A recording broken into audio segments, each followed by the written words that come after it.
Hello, good morning, and welcome everyone. Welcome to this externally led patient-focused drug development forum on primary sclerosing cholangitis. I'm Veronica Miller. I'm the Executive Director of the Forum for Collaborative Research and also a professor at the UC Berkeley School of Public Health. One of our projects at the forum is the PSC Forum, and it has been our pleasure to work with PSC partners and the international PSC community on this important project. Today's forum really provides us with a unique opportunity to make our voices heard. We are making our voices heard today. I cannot emphasize the importance of this enough. We thank the FDA for allowing us this opportunity to share this information with the agency and, of course, the whole PSC community. I want to particularly also thank Will Llewellyn from the FDA for his guidance throughout the planning process. Also, we want to thank John Dudley and the team for offering this very safe studio space. And we will now continue. I will pass on to my co-moderator, Mary Villas. Thank you so much, Veronica. Good morning. Welcome. Thank you for joining us. My name is Mary Villas. I'm the president of PSC Partners Seeking a Cure Canada, the Canadian affiliate of the US-based PSC Partners Seeking a Cure. I'm also a parent of a young adult who has PSC. I cannot tell you how happy we are to be here. A large team from PSC Partners has been preparing for this meeting, and we are very excited the day is finally here. We cannot thank Dr. Miller enough for her support of our efforts, both with this meeting and with the PSC Forum. Today is going to be quite different from our typical PSC Partners events, which surprisingly are incredibly fun. But PSC is hard. Hearing and talking about it, honestly, will be hard.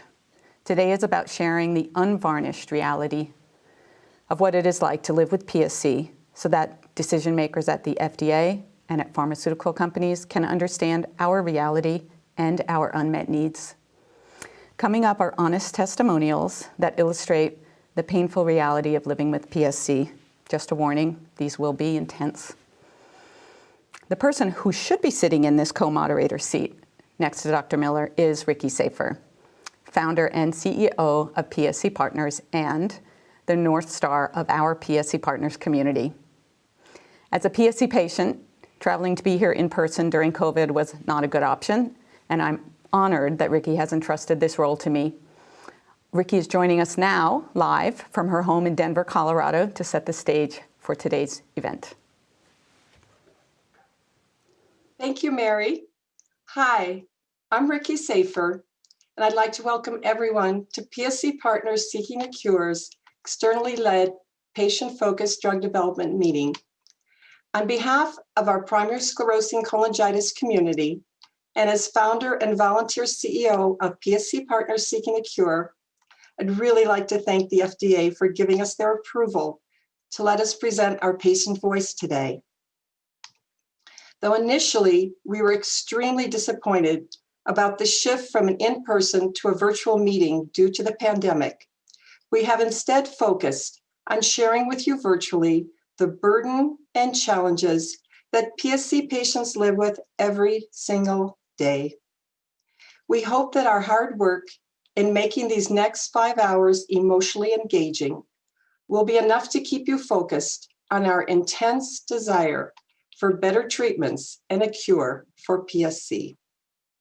I would like to extend a sincere thank you to all our PSC patients and caregivers who understand the importance of opening up their hearts and sharing stories that are often personal and painful. PSC can be a brutal disease, and we appreciate the willingness of our speakers, panelists, and attendees to be open and honest about how PSC has impacted their lives. I would also like to thank our two wonderful volunteer moderators, Dr. Veronica Miller and Mary Villas. We are proud to present today's program solely on the support of our generous, dedicated, and compassionate community. Thanks to our community donors whose amazing generous support has made this happen. Lastly, we are grateful for all our audience members, the FDA, clinicians, researchers, pharmaceuticals, rare disease advocates, and the PSC community who are listening in today to support us in our quest to advance drug development for primary sclerosing cholangitis. I am a PSC patient.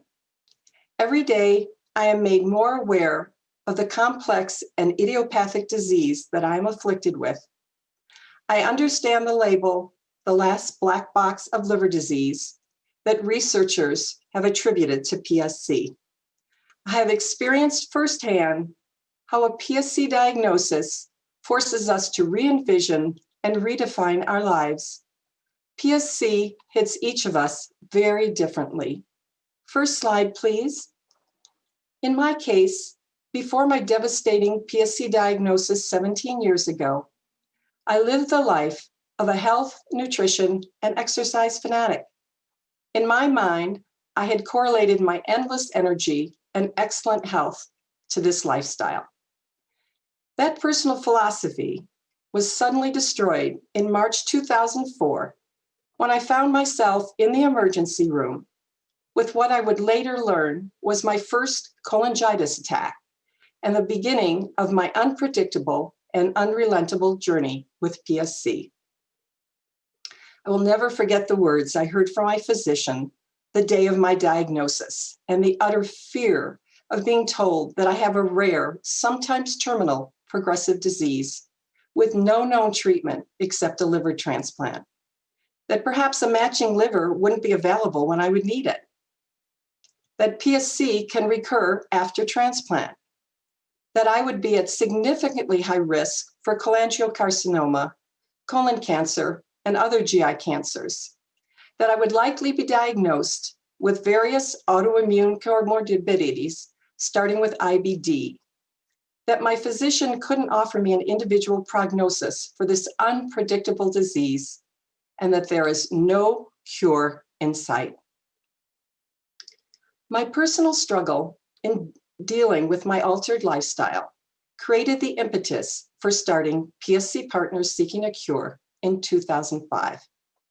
My supportive, wonderful family and I quickly understood the destructive path of PSC with its lack of treatment options, the absence of reliable sources of information for patients, and the absence of any organized group to support the PSC cause. We were appalled to see that there was no cure in sight. Next slide, please. The stated mission of our nonprofit organization, PSC Partners Seeking a Cure, and our affiliate, PSC Partners Seeking a Cure Canada, is to provide education and support to patients, families, and caregivers, and to raise funds to fund research to find causes, treatments, and a cure for PSC.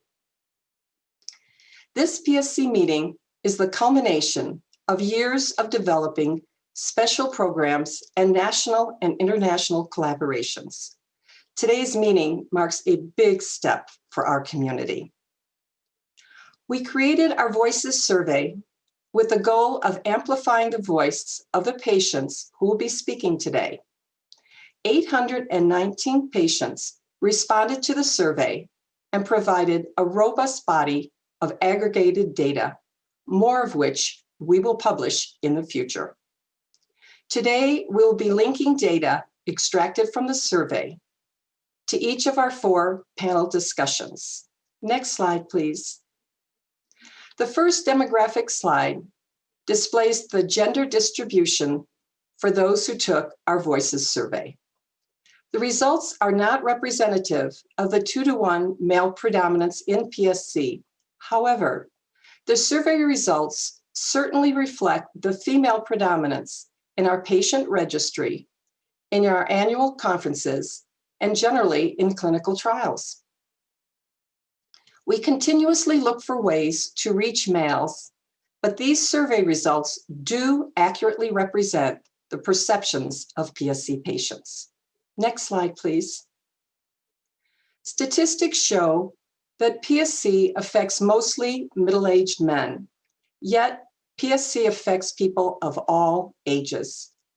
The survey shows the wide age range and distribution of PSC patients participating in our survey. Next slide, please. Our survey results capture the full range of the PSC journey from diagnosis through post-transplant. That 23% of the survey respondents are post-transplant PSCers shows that transplant is not a cure, and that fear of PSC recurrence is a serious source of anxiety for post-transplant PSCers. Next slide, please. Despite our focus on outreach, this survey captures a serious gap in the lack of representation of people of color in our community. We are seeking greater collaboration with the medical community to locate and engage people of color. As a close-knit community, we keep alive the memory of those PSC patients who have passed away. Each and every one of them has left their mark on PSC Partners. Next slide, please. I'd like to end with some words written by Sandy, a PSC Partners outstanding leader and close friend, who sadly passed away 5 years ago at the age of 38, but whose wisdom and encouragement live on. Sandy's words are the embodiment of the true spirit that defines PSC Partners Seeking a Cure. I'm no longer who I used to be, but I'm a warrior. I'm a fighter and an educator. I'm unafraid to say that I have PSC, or to take the time to explain to a physician or a bystander what it is. I shout my differences in the name of education and awareness. I teach others not to judge by sight alone. I teach them to listen and help them to find compassion and to want to cure me, to cure those like me. I show those with my disease that they are not alone and that we're in this together. I'm not a victim, I'm a survivor. And if my disease takes me tomorrow, it will be on my terms, and because I've taught what I needed to teach, and I've said what needed to be said. And yet, should that happen, I won't cease to exist. Who I was, what I did, those questions may still be asked. The answers, my answers, more researchers and doctors and civilians will know the name PSC. Sandy's words continue to encourage us every day. Even if just for a few hours, we invite you to experience our community and to learn more about what life is like with this rare and devastating disease. It is with a grateful heart and hope for the future that I thank everyone for joining us today. Thank you. Take it back to the studio, please. Thank you, Ricky, for those very warm words of welcome and for sharing your own personal story and illustrating the fight that the PSC community is engaged in. It is now my pleasure to introduce Dr. Ruby Mehta. She's the medical officer at the FDA Center for Drug Evaluation and Research in the Division of Hepatology and Nutrition. Ruby, please take it away. Thank you. Thank you, organizers, for inviting me to give this talk, and congratulations on organizing this very relevant topic, meeting for a very relevant topic. I have no financial relationships to disclose. Patient-focused drug development is a systematic approach to help ensure that patients' experiences, perspectives, needs, and priorities are captured and meaningfully incorporated into drug development and evaluation. Further integrating patients' input into drug development and decision-making. This is a life cycle approach shown on the slide. We need to build the patient's perspective starting right from the beginning, that is a translational phase. So as this diagram depicts, first we identify and measure the outcomes and burdens that matter the most to the patient.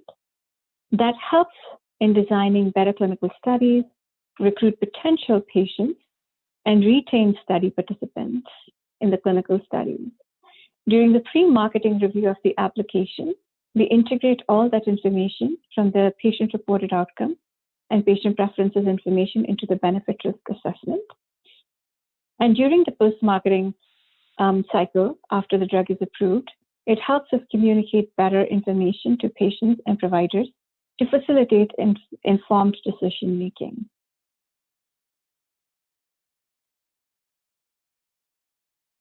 So now, in keeping with the definition of PFDD in mind, I would like to talk about FDA's patient-focused drug development initiative. FDA recognized a need for more systematic ways of gathering patient perspective and on their condition and treatment options. So in the PDUFA 5, FDA conducted 24 disease-specific PFDD meetings, giving patients and caregivers a platform to contribute input that can inform drug development and evaluation. 2 of these meetings were for dermatological conditions, in March 2016 for psoriasis, and in September 2017 for alopecia areata. So some PFDD meeting learnings to date include patients are experts on what it is like to live with their condition. They are able to articulate specific disease impacts like the symptoms, loss of function in concrete terms. They can identify and articulate what is important to them regarding treatment benefit. For progressive degenerative disease, many parents and patients feel an ideal treatment would be at minimum to stop progression of their children's loss of function. Their chief complaints may not be factored explicitly into drug development plans. For example, endpoint and measures of drug development in clinical trials. Patients want to be as active as possible in the work to develop and evaluate new treatments. And they are not expecting for FDA to address all the gaps in current treatment or current approaches to drug development, but do want FDA to help identify the most effective pathway for them to play a major contributing role. There was also growing external interest in expanding efforts to gather patient input in support of drug development and evaluation. So in 2015, we started welcoming patient organizations to identify and organize their own patient-focused collaborations. These externally led PFDD meetings provide an opportunity to hear directly from patients. Patient organization identify and organize patient-focused collaboration to generate public input on specific disease areas. PFDD meetings provide an important opportunity to hear directly from patients, patient advocates, caregivers about symptoms that matters most to them, the impact the disease has on patients' daily life, and patients' experiences with current available treatment. While FDA will be open to participating in a well-designed and well-conducted meeting, an externally led PFDD meeting and any resulting product like surveys or reports will not be considered FDA-sponsored or FDA-endorsed. We have had externally led PFDD meetings in dermatology space, and including a meeting on hyperhidrosis in November 2017 and a meeting on paronychia congenita in April 2018. Meetings such as externally led PFDD strengthens understanding of disease and treatment burden, what we call the therapeutic or the clinical context. The patient input from meetings can support FDA staff as they conduct benefit risk assessment for products under review or advise drug sponsors in their development program. We also believe that patient input collected from these meetings can have value to drug development more broadly. For example, by helping to identify area of unmet need, such as aspect of patient's condition that is not currently being addressed in current therapies. This input may also help developers as they identify or create tools used to measure benefit of potential therapies. The deliverables, a summary report from the externally led PFDD meeting, can be shared on FDA's website. And you see a link to this public website over here on the slide. You'll see that PFDD meetings are one component of the agency's larger effort to enhance the incorporation of patient input in medical product drug development and evaluation. We are also working on patient-focused methodological guidance series and a pilot grant program for standard core clinical outcome assessments that measure what matters most to patients, as well as increasing patient focus in other existing FDA endeavors. I have a link on the next slide for our FDA CDER patient-focused drug development webpage, which provides more details on all the efforts that are listed here. Thank you very much, and back to you.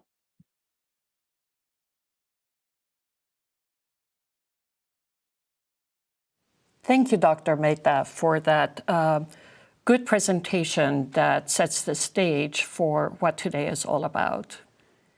It is now my pleasure to introduce Dr. Christopher Bolas.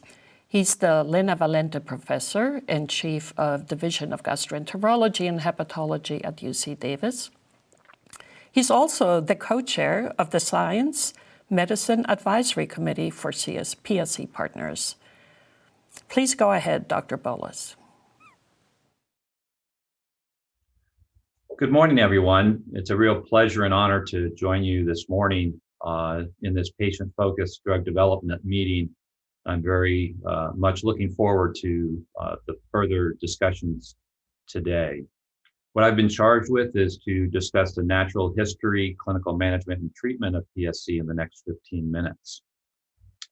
In the interest of full disclosure, I do have some potential conflicts of interest to show. So primary sclerosing cholangitis, or PSC, is of course an inflammatory and fibrotic disease of the large and medium-sized bile ducts, both within the liver and outside the liver.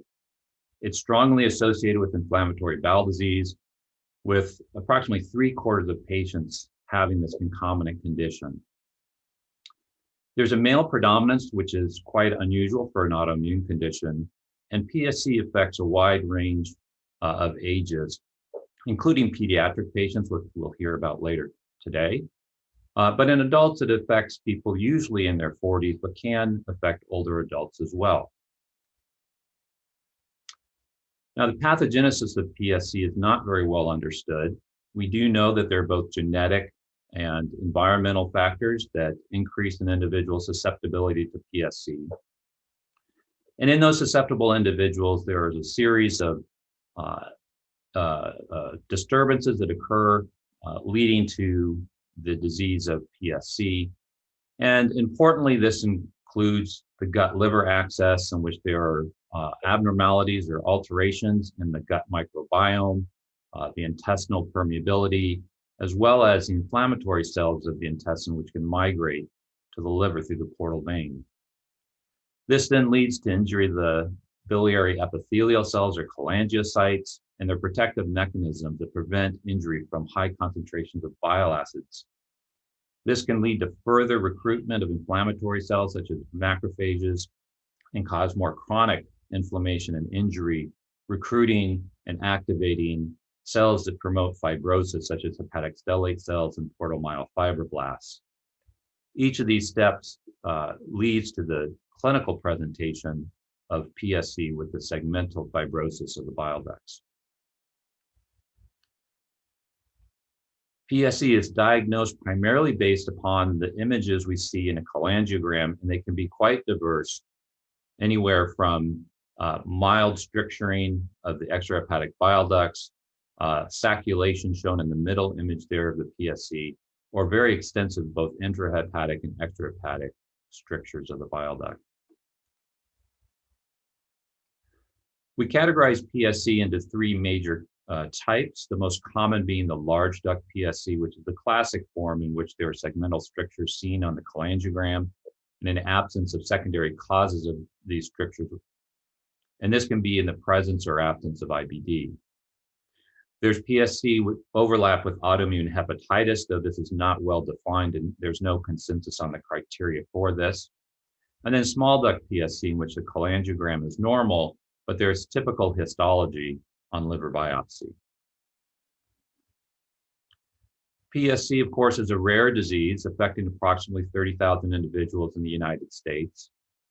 We are limited somewhat in terms of our population-based studies of the epidemiology of PSC, given that there's no ICD-10 code historically, although recently this was adopted, and so hopefully going forward we'll have better data on the true epidemiology of PSC. Most epidemiologic studies have also been done in European populations or populations of European descent. So in the United States, we still are lacking some good epidemiologic data. And despite the fact that PSC is a rare liver disease, it accounts for approximately 4% of all liver transplants performed in the United States, suggesting that there is a disproportionate disease burden from PSC relative to its frequency relative to other chronic liver diseases.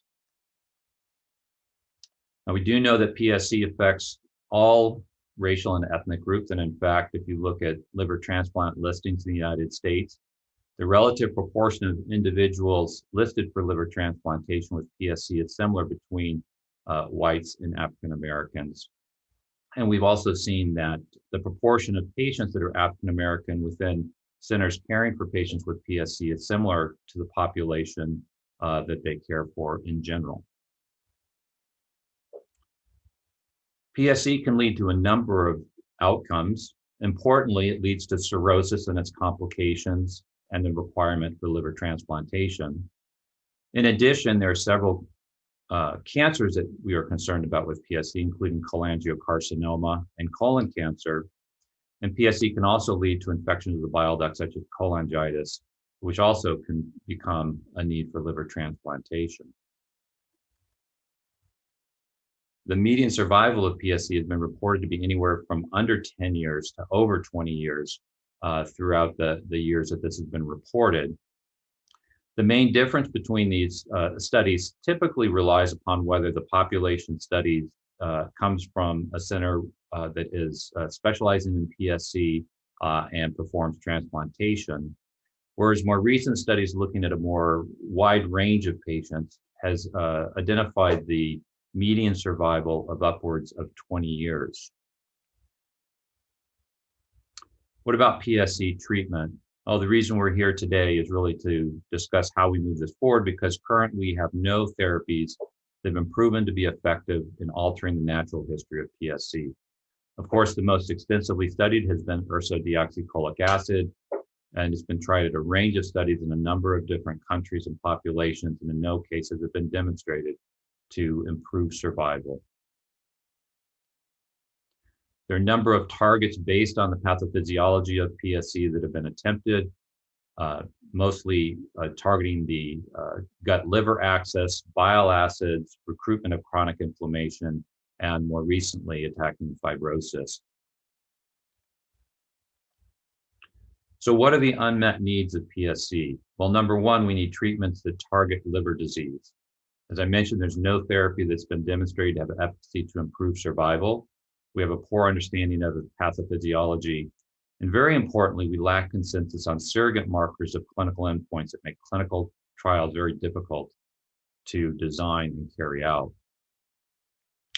In addition to those outcomes in terms of survival and liver transplantation, patients with PSC suffer from a number of quality of life issues.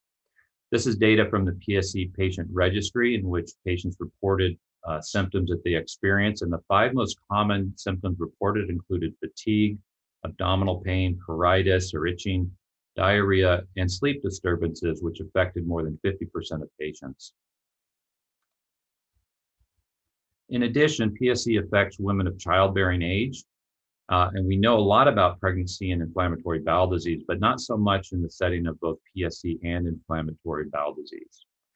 Now, some data from the PSC patient registry and other cohorts suggest that there's no increased risk of fetal loss or birth defects. But compared to non-PSC mothers, pregnancies of PSC mothers more frequently result in preterm births, and more frequently their children need to be admitted to the neonatal intensive care unit. So the second large unmet need in PSC is the need for treatment of symptoms. Currently, there are no therapies to improve how patients feel or function. We also have a lack of understanding of the extent, severity, and impact of these symptoms, and we lack validated PSC-specific patient-reportable outcome instruments. As I mentioned earlier, PSC patients are at risk of several cancers, particularly cholangiocarcinoma, which can occur over 1% annually. There's also a risk of gallbladder cancer, the more typical liver cancer of hepatocellular carcinoma, and recent studies suggest even pancreatic cancers at increased risk among patients with PSC. How we should survey or try to identify these cancers early so that they're treatable is unclear. We do have recommendations, but the frequency and modalities for surveillance are not well documented, and their benefits are still unknown. So the third unmet need in terms of PSC is the need for better cancer surveillance and better understanding of what tools are most sensitive and most beneficial for our patients. So in order to meet the needs of our PSC patients, we need new treatments. We do have 2 drugs in phase 3 study and several others planning phase 2, so there's lots of hope. We need active investigations of the pathophysiology, and this is continuing. And there are several multi-center prospective natural history studies, which hopefully will lead to the identification and validation of surrogate markers for clinical endpoints for future clinical trials. In terms of symptoms, there's ongoing validation of the PSC PRO instrument and development of new PR tools. And there are investigations of novel molecular diagnostics and advanced imaging, which hopefully will lead to better tools for cancer surveillance. So I want to thank you for your time and allowing me to participate in this conference, and I look forward to further discussion. And now back to our speakers.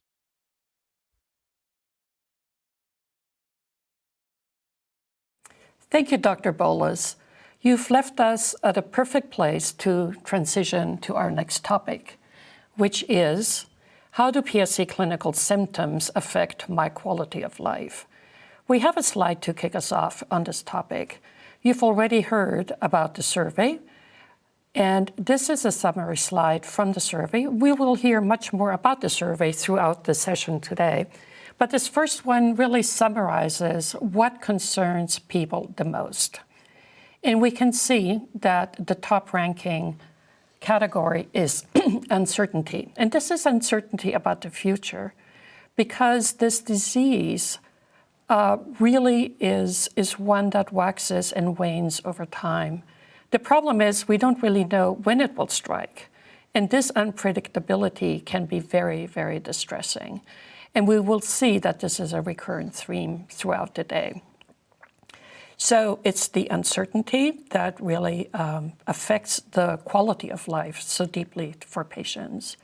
Worries now or in the future, PSC symptoms, and we've already heard about many of them, loss of independence and ability to function independently, lack of understanding from society at large.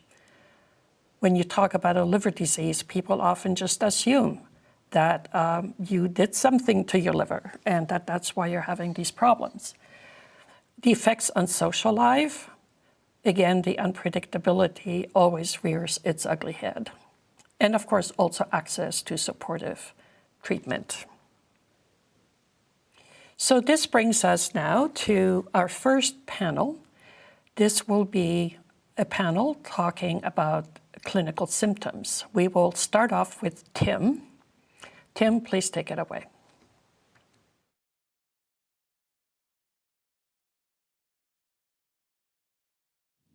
When I was diagnosed with PSC at 16, the most bothersome part was its negative impact on my social life, which took a toll on my emotional health as well. Shortly after being diagnosed, I was bullied for being different and for receiving special treatment. My peers and teachers couldn't really understand the impacts of having a chronic, progressive, and life-threatening illness. Back then, I had no idea what I was really in for until each new symptom appeared and became unbearable. And that's when I realized that it was the beginning of a long and painful struggle I was likely going to experience for the rest of my life. Now, after 5 years of living with PSC, I can confidently say that the worst symptom is the pain. And I've learned that pain isn't just physical, it's also how we feel emotionally about our lives. And every day I notice myself getting sicker and sicker. As my PSC really progressed, my quality of life also decreased significantly, and both my social and work life suffered. I'm awake at all hours of the night itching. And many days I'm so tired that after an 8-hour nursing shift, I sit alone crying and eating and resting for the first time that day. There are even days when I'm not able to stand in the shower because I'm just too tired.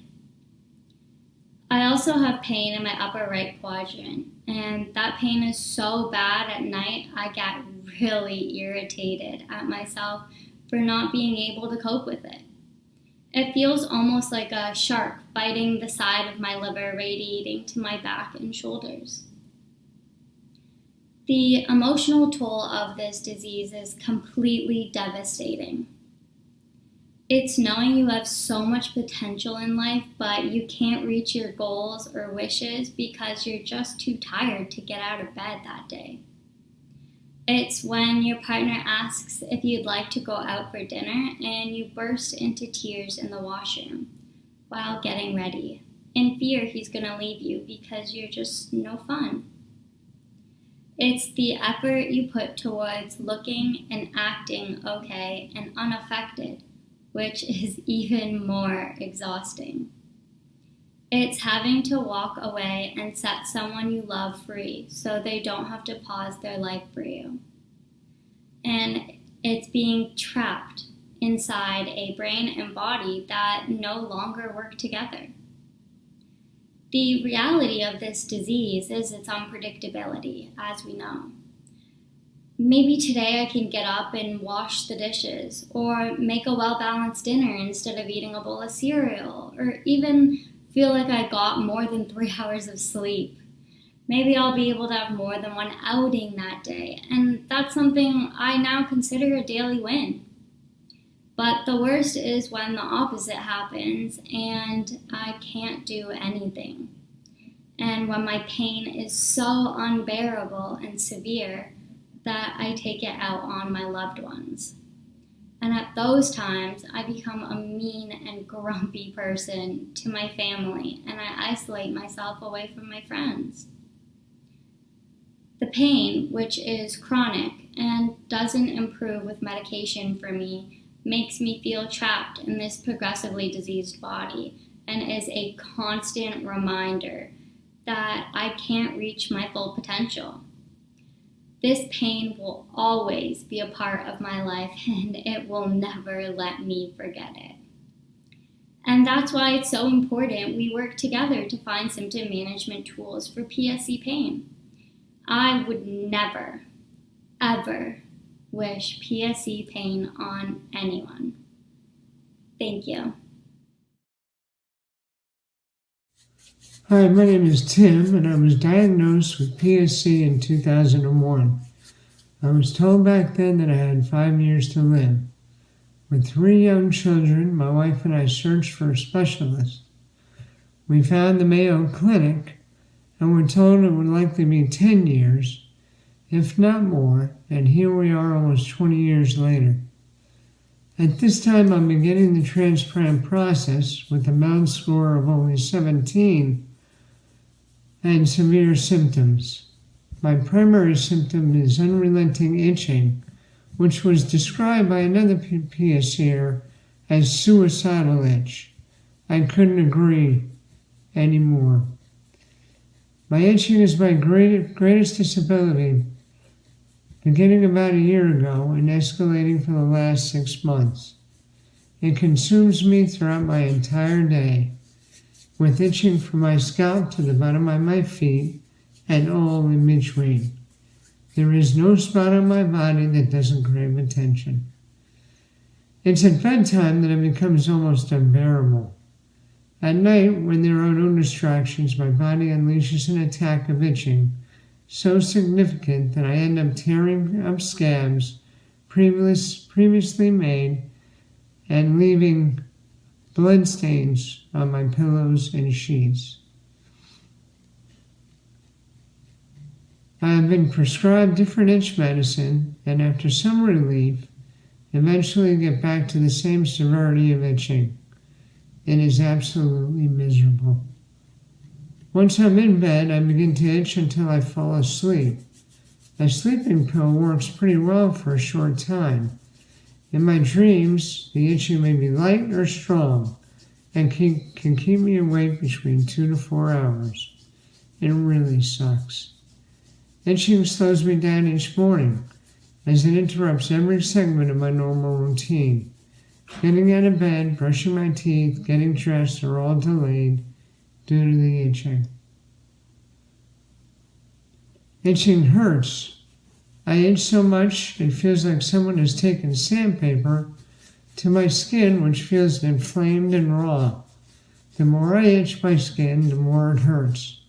As I remove my clothes to go to bed, my body feels superheated, like I sat in the sun too long. Itching my scalp is very painful too. My eyes can hurt from the scratching I do, which worries me as I had eyelid surgery 2 years ago, requiring silicone slings to hold the eyelids in place, and I don't want to tear those slings with my itching. That would mean another surgery. Itching affects my family. My brother came down from New England recently to visit me and was shocked at how unrelenting the itch was.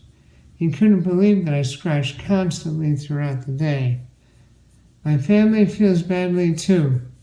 They watch this miserable itch and there's nothing they can do to help. It pains them to see me have to go through this. It pains me too to see my friends that I've met over the years at our PSC conferences go through the itching that I am. Many have to deal with other issues like ascites, hepatic encephalopathy, bleeding varices, to name a few. And many, unfortunately, die either waiting for a transplant or from the complications of receiving one. We need help and we need it fast. Please consider everything you can for those of us contending with this awful disease. Thank you. When I say the word fatigue, people often relate it to being tired. But I promise you, it is not the same thing. PSC fatigue is like having a faulty battery that you put on a charger overnight. You never know if you're going to get a full charge, a half a charge, or maybe a dead battery the next morning. My name's Jessica, and when I was 22, I was diagnosed with PSC. Physically, it hits me like a ton of bricks. Have you ever felt so ill that you've had to stop what you were doing right then and there and just go straight to bed? Well, I have days like this on a regular basis. For me, Fatigue causes headaches, severe nausea, lightheadedness, just to name a few of the symptoms. Even after having 9 hours of sleep, sometimes I wake up with a dead battery. Even after a nap, a simple task like, emptying the dishwasher or folding my laundry, it'll send me right back to bed. PSC is a disease and PSC fatigue is a symptom are really hard to explain to other people because when you look at me, I don't look sick. I have lost track of how many family functions and social events that I've missed. If I do feel well enough to go, maybe you'll see me there, laughing, smiling, chatting with people. But what you don't see is the amount of concentration it takes for me just to keep up with the conversation. Or when I stop in the middle of my sentences because I can't remember what I was going to say next. Or when I slur my words. When you have an invisible disease, people can't see what you're going through, and they don't understand.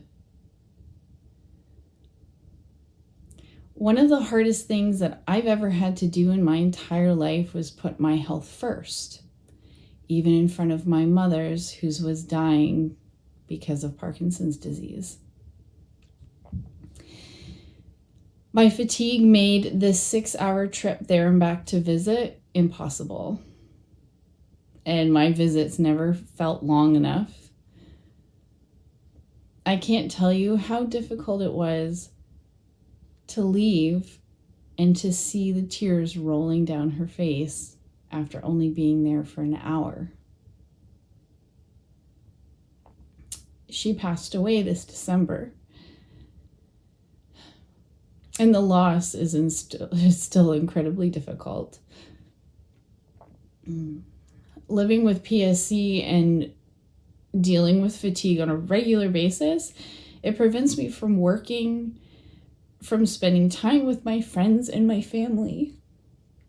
And it prevents people from relying on me. This isn't the life of the person that I want to be. It's a life of a person that I'm forced to be. And I hope it doesn't have to be this way forever. Maybe one day somebody might be able to figure out a way to fix my faulty battery. I know that myself and others with PSC, we deserve to experience life to the fullest, but we need your help. My name is Elizabeth, and I am 36 years old. I am a daughter, a sister, an aunt, a friend, and a pediatric nurse. I also happen to be a PSC patient, and I have been one since I was only 1.5 years old. At that time, I suffered from bouts of severe diarrhea, feeding intolerance, and abdominal pain. Finally, at the age of 9, I received my diagnosis of PSC. At 13, it was autoimmune hepatitis. At 14, my life really began to change. School became harder. My retention seemed just slightly off. My health took a nosedive when I was 15. Due to miss school from being hospitalized, I had to have tutors. They noticed that recalling information from week to week began to really falter. I was no longer able to think critically like I used to. It was like living a hazy dream. Eventually, my tutors and my parents made the decision to pull me out of school completely, as I could no longer complete my schoolwork. No matter how hard I worked, my retention and working memory were lost. I was only 15 when the basic right of school was taken away from me due to PSC. At this point, my life was on hold until I could be transplanted. My miracle happened when I was 16. I received the gift of life on July 3rd, 2000. After the transplant, I made it my mission to make up for lost time. I completed high school and went on to nursing school to achieve my dream. I was given the opportunity to fully embrace life and the challenges and rewards that come with it. During this time, over many conversations with my family, it was revealed that I have gaps in my memory from the years leading up to the transplant. Not only are memories cloudy, some are not even there. I don't remember helping to move my sister into college. I barely remember my Nana being diagnosed with cancer and losing her battle with it. When I search my memory from this time of my life, I have memories with no clear details or just complete blanks. At the age of 30, I was re-diagnosed with PSC. My world dropped out from beneath me, and my thoughts immediately went to when the day would come again that my life would once again be on hold. What would happen when my mind would start to go again? I am a nurse. I need to be able to think clearly and critically at all times for patient safety. What happens when I am no longer able to support myself? Losing the mental acuity and no longer being able to be a productive and contributing member of society is what haunts me the most. The idea of losing my independence, it's my greatest fear. I can handle physical discomfort, but losing my mind, losing what makes me, me, is enough to make me crumble. I am here today to ask you to give me hope. Hope that another child will not lose parts of their childhood due to this disease.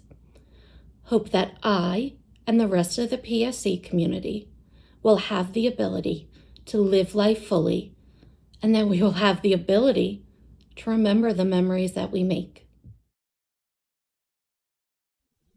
I'm Dan McNamara, and I'm a motion graphics artist living in Astoria, Queens, but I'm moving to upstate New York. In 2008, I was diagnosed with PSC and ulcerative colitis after having my gallbladder removed. I started developing ulcerative colitis symptoms that couldn't be treated with just Lialda and had to start taking an immunosuppressant drug called 6-MP. In 2009, I lost about 30 pounds. The frequent bathroom breaks at work took a toll on my job performance, and I was laid off. The daily symptoms I was dealing with were frequent trips to the bathroom, stomach pain, lack of appetite, throwing up bile, severe fatigue, insomnia, and emotional distress. I spent several months in 2009 looking for work while dealing with fatigue of PSC and ulcerative colitis. In 2010, I got a full-time job again, and my ulcerative colitis was in remission with medication. But the PSC symptoms of severe fatigue, cirrhosis, vomiting, lack of appetite, stomach issues, sleeplessness, and brain fog deeply affected my quality of life and my mental health.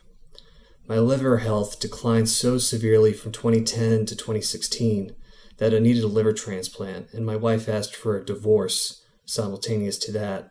She wasn't interested in what was in store and was tired of dealing with my chronic illness.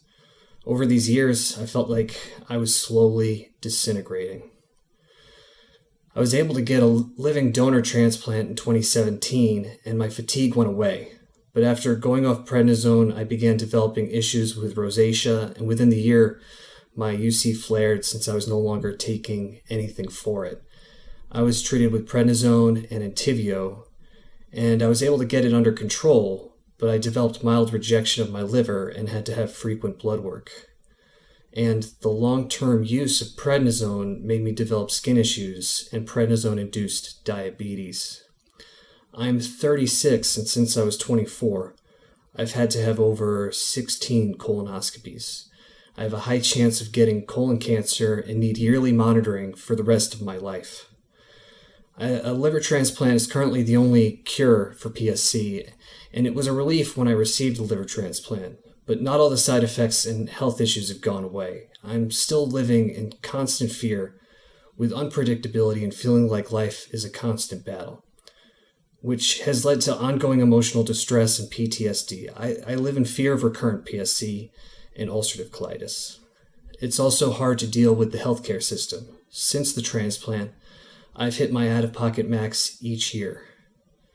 And everyone I've ever spoken to who also has PSC has had different experiences, but they have all dealt with pain and mental health issues due to the disease. I wish there was more research done on my UC and PSC. I don't want to see people with this disease go bankrupt and live unfulfilling lives. They're all fighters and deserve the best.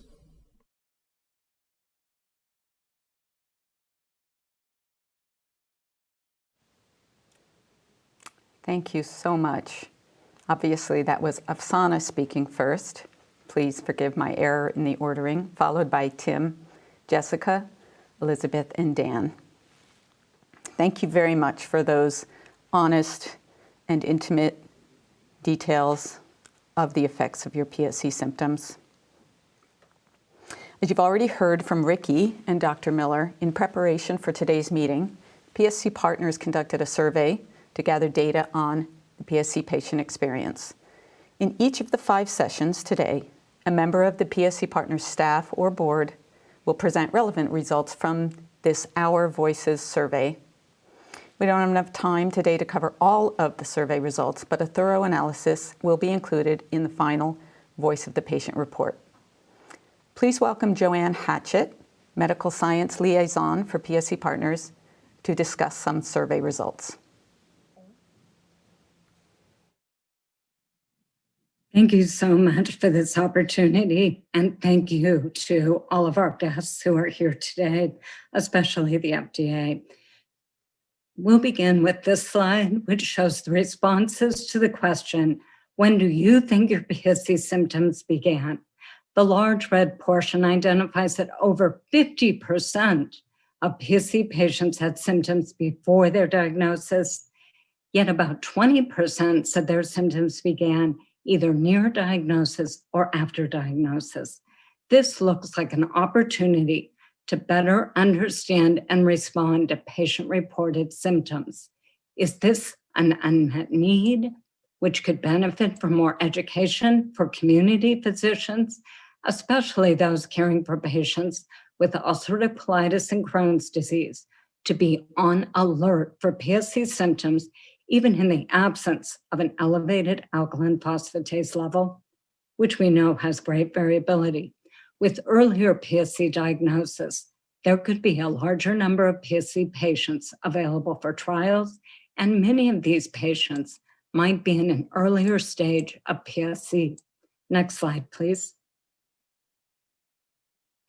This slide summarizes the responses to the question, what impact did PSC symptoms have on how you felt or functioned when PSC was at its worst versus during the last 6 months? This slide is complicated, but we wanted you to see the number of symptoms PSCers endure. The red indicates major impact and the blue is minor impact. It's hard to see details, but as you look at overall picture, on the left, the percent of PSCers affected by these symptoms with PSC at its worst shows the top 14 symptoms affected more than 50% of PSC patients. These symptoms include fatigue, pruritus, itching, abdominal pain, liver pain under the ribs, nausea, insomnia, weakness, anxiety, depression, brain fog, and night sweats. The graph on the right represents the last 6 months, and we see most symptoms are still impacting about 50% of PSCers, although the impact is often described as minor. PSC fatigue in the top bar impacts over 75% of PSCers in the last 6 months. This demonstrates symptoms come and go. They can be intense and then disappear, and then return with totally unpredictable patterns, which our speakers talked about, uncertainty and unpredictability in their lives due to these factors. Future challenges include acknowledging symptoms, developing improved symptom management, and determining clinical symptom endpoints for clinical trials. Next slide, please. In the past 6 months, what impact are the following PSC symptoms having on how you feel and function? Shown here, we see those highest symptom impact from their symptoms, and they deserve deeper review and discussion. Why? We highlighted the significance of fatigue. Well, let's look at insomnia. It impacts 63% with 26% describing major impact. Individually, each symptom is painful and distressing. Abdominal and liver pain are affecting more than 40%. Add to that anxiety, itching, depression, and are you surprised? Brain fog. We hear of brain fog with cancer patients, but who talks about brain fog affecting PSCers? These symptoms have cumulative and compounding effects. Itching impacts sleep, which impacts fatigue and pain, further increases distress, all of which affect anxiety and depression. The multiplicity of these symptoms are intertwined, cumulative, and can be difficult to separate. You can see the incredible need for robust, patient-reported symptom burden measurement tools and better symptom management. Thank you, and back to the studio.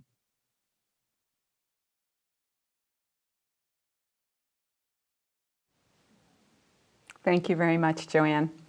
One of the goals for the meeting today is that this meeting be as interactive as possible for the patient and caregiver community. So to that end, we encourage and invite you to participate as much as possible. You can submit online comments at any time. You can find the comment box directly underneath the viewer window, or you can call in during our upcoming live panel discussions. We will also be conducting live polling throughout the day. If you are a PSC patient or a caregiver of a PSC patient, please participate in the live polling. We're going to get started with the first set of polling questions to find out who is with us. In order to go to the online live polling, please scroll to the bottom of the page from which you are viewing this live cast. Click on the green button that says Live Polling. This will open a new tab in your browser. Alternatively, you can go directly to the website, pollev.com/PSC-PFDD. You might want to pick up a mobile device and run that separately. So we're going to get started with our first polls. Can you launch the first question, please? Question 1, I am A, a PSC patient, or B, a PSC family, friend, or other caregiver. We're going to take a few moments to let those responses come in as people find the polling site.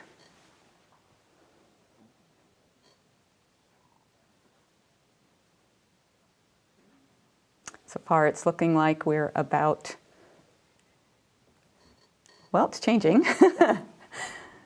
We've got a lot of PSC patients and we've got a lot of caregivers here and family members. It's fantastic. Can we launch the second question, please? Number 2, where does the PSC patient live? A, United States, B, Canada, C, Africa, D, Asia Pacific Islands, E, Australia, New Zealand, F, Europe, UK, G, Mexico, Central America, South America, Caribbean Islands, Middle East, H, sorry, Middle East.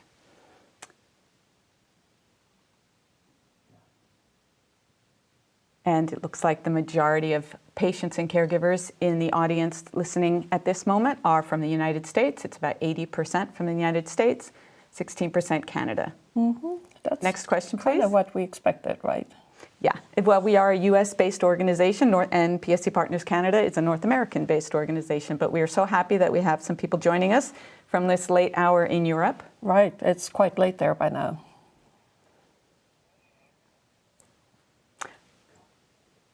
Question 3.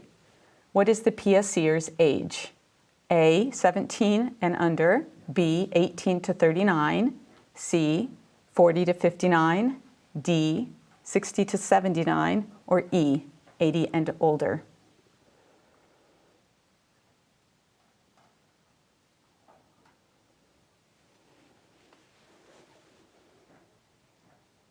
Okay. Well, we have a good group of youngsters. Yes, and people often think of PSC as being a disease that primarily affects middle-aged men. And we're seeing that we've got almost 50% 18 to 39-year-olds attending today. We've also got some representing the pediatric population.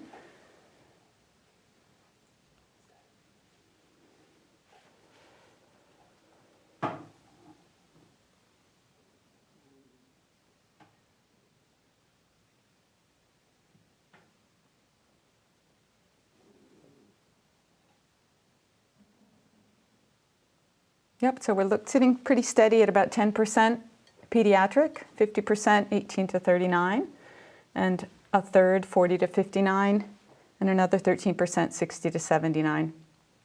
We welcome all of you. We welcome everybody. Thank you so much for being here. Next question, please. Okay, number 4. Does the PSC patient identify as A, male, B, female, C, non-gender conforming or non-binary?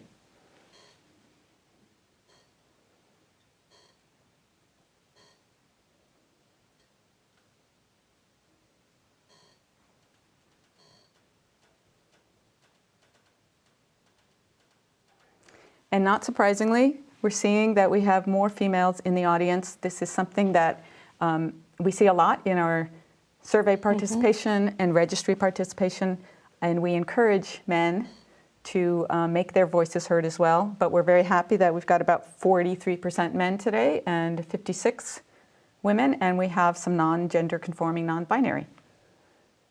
Very good. Next question, please.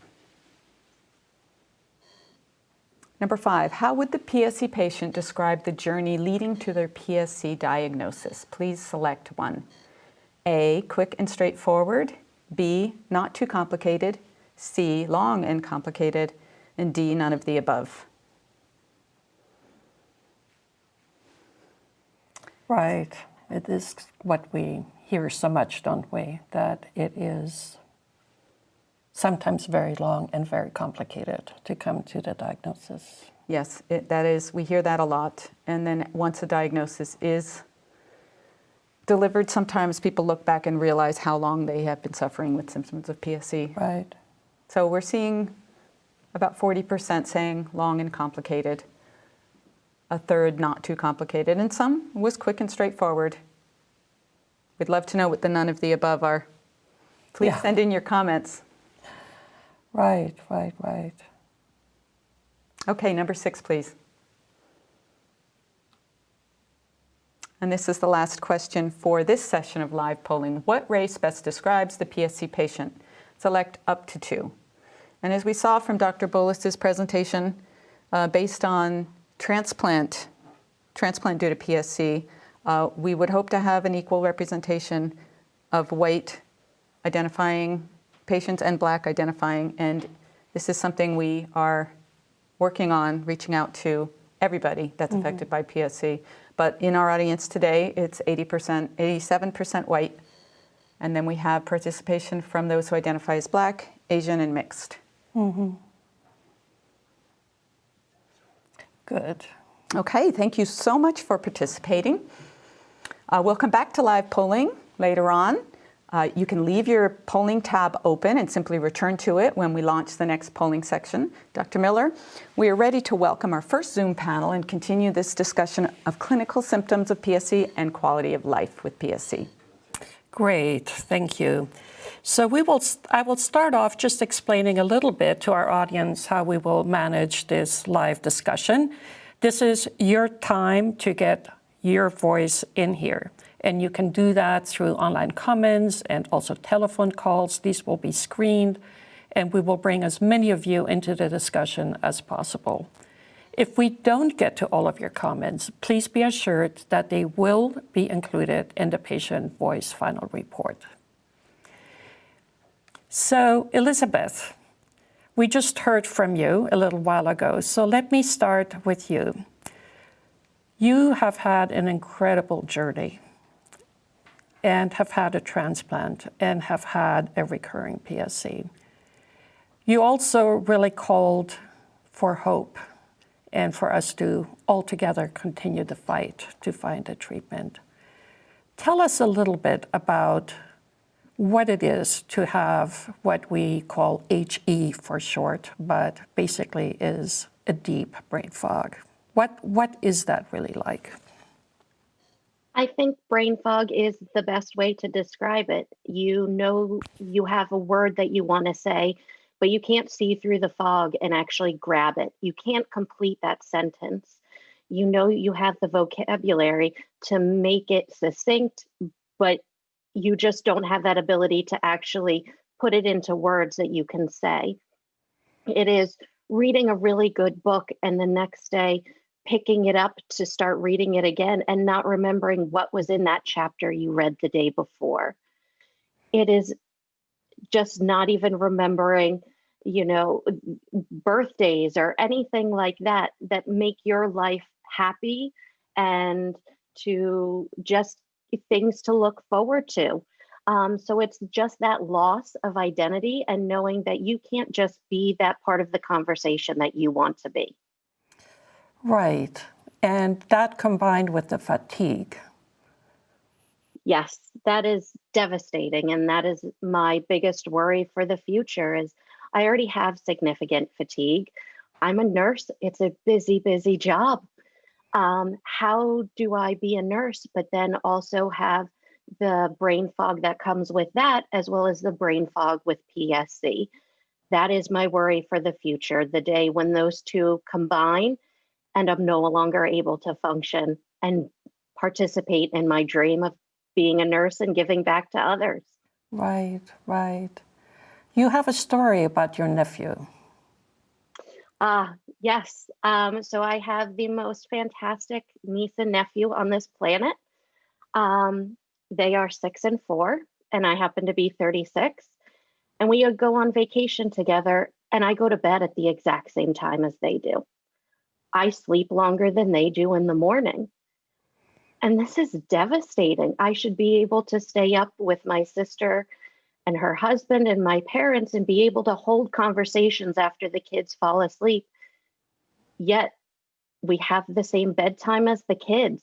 I am missing so much of life and sleeping it away. And I have no choice because if I push myself, I end up making myself sick. So it is trying to fit in all that life has to offer during the day, despite living like a 6 and a 4-year-old. Amazing. Thank you so much for sharing that very personal story. Tawny, we will go to you next. Hi, I'm Tawny. I'm 41 and I live in Wisconsin. I was diagnosed with PSC and ulcerative colitis when I was 18 years old. And some of the biggest challenges I had were hepatic encephalopathy also, pruritus and fatigue. But luckily I received 64% of my sister's liver 5 years ago.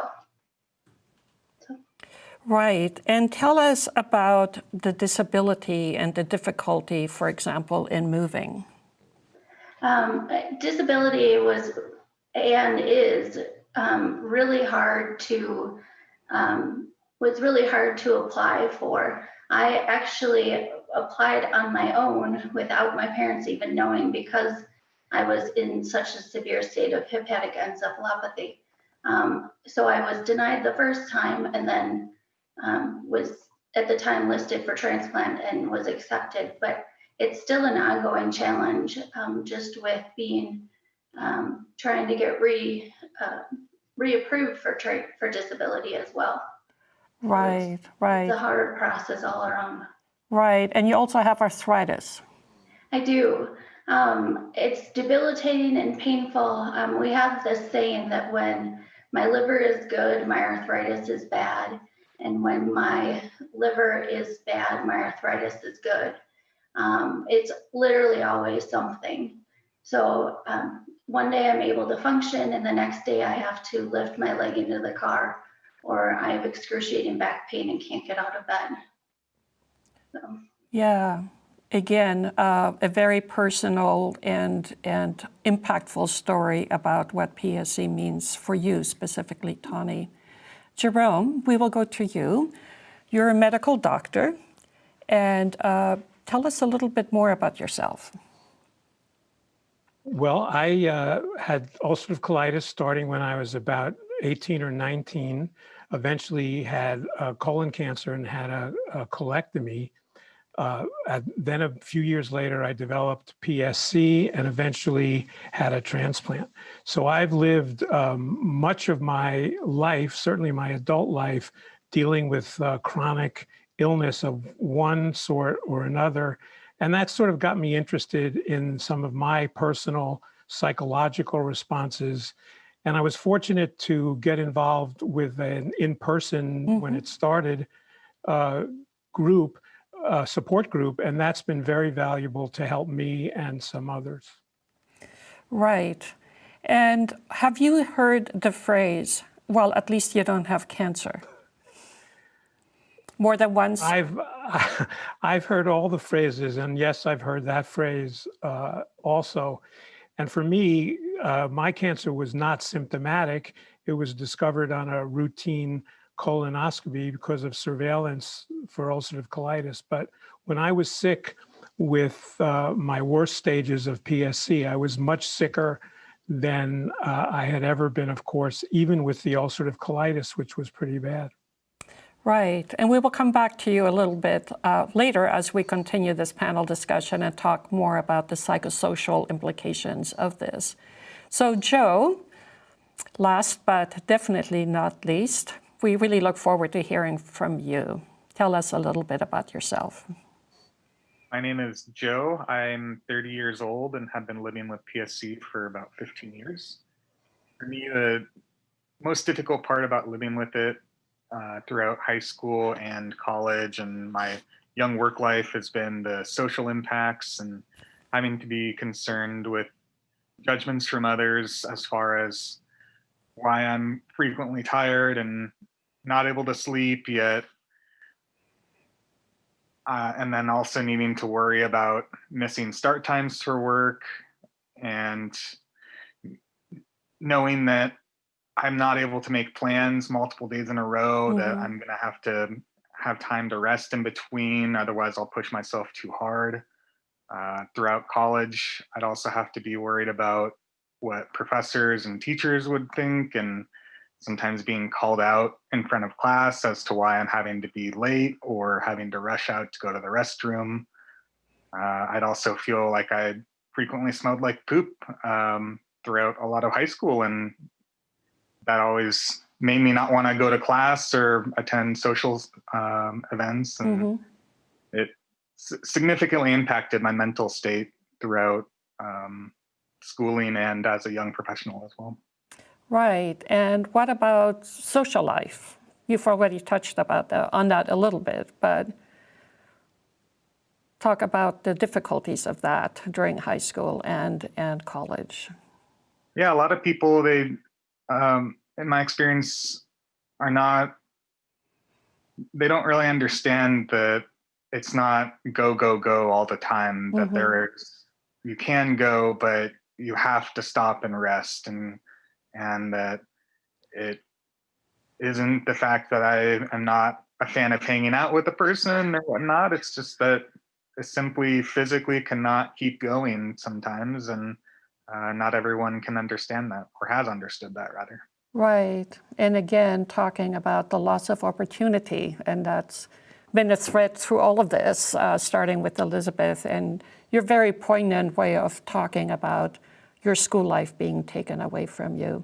I'm sure we have some comments coming in. Mary, will you take us through some of those? We do, thank you. We have many comments coming in, and we're going to go to the phone lines in a little bit. But so I want to give that number so people can call in if they'd like to call in and add their voice. The number to call is 703-844-3231. But for now, I'm just going to read a few comments. And I also want to note that as you all were speaking, the rest of you were often nodding your head. These are common experiences. So some of the comments we've got. Catherine from Quebec writes in, I've been experiencing debilitating fatigue, bone, muscle pain, IBD, nausea, brain fog, memory loss, itching, vitamin deficiencies, and more. So many sick days I can no longer work. Until late stage of PSC, we do not even look sick. Mm-hmm. Another comment from Nancy. Anything that would ease the symptoms or level them out so that our daughter could sustain her drive to graduate from college, at least a semester at a time, would help tremendously. The two primary symptoms are pruritus and unpredictable, intermittent, deep fatigue.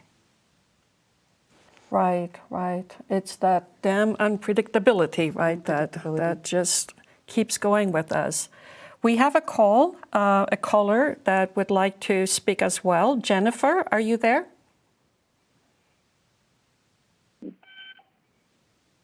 Yes, I'm here. Can you hear me? Yes, yes, Jennifer, please go ahead. Well, I want to thank you for this opportunity. I'm from Connecticut, and as a mom, I'm reeling because within the last year, 2 of my daughters have been recently diagnosed. And I can't say enough, they don't have symptoms at the moment. And I'm really hoping that with this forum and other opportunities, people will bring this to the forefront of their research. These are 2 girls. They have bright careers, and I hate for moving forward, they can have to worry about all the, and have to alter their perception of their future.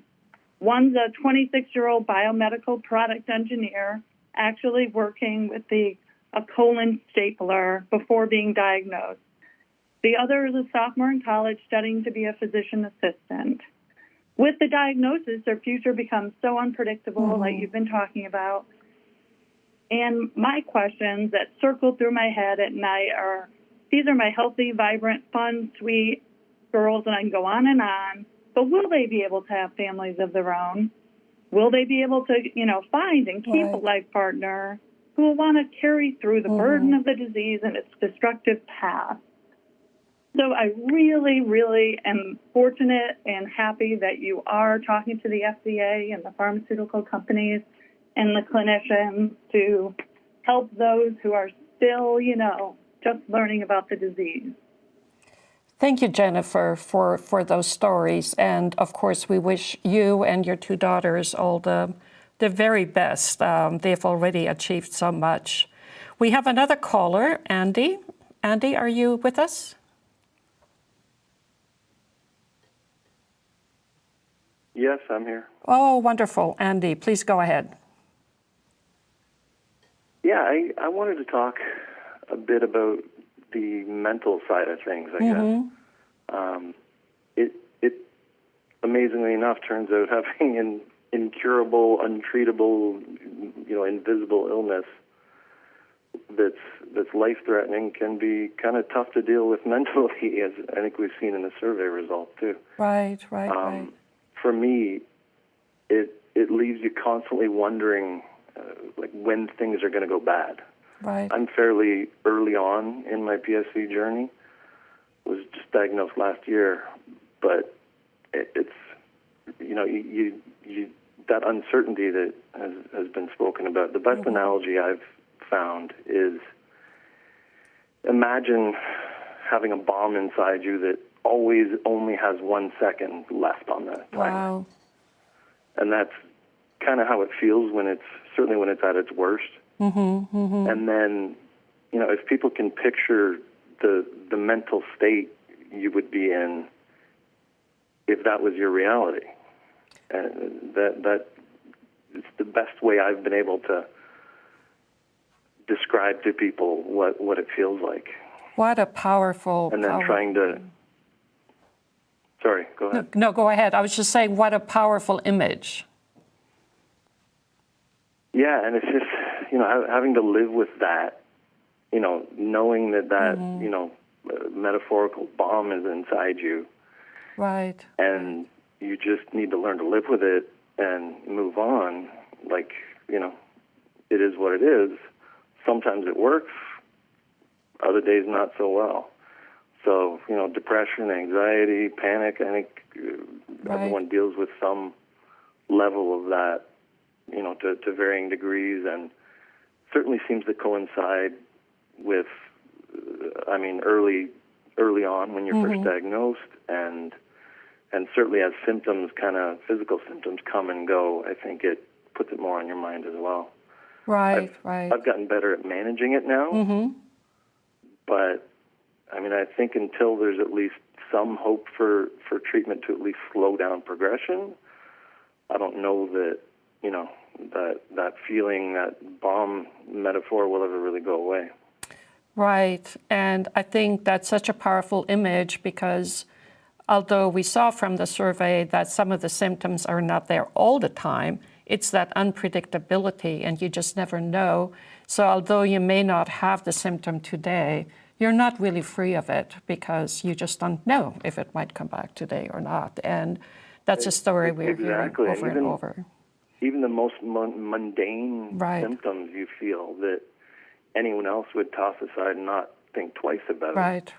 You're second guessing, is that PSC related? Is that, So. Right. A constant companion. Andy, thank you so much for calling in and sharing that story and that metaphor. Jerome, would you like to make a comment about that? I'd love to. I'd like to just say two things. In our support group, we've had 3 women that I remember who have PSC, who have gone on to have normal pregnancies and excellent deliveries, meaning not complicated. So I would say to the caller with the 2 young daughters that we've seen that. So I would be encouraged by that experience. And for the last caller, he did an amazing job of describing the stages of chronic illness as a loss. The disbelief of having such a diagnosis, the anxiety and uncertainty, the depression, but eventually many of us come to some integration and adaptation, and that bomb becomes, as we become more and more familiar with the bomb, it becomes less and less potent. It goes from a bomb to a firecracker and eventually just to a small flame. But that unpredictability is always there, and has been something that plagued me for a long time. Like an axe was always going to fall. But it's much better. It gets better over time. That is very good to hear. I would just like to add one thing, that support groups and personal support are perhaps the most important things one can do to help accommodate. Talking with and meeting with others with PSC, maybe a support group either online or certainly something like PSC Partners. I just can't overstress how important that can be and how helpful. Yeah, I think that is such an important message for all of the audience and everyone that is dealing with that. And of course, PSC Partners is one of those organizations that's very helpful. But also, Jerome, thank you for the support group that you have set up. So I think, do we have some more comments that you would like to read, Mary? We do, yes. There's a comment here, an anonymous comment about hepatic encephalopathy. Hepatic encephalopathy is so scary and dangerous and not known about. It would be great if there was another medication that would help get the toxins out of the body without the severe side effects of diarrhea constantly. And what this comment is about is that the treatment for hepatic encephalopathy is limited and causes constant diarrhea. Tim from Boston, who's attending, says, I am very sad to hear people talk about their PSC symptoms. These symptoms dominate my daily life, but it is worse to hear that other people are suffering too. Thank you, Tim. Wow, yeah. We have another caller. So we have Beverly from Michigan. Beverly, are you with us? Hello, how are you all? Fine, thank you. Welcome, Beverly. Thank you so much. I just have a comment concerning my son. My son is the PSC patient. He's now 34 years old. But the concern is that he's had issues with pruritus, and but the main issue that he has now is his weight loss. He is smaller than he was in high school. He's gone from a size 32 pant to a 29. And he's always been so proud of, how he looks and things like that. And just concerned, I'm concerned about mentally how he feels, being that he's so skinny and his cheeks are so sunken in. So that's just right. I just wondered if anybody else has an issue with weight loss. Right. Thank you so much, Beverly. And we had heard from Dan, didn't we, talking about how he had lost so much weight as well.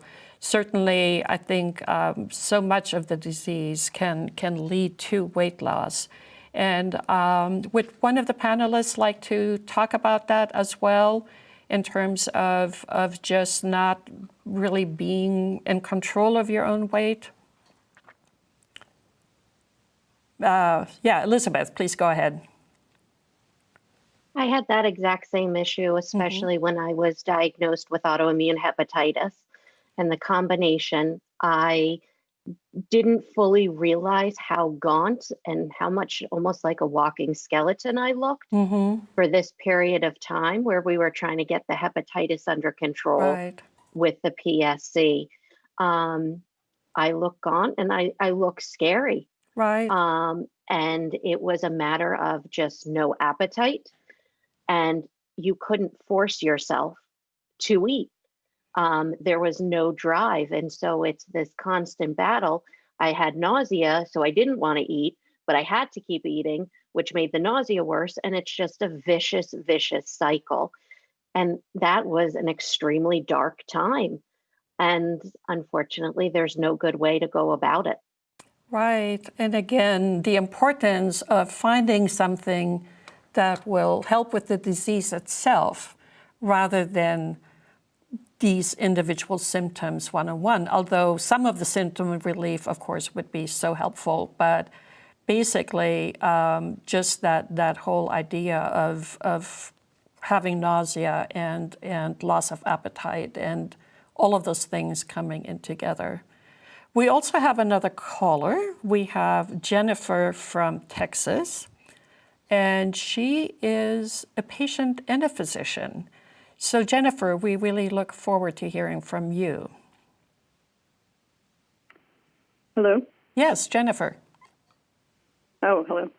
So yeah, my name is Jennifer, and I'm from Texas. I was diagnosed, I think, similar to your earlier caller, Andy, about a year ago, and was asymptomatic and continue to be generally asymptomatic. I'm a radiologist, so I think, echoing what Andy said kind of about the mental toll, I know I feel okay, but I can look at my pictures and see that, my liver and my bile ducts look not okay. And, there's, I think, a lot of stress having been a physician and cared for liver patients, when I was in training and knowing kind of what might be, the inevitable outcome when the disease progression is about 10 years. And there's a lot of mental toll that goes with that. And kind of, as he said, I think waiting for the next shoe to drop. Right. And, I have young kids as well. So, deciding not to tell them because I don't want them to be stressed and concerned about something that, is at least not physically manifesting for me now. And, so. Well, thank you so much for calling in, Jennifer. Do we have some more comments that came in online? Mary, would you like to share some of those? We do. We have people writing in from all over the world. Cindy from Israel says, "We have lost too many people along the years to PSC. A cure has to be found. Living with symptoms of itching, fatigue are not understood. New medications could help so much to improve quality of life for PSCers." Brett from Wisconsin, who is a patient, wrote, "PSC has impacted every aspect of my life. The symptoms make some days impossible to function with a clear mind and full energy. There are many days when I don't even have the energy to go on a simple walk with my wife and son. PSC affects everyone differently, And you don't need to have PSC to be affected by the disease. Right, right, right. Joe, what do you say to that? Well, I can't speak personally as to what the caregivers in my life feel, but I certainly have many times and still feel like I'm missing out on things because of trying to manage symptoms or just simply not feeling like I have enough energy to do something. And there's been many times that I felt left out of, whether it's socially or with my family or with my job. There's it never really ends. Right. And Tawny? Yeah, I wanted to definitely raise my hand to answer that one too. I have a large family, and it's definitely affected each one of my family members. When I was living in Illinois, my sister was always there, and I was at her house every weekend. And then when I moved to Wisconsin, my other sister was there, and she even came down to Illinois when I needed her one weekend. And my parents have been there since day one, and just always being there. Whether it's every single appointment, still they'll go on appointments with me.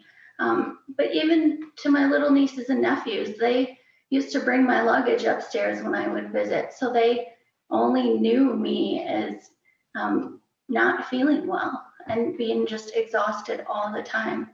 And even reminding me of things when I was dealing with HE. So yeah, it affects not just the person, but the entire family. Right. Even friends too, like Joe has said.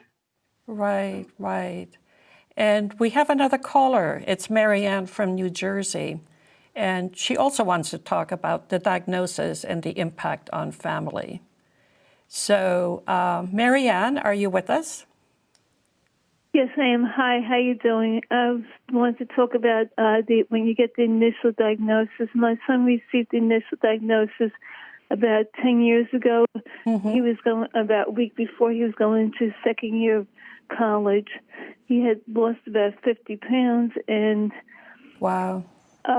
When he received the diagnosis, he almost didn't want to go back to school. We talked to him about going back to school, and just continue. He had a difficult year the first year when he was back in school, just dealing with the diagnosis and dealing with having the liver enzymes elevated and just the different parts of the disease process. But as time went on, he was able to deal a little bit more with the disease.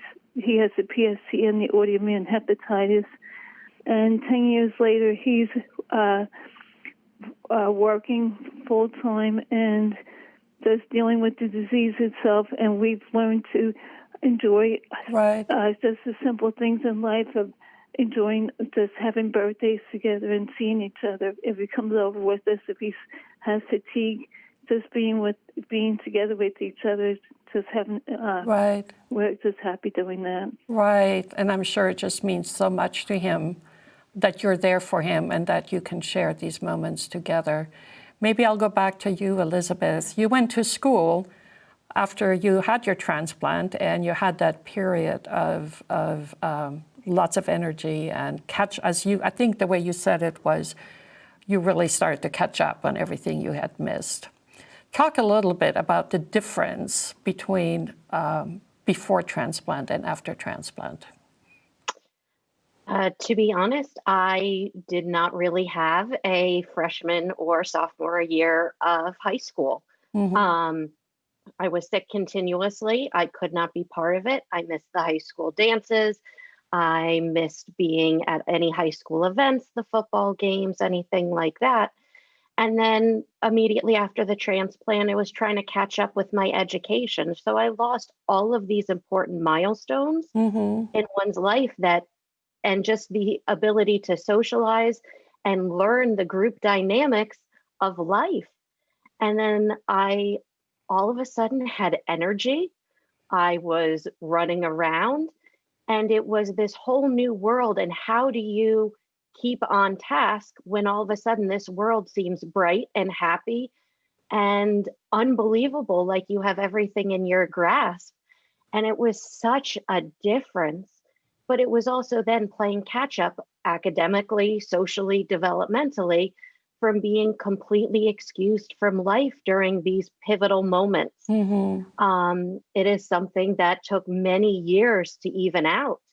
And it's something that I hope nobody has to do for themselves, because it's devastating to all of a sudden have to play catch up in the prime of your life. Right, right. How difficult to have that wonderful experience and yet feel that you're living on borrowed time. And wouldn't it be nice if there was more than a transplant that could help you? That, you know, people might think, oh, she got a transplant, she did so well. But would you wish a transplant on anyone, just the procedure itself? No. And I had a fantastic transplant experience, but I think what people fail to realize is a transplant is not a cure. It's trading one set of problems for another. Right. You have these symptoms before, but the immunosuppression after a transplant is nasty stuff. It's tremors, it's migraines, it's debilitating in its own way. Right. And I'm a nurse. How do I give an injection if I can't keep my hand steady due to immunosuppression? Right. So a transplant does not mean life is perfect. A transplant means you just have more time, but you still have struggles. Right. That is so important to remember that. And Tawny, you'd like to chime in? Yeah, I wouldn't wish a transplant on anybody either if they didn't have to go through it. I had several infections post-transplant and was admitted 5 different times after my transplant.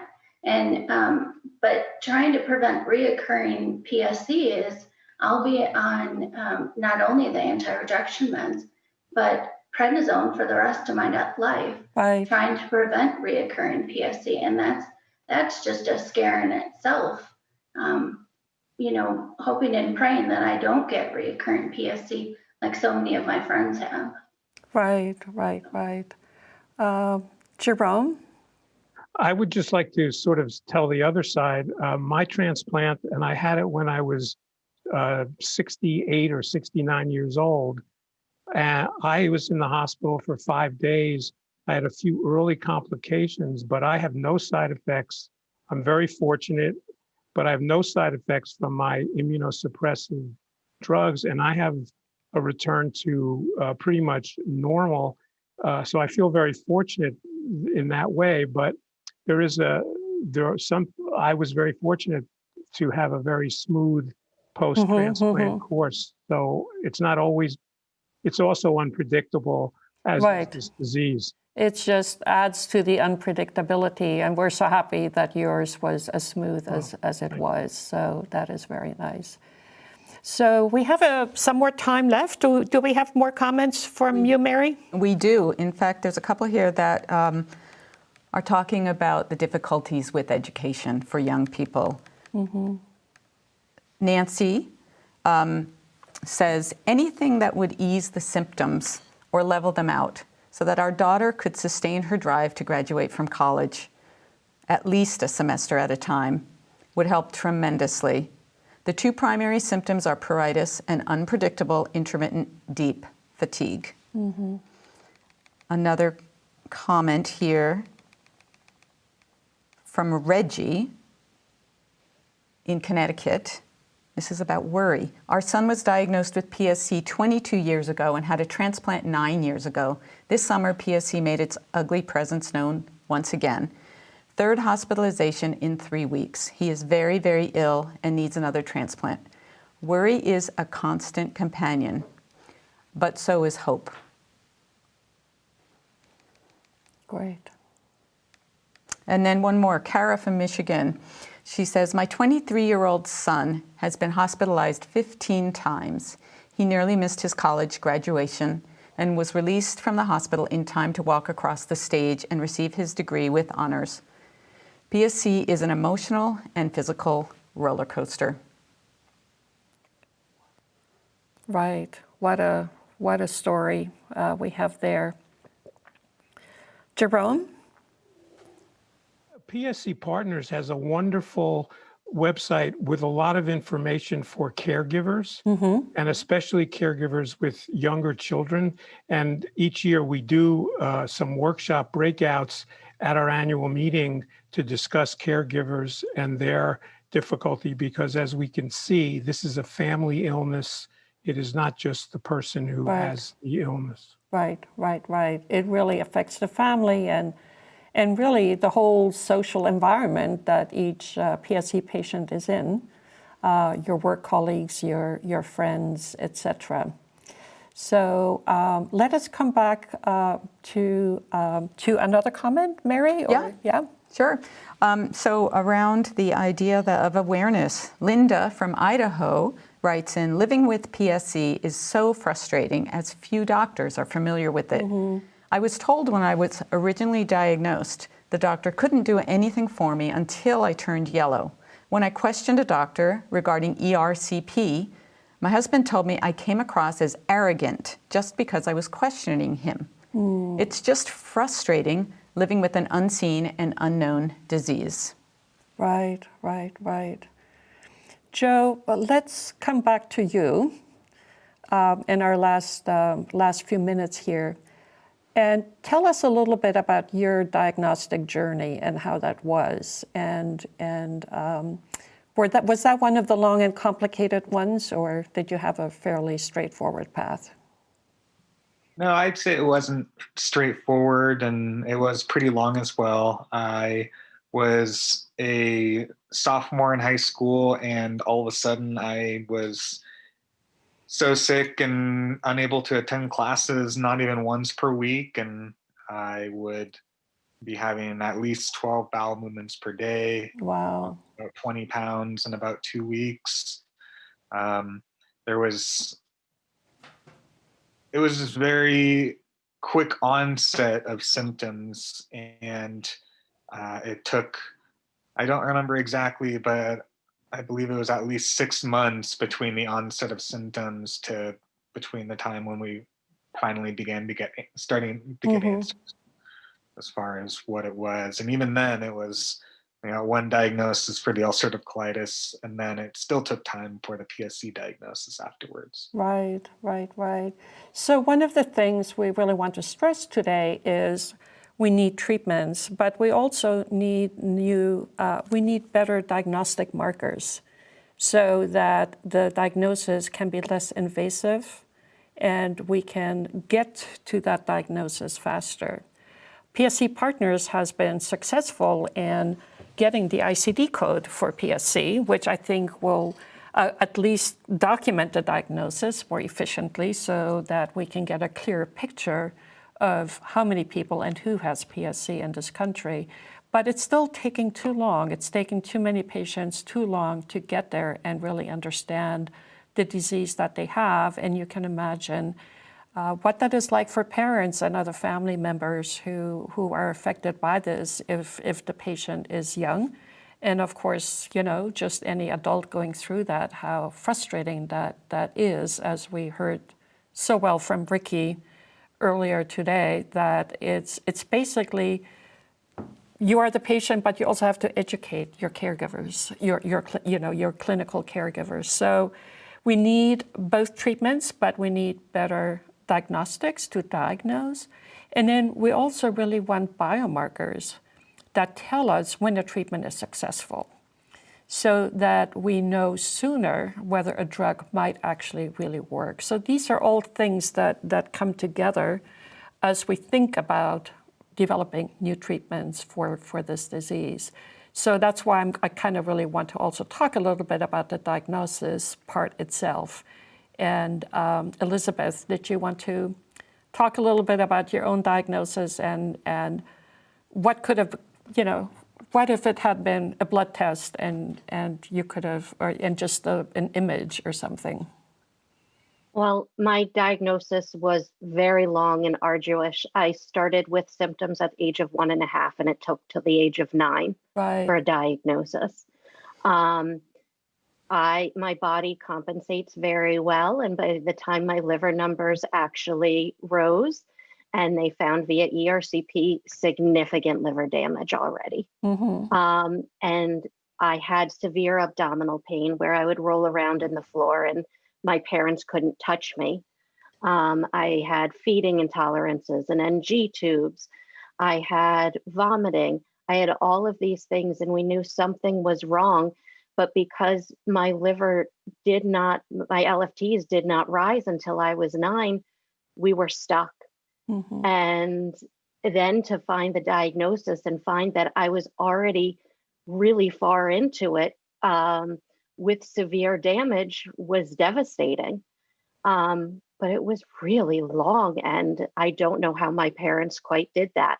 It was multiple centers throughout the East Coast before I got my diagnosis. Right. And one of the things about the liver is that it is very plastic. It's very adaptable. It can regenerate, which is a benefit, but it also tricks you then, doesn't it? Because like you say, it didn't really tell you or your parents or your doctors that, hey, there's a real problem here that we need to be looking at. So this has been an amazing panel discussion to kick us off in our first live session. We can't thank you enough for having joined us, Jerome, Tawny, Elizabeth, and Joe. We wish you all the very best for the rest of the day, and we will now then move on to our next session. Thank you so much, all of you. Bye-bye. We are now showing a slide. We will just want you to take a minute. We will just pause for a minute. Take a deep breath, or 2 or 3. Maybe stand up and stretch a little bit, or just have a moment of silence to catch our breath, and then we will return.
Okay, so we're now ready to go back to our program.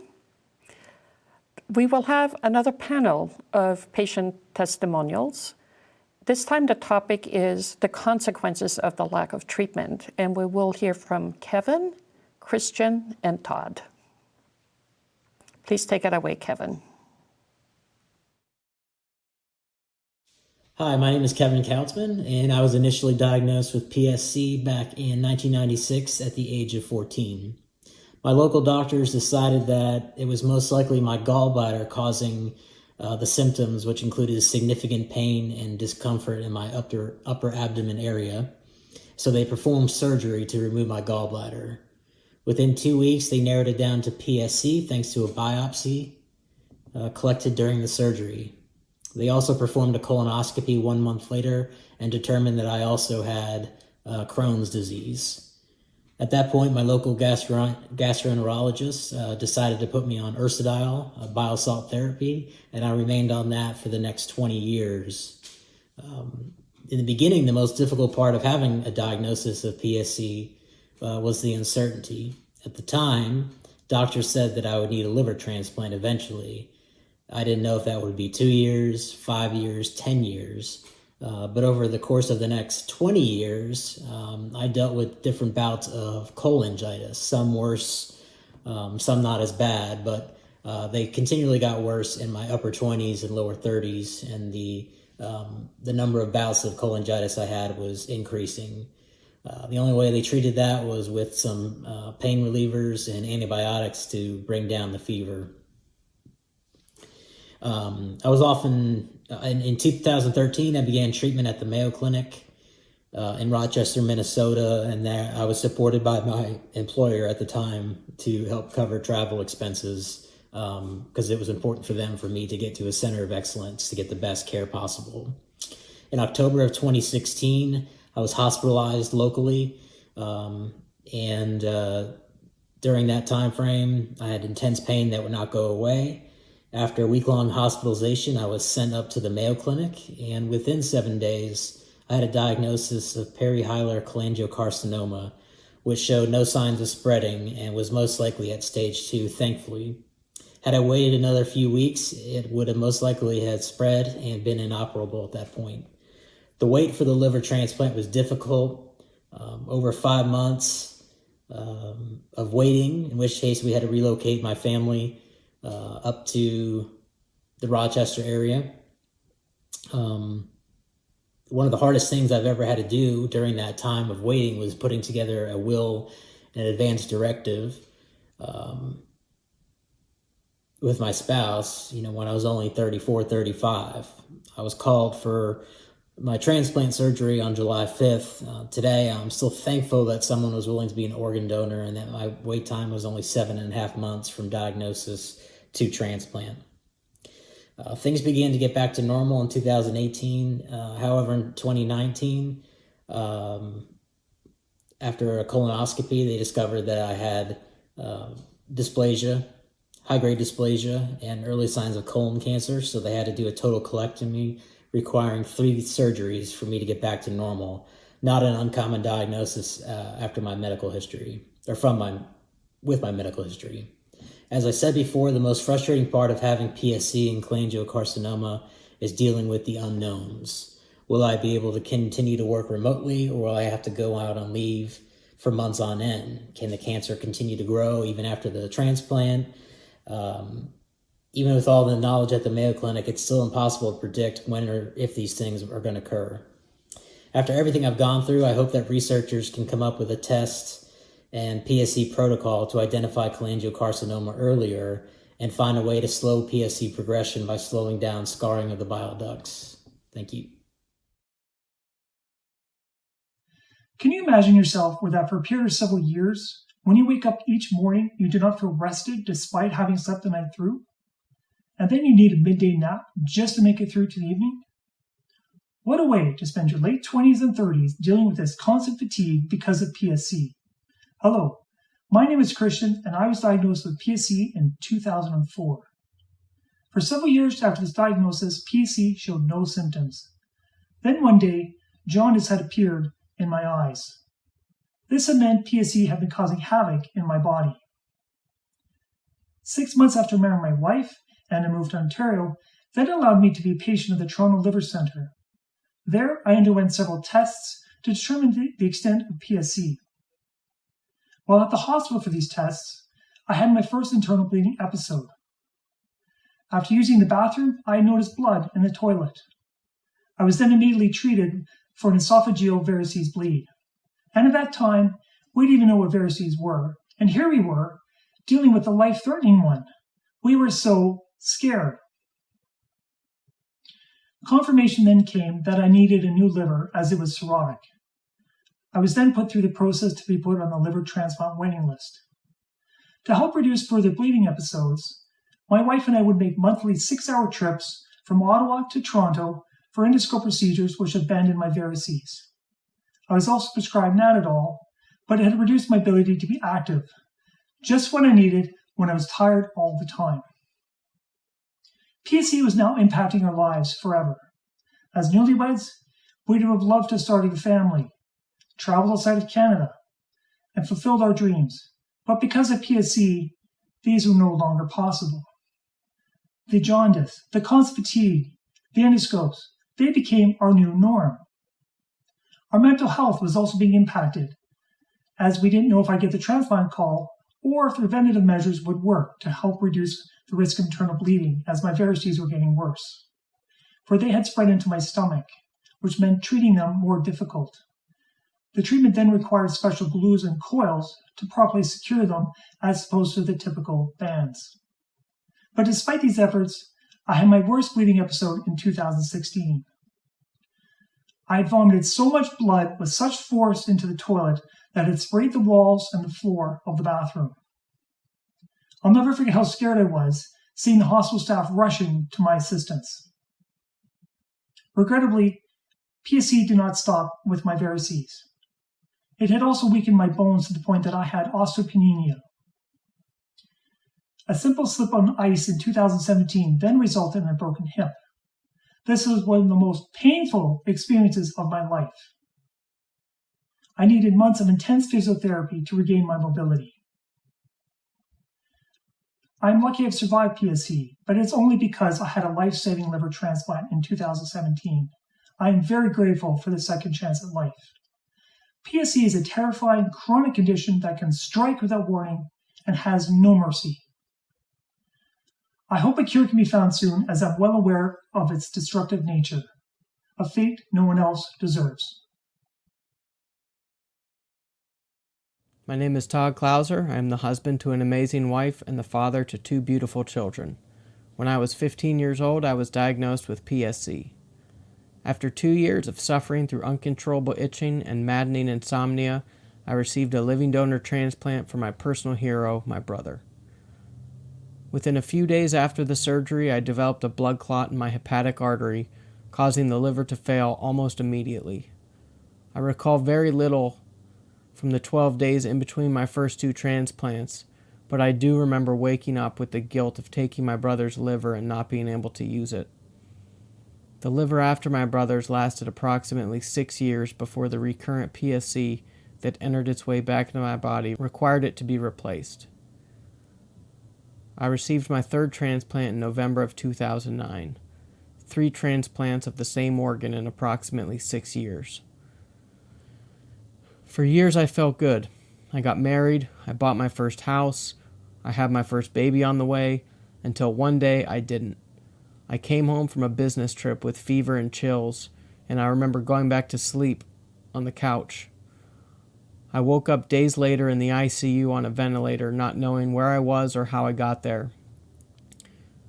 I spent over a month in the hospital and nearly 2 years withering away on the transplant list yet again, this time with tubes coming out of my abdomen draining the bile and infection from my liver. For 2 years I barely lived my life. What should have been the best years of my life were robbed from me. When my daughter was born, I could barely hold her without getting exhausted. I couldn't be the hands-on dad that I always pictured myself being. I remember realizing that there was a good chance that I could croak any day and she wouldn't remember who I was. I wrote life advice for her in a journal every night because I wanted her to have words to remember me by. PSC is always with you. It doesn't matter if you're post-transplant or not. It's always there. Every time you feel an itch or get a fever, you get this little voice in the back of your head asking, is this the PSC coming back? I'm not an anxious person. I'm probably as laid back as they get. But the thought of having to tell my family that I'm having symptoms again is my biggest nightmare. Putting your loved ones through that kind of pain can be worse than the disease itself. I've gone through 4 transplants because of PSC. I make light of it by telling people I'm impossible to kill. But the truth of the matter is that every time I feel under the weather, I get this gut-wrenching feeling that this could be it.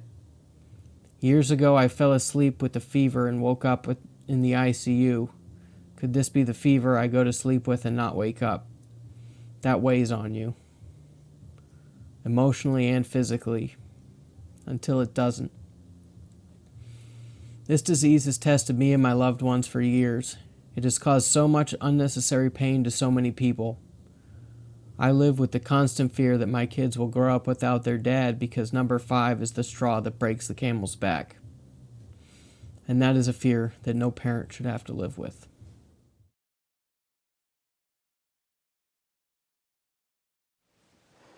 Thank you, Kevin, Christian, and Stephen, for sharing these terrifying, painful, and surely traumatic consequences from a lack of treatment for PSC.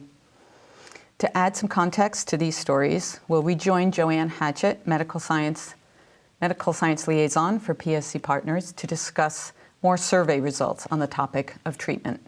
Take it away, Joanne.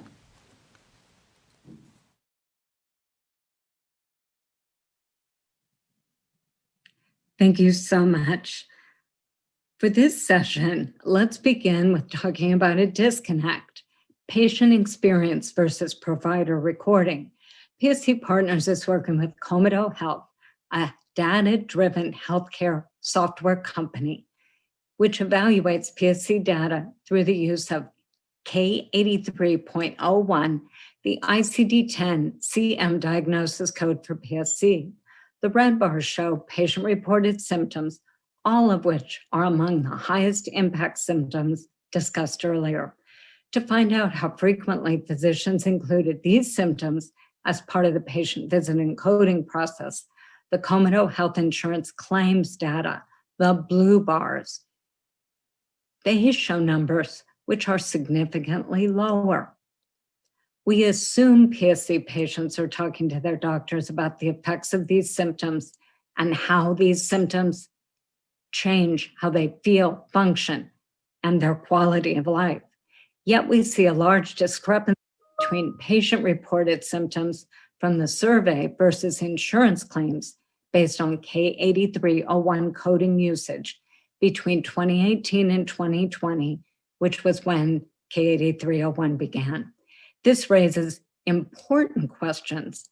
Are PSCers clearly describing the serious impact of these symptoms on their quality of life to their doctors? Are physicians understanding the depth of the patient's distress? Or are they uncomfortable prescribing medications for anxiety and depression?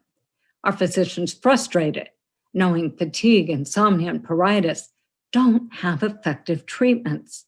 How to bridge this gap? Patients can discuss physicians' symptoms with their doctor and ask them to document their symptoms. Physicians can proactively ask patients about their symptoms. Next slide, please. PSC and impact on activities of daily life.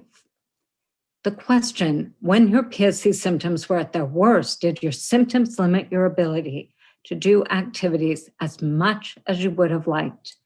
These numbers tell a story.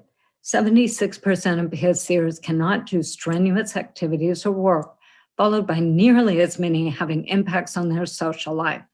Sexual interest or activity is something we never tend to discuss openly, yet 60% said they were impacted when PSC was at its worst, along with the ability to do household chores and work or home duties being impacted.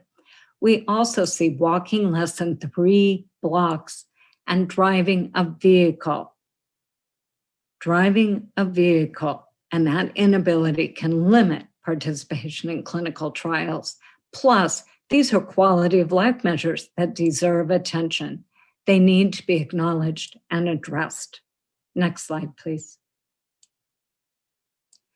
Which was first, PSC or IBD? What was the relationship of the timing between the onset of your PSC symptoms and your IBD diagnosis? It's interesting to look at the onset of PSC symptoms and the timing of the individual's IBD diagnosis. We see in the large red slice that about 50% have PSC symptoms after their IBD diagnosis. Yet about 20% of PSCers are having PSC symptoms near the time of IBD diagnosis and another 20% before diagnosis. It looks like there is not a clear causal relationship between PSC symptoms and IBD diagnosis. Over 70% of all PSCers have IBD. Yet the pattern is not the same for everyone.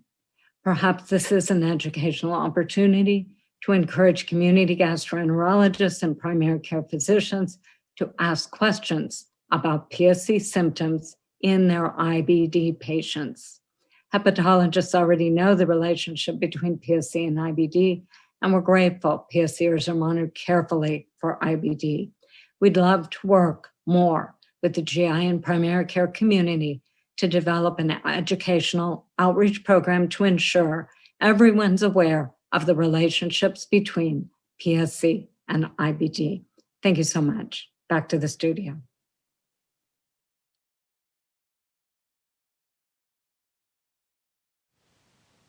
Thank you, Joanne. Let's now return to live polling, please. If you've just joined us, please participate if you are a PSC patient or a caregiver.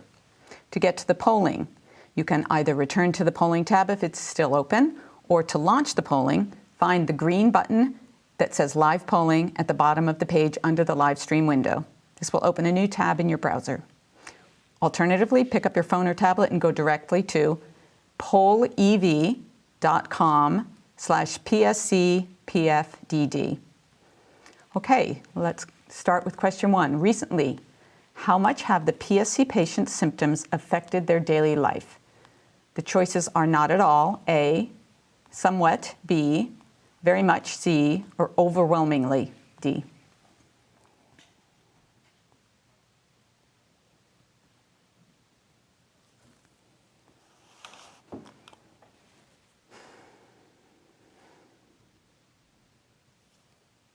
So between somewhat, very much, and overwhelmingly, we see about 80% of the respondents are being affected by their daily life is being affected by their PSC symptoms, with about 40 to 50% very much or overwhelmingly, and 15% overwhelmingly. Their daily life is overwhelmingly affected.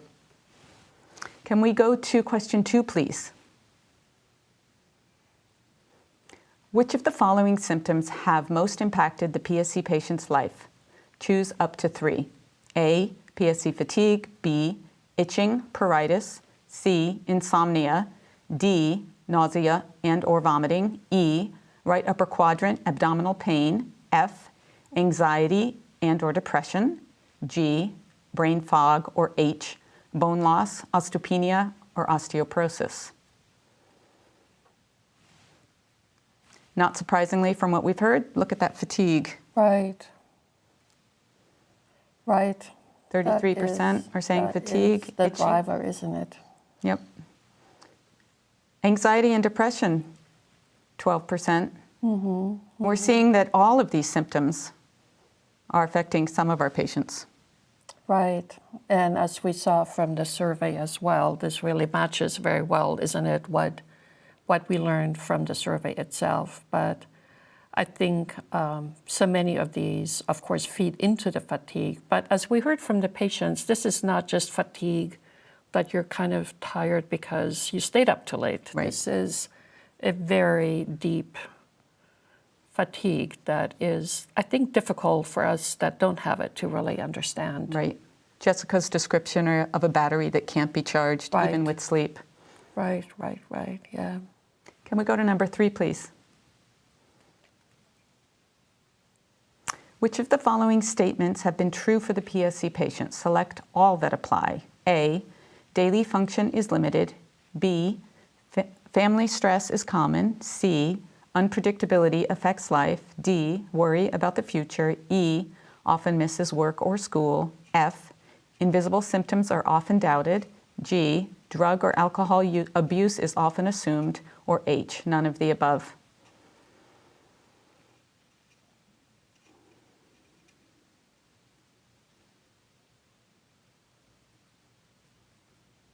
Right. It's that unpredictability and the worry about the future, isn't it? Yep. The same, similar to what we've seen from the survey. Right. But, when I first started learning about PSC and heard about these symptoms kind of coming and going, and I thought, well, how nice it is that the symptoms aren't there all the time. But it's that uncertainty that is really become so, ingrained now in my thinking about how that really affects you, because it's like this ticking bomb. It's very hard to plan. It's very hard to predict. It's hard to rely. It's hard to be relied upon, and it's hard to rely on yourself. Right. Okay, thank you so much for participating. And please continue to respond to these polls throughout the day. You can leave this tab open and simply return to it when we launch the next polling section.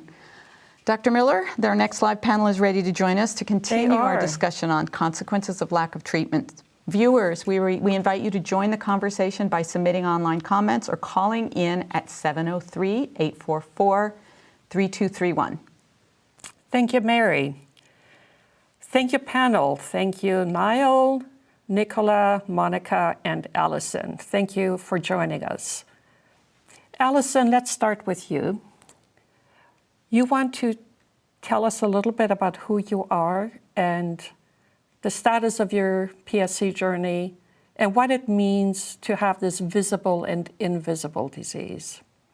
And I think we have a slide actually to illustrate some of that. Okay, sure. I'm Allison. I'm from Calgary, Alberta, Canada. I was diagnosed with ulcerative colitis at the age of 5, then PSC at 15, and then I received a living donor transplant from my sister at the age of 31. Invisible versus visible, it was a long journey. Before I actually received my transplant, I was assessed 3 times. But I was so scared of getting the transplant, I downplayed the symptoms for quite a while to the doctors, even though I was basically living my own personal hell on earth. Wow, look at that picture. Wow, yes. It was a very secretive, quiet thing for quite a while until I really started showing the symptoms. But PSC robbed me of the best years of my life. My friends couldn't understand. I'm a very sociable person. A lot of times they couldn't understand why I didn't want to go out and do things. I was embarrassed to wear skirts or shorts or anything like that because my legs were literally a war zone with open wounds that it hurt to have a shower on a daily basis, even because it just burned so bad. I'd scream every morning having a shower because the pain was just unbearable. I wasn't sleeping at night at all. I'd be up until 4 o'clock in the morning, usually every day. And by the time it was time for me to get up and go to work, would be about the time I'd fall asleep. It was just unbelievable, the things that were happening. And then when it became visible, as you can see from my picture, I was so yellow. I had people asking me, believe it or not, if I was wearing yellow contacts. It was absolutely humiliating. And this was when I was in my 20s. People asking me if I was wearing yellow makeup. It was just unbelievable. I would have nosebleeds randomly out of the blue. It didn't matter where I was, if I was on public transit, things like that I couldn't stop. I always had to have a large amount of Kleenex in my purse. Random nausea out of the blue. I'd get sick to my stomach, and then, if someone happened to see it, they'd think I had the flu or something contagious. And why was I out and about if I was sick? I was losing weight so bad, but my belly was getting distended. And at first I didn't realize, I thought maybe because I quit exercising that I was starting to get out of shape. Well, in turn, it was the fluid of the ascites that kept building. There was just all sorts of things. I was walking across the street one day and I just literally collapsed in the middle of the street. And I know it was just my muscles had been ate away so bad. I was randomly falling out of the blue. There was a lot of things I kept to myself that I didn't want my family to know because they worried so much as it was. And it was very hard. But when it became visible, then some of the truth did have to come out. Right. What kind of stigma did you face? Well, a lot of people, made comments like, well, if you'd only eat properly, or they assumed that you've got, once I started turning yellow, they assumed even that I had something contagious. People in public didn't want to be near me because I looked like I was some sort of freak show. People, again, assume that you've been drinking, you haven't looked after yourself. I did nothing but look after myself my whole life. I was never a drinker or into drugs. I lived a very clean lifestyle like the rest of us that have this condition. Right. It's that association with the liver that makes so many people just assume that you have done something to your liver and not that your liver is doing something to you, and something that you absolutely have just no control over. Thank you, Allison, for sharing that with us, and we'll come back to you. I'll go to Niall now. Niall, you are in Ireland, and we would love to hear from you. Yeah, my name's Niall McKay. I got diagnosed with PSC in 2015. I had a young doctor who was delighted with her diagnosis because she knew what it was, and it was her first big diagnosis, but I had a very different experience of finding out that I had PSC, you know, particularly when they wheeled in the surgeon to tell me that, and at that time, of course, the statistics were wrong, but they basically told me I had 10 years to live at that stage. Wow. So why have you moved to Ireland? Well, I have healthcare here, really helpful, and I moved back just over in 2017 to Ireland. I'm with the liver transplant unit in St. Vincent's Hospital here. They are excellent, you know, they're a really good unit, and I get infections every 3 to 6 months, so I will be I am hospitalized every 3 to 6 months. And like other people have said, I have no idea when this disease is going to strike. So I have here my little go bag with my files in it. I got a set of headphones, a charger, you know, so I'm ready. A set of flip flops for the hospital. So that I'm ready to go at a moment's notice, and my medication, of course, and a baseball cap, because I get very sensitive to the light when I get a kind of a PSC attack. And one time I put the sheet over my head, and the nurses didn't like that. Wow, wow! So you take a baseball cap to the hospital with you to protect your scalp.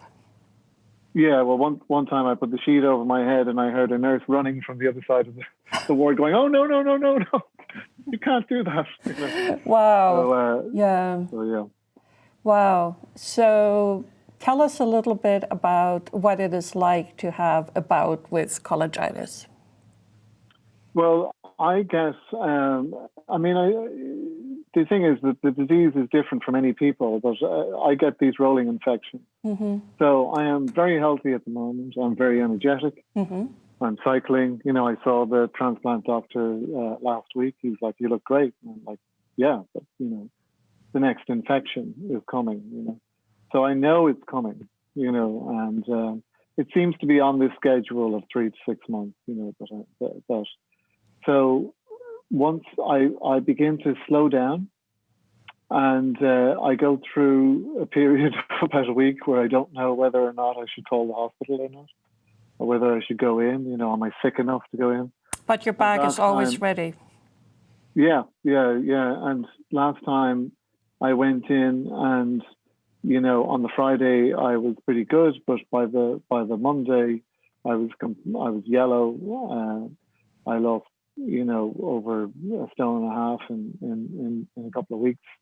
And that time I was listed in Ireland for the transplant. So, you know, if you're lucky enough to be sick enough to be listed for a transplant, that's kind of where we are. And the thing is that, you know, I'm a former science reporter, and I do the podcast for PSC Partners. But the thing is that, you know, transplanting a liver to solve PSC is like changing the engine in your car because your battery is gone. It is complete. It's a huge job. It's kind of not, and actually, it's not really solving the problem. The problem could be with your alternator, you know. Right. And that's why we get a recurrence. You know, we get often people with PSC get the disease back, and that's if you're lucky. If you're unlucky, it's like burning your house down, because so many of the times, either people, you know, there's a 20% chance of people who are on the list not making the operation, and then there's a 10% chance of people getting the operation, not making it through the operation. Right. So, a transplant to solve a disease that, is curable. This isn't even like COVID. This is a curable disease, and autoimmune diseases are on the rise. PSC is on the rise. We're going to see more of it, and we need more research into what's causing it. Whether it's the microbiome or the blood stomach barrier or whatever it is. But they are making progress in it. But it's a solvable disease. And just think that each patient who goes through transplant, I mean, I don't know what the figures are, but it must be, near $1 million by the time you're done. 5 surgeons, 4-hour operation, transfusion. Right. Stays in the emergency room. So, and if it's from a living donor, it's the other person as well, of course.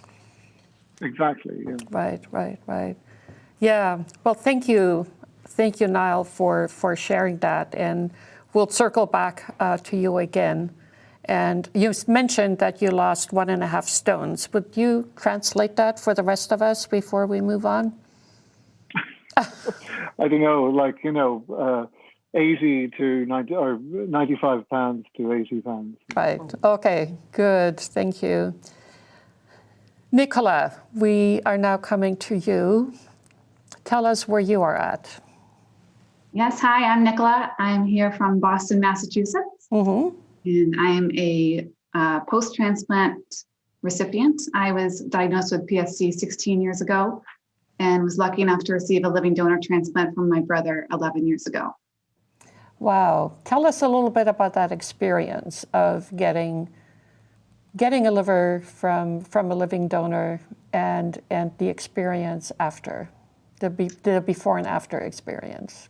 Yes, I think a lot of people have touched on the disease itself, but there's also a huge side of it with having a living donor and dealing with the guilt of putting someone through a surgery to save your life. And I'm one of the lucky ones that had someone that was available to and matched to give me half of his liver. And for that, I'm forever grateful. And there's really no thank you can give to someone that does that for you. And like many of other people have said, post-transplant life isn't completely free. There's lots of issues post-transplant that some of us face, myself included. And I think the biggest issue I'm facing really is around strictures from the liver transplant itself, tissue being built up. And that gives me lots of complications. I have recurrent infections, a lot of recurrent cholangitis. I've had multiple brains. And now, most recently, I'm on long-term antibiotics, which obviously has its own side effects. Right. And that's a stress on my family. I'm a mother of 2 young boys, and I never know when the next cholangitis infection is going to strike, how long I'll be gone for. Will I need surgery? How will my husband take care of my kids? Right.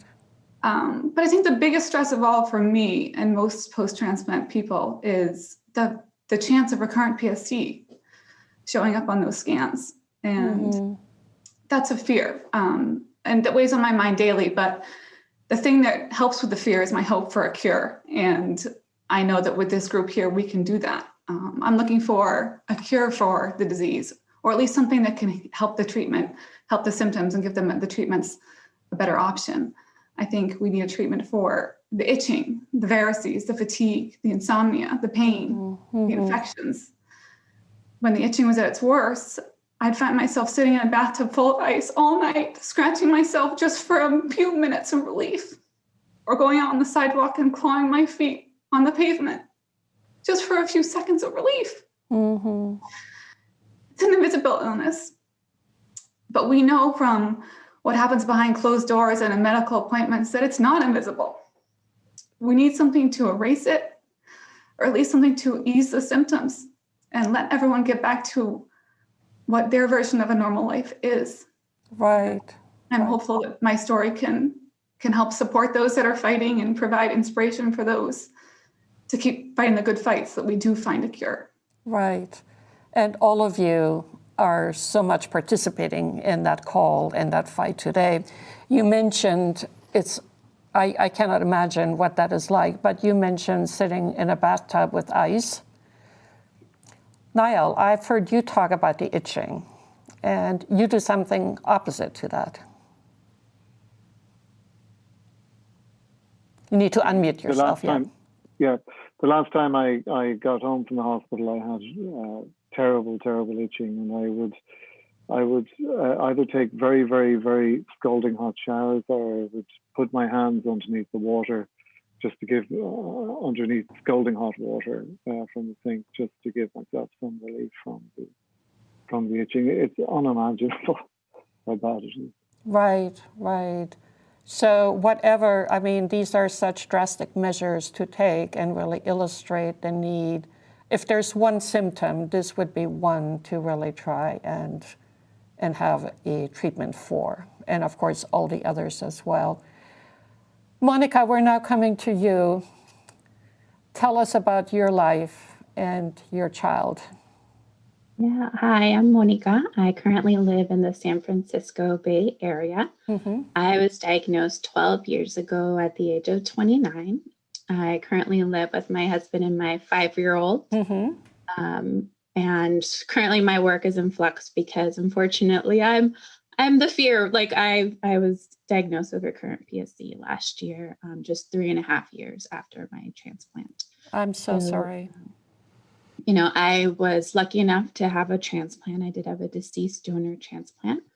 I was doing fine. My doctors had really, when we talked about pregnancy, said we need a period of you doing well before we'd be on board with that. So we waited. I had that. I had my son, and then after that, I had a really rapid decline. So I was waiting for my transplant, and he was, when I had my transplant, he was 20 months old. While I was waiting every night, I would put him to sleep, and I would say, if mommy's not here in the morning, just know that I'm working as hard as I can to get back to you. And I would just whisper that in his ear. My fear was that I wouldn't come back, as Niall pointed out, not everyone makes it through. So I was glad that I have made it through. I did have a second chance. Had a pretty long recovery, and there are many things that go into that. I processed a lot. I'm an artist. I'm a photographer. I'm an artist. I processed that by listening to other people's stories. I started a podcast about other parents with PSC or parents of PSCers. I've processed through my photography, sort of my journey. I did have a wonderful job that I worked at an arts high school. And I remember sitting down with my boss and saying, you know, I have PSC, I have this job that's intense that I love, and now I have a baby and I can do 2 out of 3. And I want to say bye to PSC. I want there to be a cure. There's not. I'm not getting rid of my son that I worked so hard to have and love so much. So I have to say goodbye to my job. So, you know, I have been trying to do photography on my own, but also I know that stress is a huge trigger for me. Right. So part of my not working full time is decreasing the stress in our family and trying to make it through. Now with recurrent PSC, I've had some of my first hospitalizations. I did not have hospitalizations before my transplant. Recurrent PSC does not have the same path. For me, it has included a trip for sepsis. It has included cholangitis attacks. You know, and they're already talking about my second transplant. They're already talking about a living donor transplant because of the change in the MELD system and the likelihood of how sick I would have to get in order to get another transplant. So, you know, that affects our whole family. It affects where we live, and we have to be near a transplant center. It affects jobs. My husband, even if he's in a position where he wants to leave his work, the first thing he asked about in his new job when they offered him a job was, what's the health insurance? What does it cover? What's the phone number? Right. We need to make sure it covers my wife's treatment, because without insurance, then we're toast. I mean, I know people who were not able to have a transplant because they could not afford it. So I know that I was very lucky, and you know, will I be lucky again? Will I get a third chance of life? Will I get to watch my son grow up? Those are the concerns that I have. How will I decline this time? That's my question, right? The wasting of, talk about itching. I mean, one thing to understand, this isn't skin itching, it's blood itching. Like your blood is itchy. The bile is in your blood. Like you can't reach the itch. Some people gave me credit because I didn't get an epidural with my birth, but I got it because they told me that epidurals can make you itchy. I was like, no. Oh, wow. I would rather the birth pain than you give me something that's going to make me itchier. Right. And the current PSC, that's as soon as that came back, what heartbreak. You have all just made that so clear to us what that means. Yeah. That incredible thing that you can't reach. We do have some callers, so stand by. Let's take some callers to make their comment. We have Eric from Vancouver. Eric, are you with us? Yep, I'm here. Good morning from the West Coast. Good morning. Here in Vancouver, British Columbia. Good morning. Morning. Yep. Yeah, I wanted to talk about, I am 4 years post-transplant. I wanted to make some comments about my challenges on liver transplant for PSC treatment, and all of the episodes that I've been through. And there has to be something better here, So first of all, successfully getting to the stage of having a liver transplant, you'd literally almost have to die, or at least I did. And most people that I've talked to are in the same boat. I had to suffer with merciless symptoms, miscommunication, rumors of the cures for years before I knew I had PSC. So I had a lot of symptoms and not even knowing that I had PSC. Then I was diagnosed in 2014, and I lived for 1.5 years after knowing that I had this.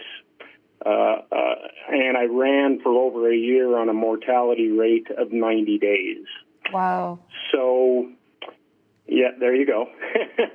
And it's a very ironic and frustrating process to get through, to get to the operating table for a transplant. Yeah. Once you know that you have PSC, you get scored on severity and need for a transplant. It's called a MELD score. It's basically based on your blood chemistry. If you're healthy, your score is usually 6 or lower. My score on February 2015 was 36, so very critical. That is critical I was indeed. listed for a transplant. Yeah, I was listed for a transplant. They called me in the top 10 in the region. They didn't tell me I was number 1 or number 10, but so I was quite excited that I was going to get this disease under control. I had all these perceptions of coming out the other end extremely healthy and ready to get back to life and get back to my family. I am a family man, and I have 4 kids. They're now adults. So over the course of getting listed for the next 30 days, I went through a rigorous change of my medications, diet, and exercise, and my score started to fall. So it fell below 25. I was excited about that. Maybe I didn't have PSC. Maybe they were wrong, So the doctor came in and talked to me about my score falling, and he said, yeah, this is very good. And you do have PSC, but it looks like we're getting it under control. The bad news is that you've fallen down on the list of getting a transplant because you're healthier than a lot more other people. Well, that certainly doesn't seem fair, does it? That you are actually... yeah, go ahead. Yep. Yep, you're telling me that... I'm not going to get a transplant now because I've improved in health. And he said, yeah, you're right. You got to get sicker in order to get a transplant. And not only that, you have to follow this rigorous plan of medication, diet, and exercise. So and I still have the symptoms. So I still have itching. I got, the mental brain fog, lots of fatigue, and still trying to do my job. I worked full time pretty much through this whole episode. And then I was relieved when I got to do a transplant, and it had to be through a live liver transplant. I couldn't get my score above 25. So thank God there was someone willing. It was a friend of the family and a hero out of the family. So you did have your transplant, And Eric? You did have your transplant? I did have my transplant. Good. Yeah. That was August of 2016. And it wasn't a good experience. You know, I was revived on the operating table 3 times. I got an infection. I was in ICU for a month and a half after my transplant, and already discussed lots of the symptoms after having a transplant. So I don't wish a transplant on anybody. Thank you so much, Eric. That is for your insight into this. Just the waiting. The fact that you have to get sicker, and if you do your job in getting better, it actually takes you off the list. That certainly doesn't seem fair at all. But we've heard so many similar stories as yours in terms of, you know, this is not an easy thing to do. For anyone that thinks getting a liver transplant is just, you know, you just get one and then PSC disappears. You really remind us that that is not the case. Let's bring in one more call. We do have Sandra from Illinois. And Sandra, are you with us? Yes. I'm Sandra Burke, and I'm from Illinois. My son, Philip Burke, lived with primary sclerosing cholangitis for 19 years until his death in 2013. And so sorry to hear on about that. and off the transplant list several times, improving and then getting worse. And the being called and then getting to the hospital and finding out that either the donor liver wasn't good enough or he had been second on the list. He was only 40 years old when he died. He did have a number of years when he was well and didn't experience a lot of symptoms. He was actually diagnosed when he was a college student, and he donated blood, and they discovered his liver enzymes were elevated. He had the usual symptoms we've been hearing people talk about of itching, jaundice, and severe fatigue. He also had severe osteoporosis, portal hypertension, ulcerative colitis, and progressing cirrhosis. He was able to be married, he has children, and at the time of his death, his children were 11, 15, and 18. He was very involved in the organization, PSC Partners Seeking a Cure. And he worked with Sandy on the Facebook group. Wonderful. Also created a nonprofit organization titled More Than Illness. That sounds really wonderful, Sandra. One of the most difficult. Right. Have we lost Sandra? I think we've lost the audio for her. But thank you, Sandra, for sharing that. I wonder if, Mary, if you have some additional comments to read from what's coming in from the internet. We have many comments, and we're not going to have time to get to all of them.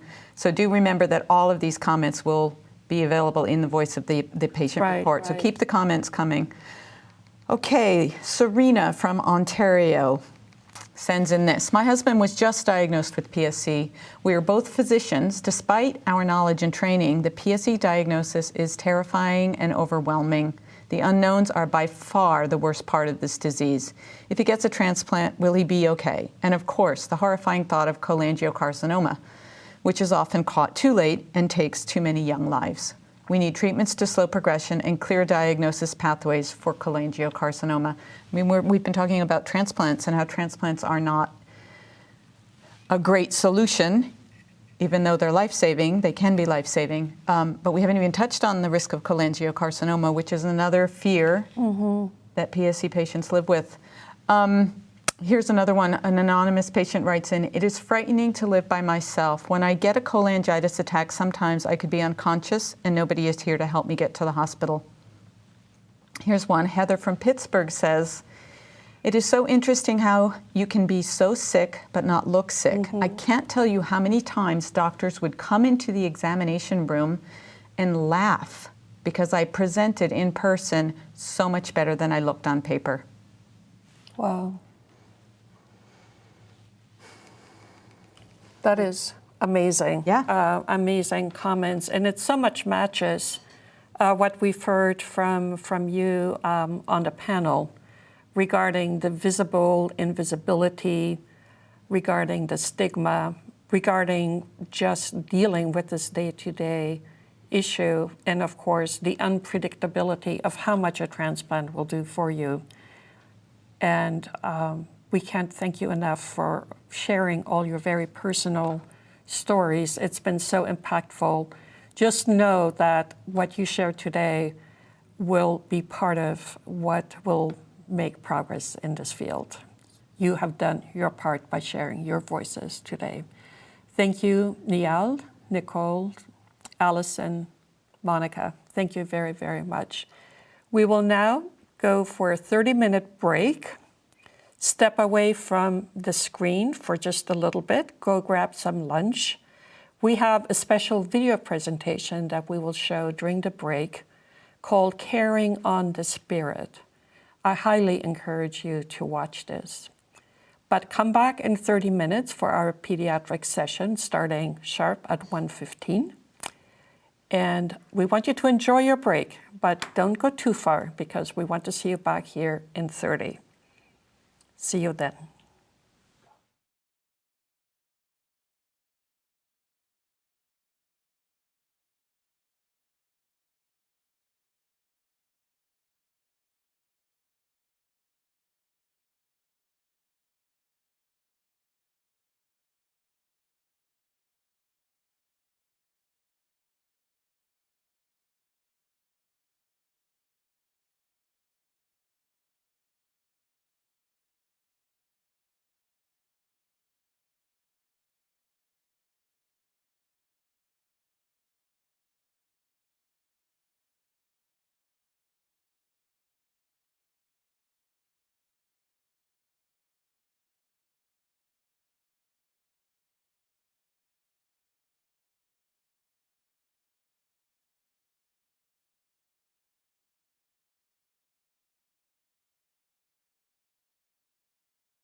Hello, welcome back.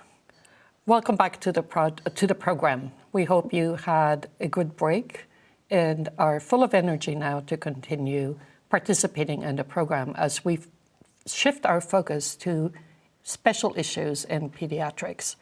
And it is my distinct pleasure to introduce Dr. Jorge Becerra. He's the president of the American Association for the Study of Liver Diseases. He's also a professor of pediatrics at the Cincinnati Children's Medical Center. He is the William and Rebecca Blistereri Chair in Pediatric Hepatitis. He's the director of the Division of Gastroenterology, Hepatology, and Nutrition, and a medical director for the Liver Care Center and for the Digestive Health Center. Dr. Becerra, we really look forward to your presentation. Thank you. I also want to thank PSC partners for inviting me to review the natural history, management, and treatment of PSC in children and adolescents. PSC, today I will briefly revisit key elements of the pathogenesis of disease so that we can better understand key features of pediatric PSC. I will use a couple of patient cases to illustrate how the disease manifests in children and adolescents. And then I'll focus on reviewing some unmet needs. We need better understanding of the clinical course of disease. We better define the impact of growth and development, and we need to really develop more effective therapies. PSC attacks the epithelium of both intra and extrahepatic bile ducts. Indeed, a small target, but with potential for major impact on the health of a child. As you can see here, if you do the biopsy of a child with PSC, you may find a typical feature of a pericentral fibrosis around intrahepatic bile ducts, as well as an expansion of the portal space with predominant infiltration of inflammatory cells. Children, like adults, can also have abnormal dilatation of extrahepatic bile ducts, and sometimes to lesser degree, involvement of intrahepatic bile ducts, as shown in this MRCP. Just like adults, the pathogenesis of disease in pediatric PSC involves genetics, and it's also greater prevalence in male, and also involves other environmental factors, but not like adults. We may have a more predominant impact of immunological factors that may drive bile duct injury and inflammatory reaction. This has been demonstrated experimentally in an MDR2 knockout mouse model, in which the investigators identified and demonstrated the leakage of bile, the development of pericholangitis and periductal fibrosis, as well as ductular proliferation. PSC is a disease that affects all ages, and probably the causes differ, as seen, for example, by the careful phenotype of children with PSC. They may have mutations in genes involved in immune system. Perhaps in adults, there's a much greater contribution to the exposure of microbial agents and environmental toxins. Children and adolescents with PSC share clinical features like adult patients. They may have low-grade symptoms such as recurring abdominal pain, perhaps on the right upper quadrant, fatigue, easy bruising, different degrees of itching. Often they are diagnosed during evaluation of IBD, but they can also present during early childhood in what we call secondary sclerosing cholangitis. Defects, genetic defects in DC2 protein, for example, can lead to the protein deficiency, and the patients can present as neonatal sclerosing cholangitis.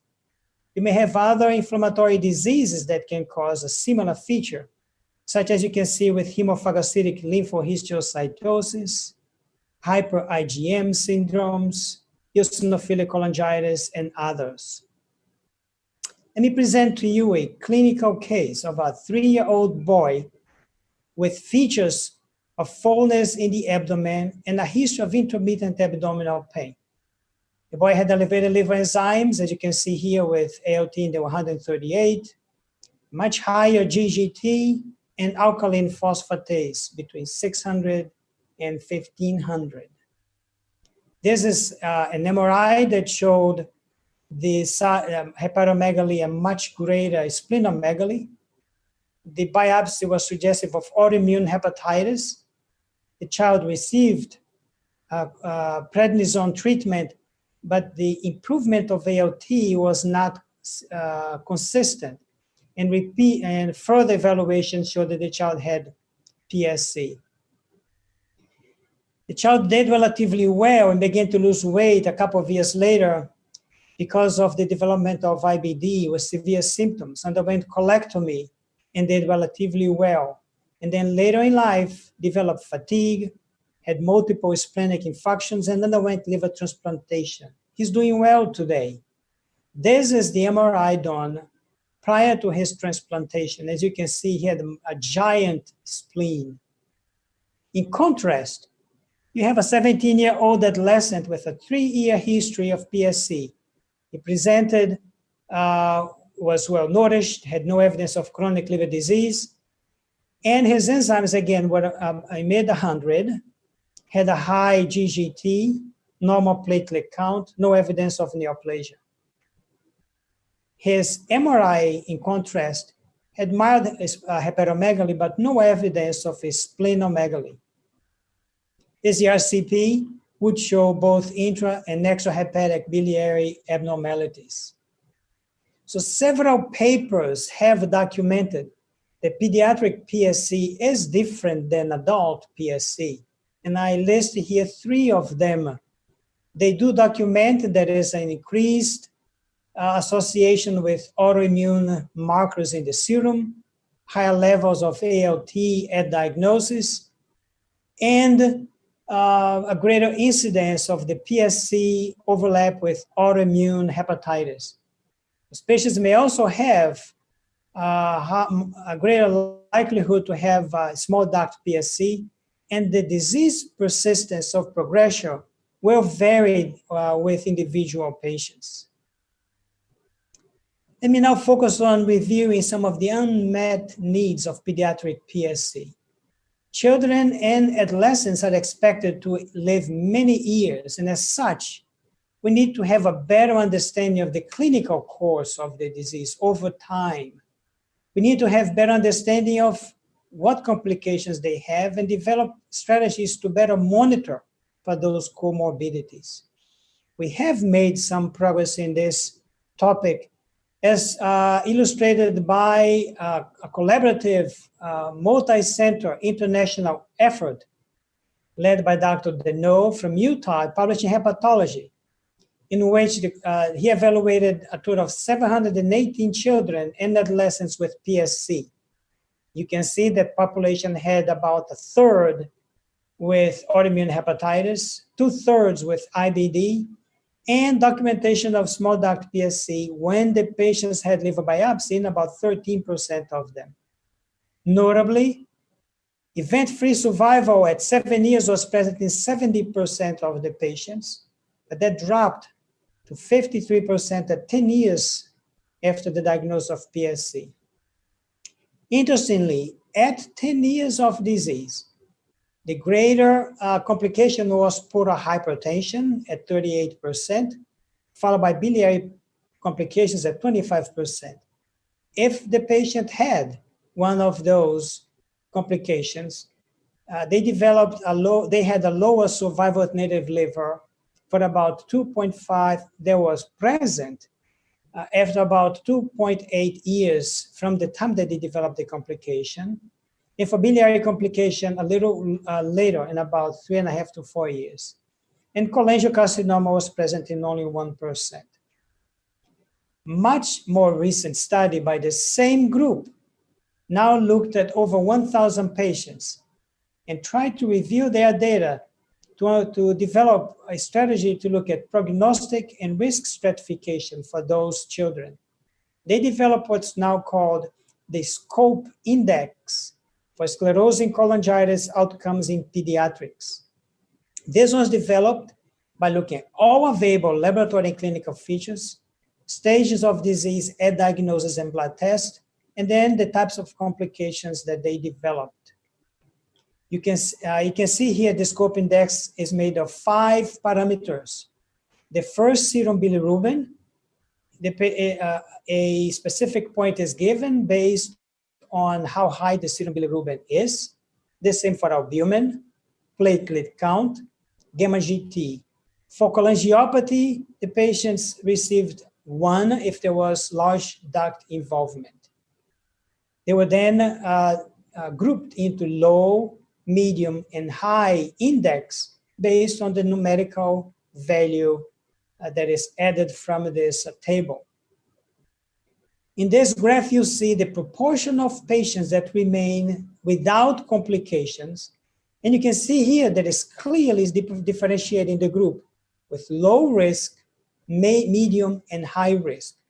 Now, this is very important if one thinks about designing a study or an intervention in those studies. The intervention should probably focus on those patients that are likely to have a high risk, because between 1 and 2 years of age, whatever intervention you expect has to really represent 20% of those that do not have a complication.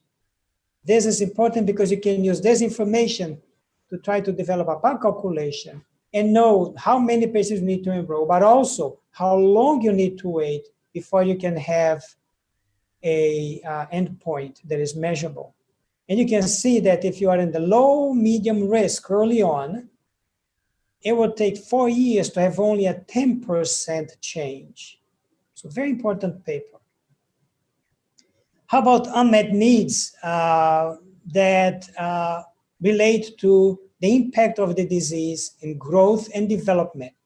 What is important for the child and the adolescent? We need to have better patient-reported outcome metrics in which support systems are needed at school, in extracurricular activities, in social activities. There is one paper that already began to address that. It was published in 2018 by Trevisoli and others. They assessed 43 patients with autoimmune hepatitis. About 20% of them had sclerosing cholangitis. And they identified negative factors that impacted psychosocial quality of life.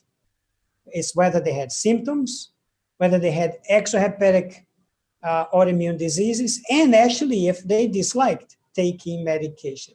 Yes, this is important for this patient population. And finally, we need more effective treatment so that we don't give the patients treatments that are available. Instead, we give them treatments that are needed for the patient. This is the treatment armamentarium that we have. Also, at specific doses, and we are concerned about using higher doses.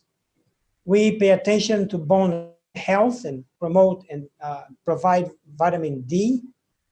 And we learned earlier today the ongoing trials look at other agents. And of course, the use of antibiotic as a current theme of investigation. Finally, there is indeed a huge unmet need in pediatric PSC.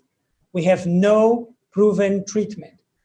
We don't yet understand what causes PSC, what triggers the inflammation. Does the inflammation start the disease? What is it that drives fibrosis? What is the role of the microbiome? We need better non-invasive biomarkers, perhaps with new MRI modalities, and the use of minimally invasive biomarkers to monitor disease progression. Clearly, we need patient-reported outcome measures, and we need greater participation in clinical and collaborative studies. I want to thank all the organizations that committed to funding studies on PSC, and thank you for the opportunity to present this data with you. Thank you very much.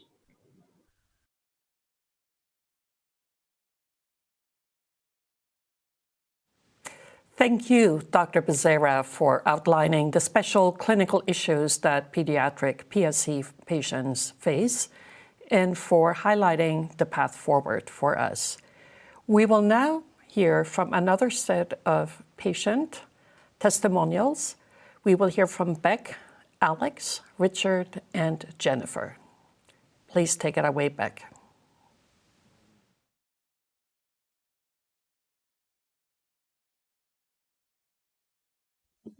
Hi, I'm Beck from Melbourne, Australia, and I'm 22 years old. I was diagnosed with primary sclerosing cholangitis just before my first birthday and with ulcerative colitis 7 years later. I suffered many of the common and not so common complications of end-stage liver disease, including hepatopulmonary syndrome and varices around my ileostomy that would bleed up to 400 mils at a time. I was transplanted at age 13 after being officially listed for 18 months, with only a few weeks left to live. Post-transplant, I am doing quite well, but still live a modified life, and with the knowledge that I may have recurrent PSC.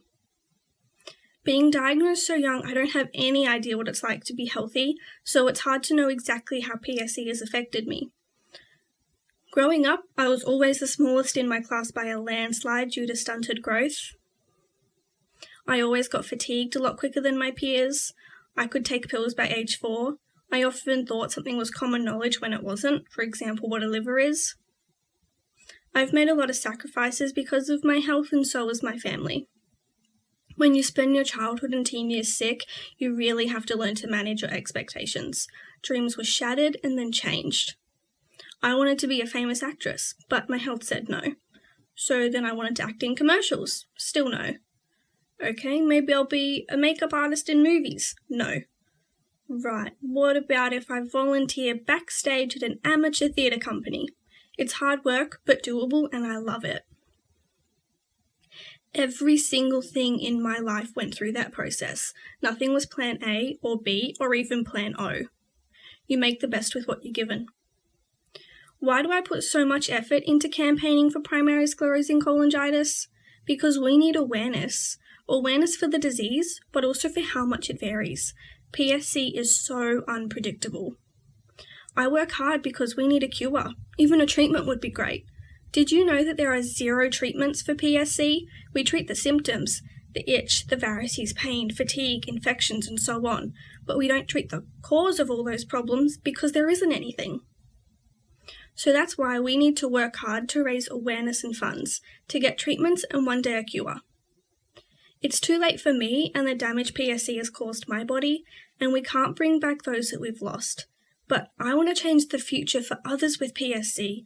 I want them to have hope and options in the medical realm. Thanks for listening. Bye. Last year, my son was so excited as we waited together at the bus stop for the school bus to take him to kindergarten for the very first time. He had this enormous backpack that, even on its tightest setting, overwhelmed his little 5-year-old body. For other parents, it seemed like that iconic moment as each of their children climbed the bus steps for the first time into a more independent childhood towards graduation from high school. When it was my son's turn to climb the steps, I knew my worries were different. I fought a numbing, crushing sadness as I wondered whether his footsteps will lead first to his driver's license or to a liver transplant. I wondered how many stays in a hospital he will have to endure as his illness progresses during this chapter of his life, his childhood years. That huge backpack that should have been a symbol of bittersweet independence struck me as a symbol of the burden of disease that he carries. A year before, we learned that he has PSC. For months, we knew something was really wrong, and all of my worries centered around diseases for which there are treatments to explore. And yet, the final diagnosis was for a progressive disease with no treatments and no cure. My son suffered from interminable itching. We just thought he had dry skin. He suffered from nausea and bouts of vomiting, and we thought he just caught a lot of stomach bugs. At his most acute suffering, He doubled over from abdominal pain at his own 4th birthday party. At that time, he could not play or sleep restfully. Next, he began suffering symptoms of ulcerative colitis. Still, he has had an uncomplicated course so far. Recently, my son learned to swallow pills. He was so nervous to try, but the look on his face was one of pride and pure joy when he successfully swallowed 4 pills that he understood absolved him from a chalky mixture that he had otherwise been dutifully choking down.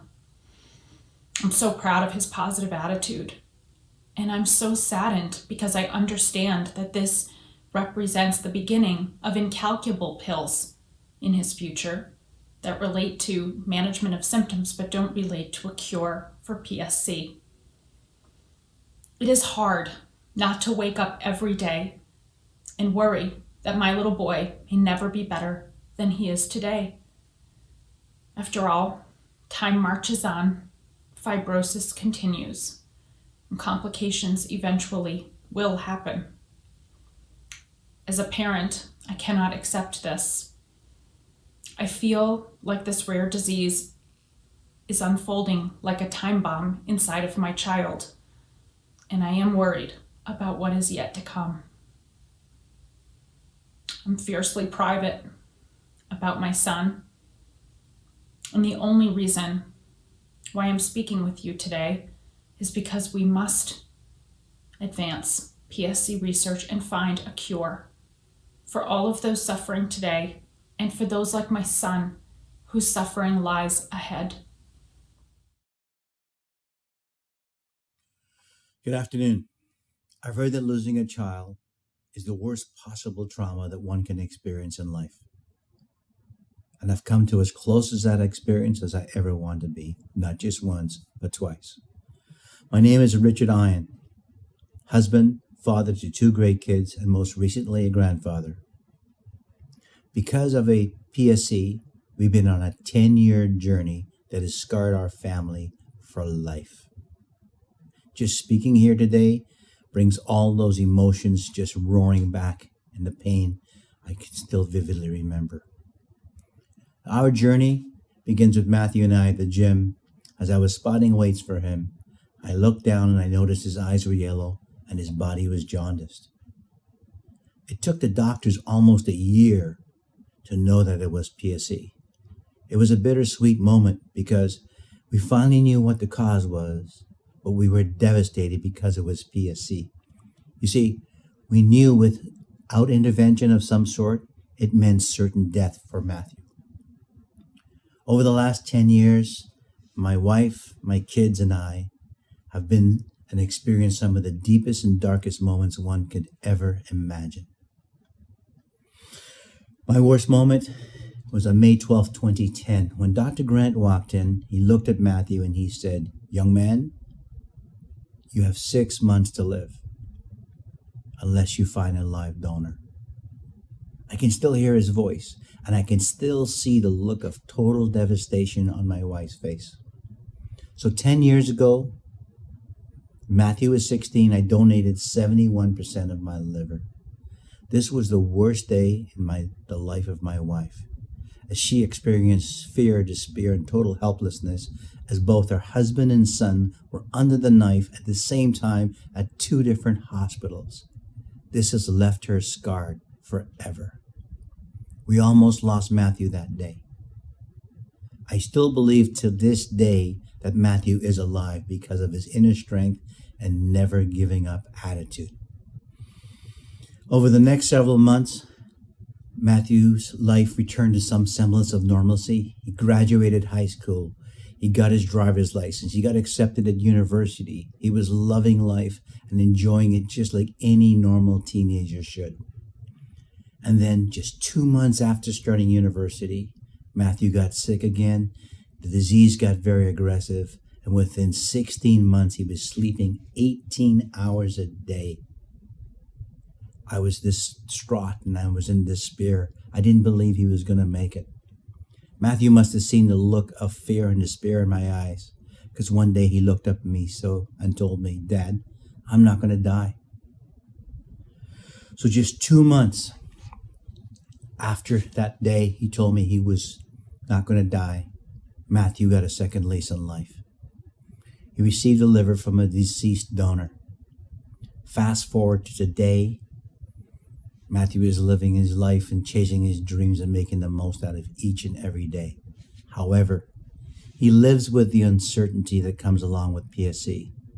He doesn't know, as healthy as he is today, whether he'll wake up tomorrow morning again fighting for his life.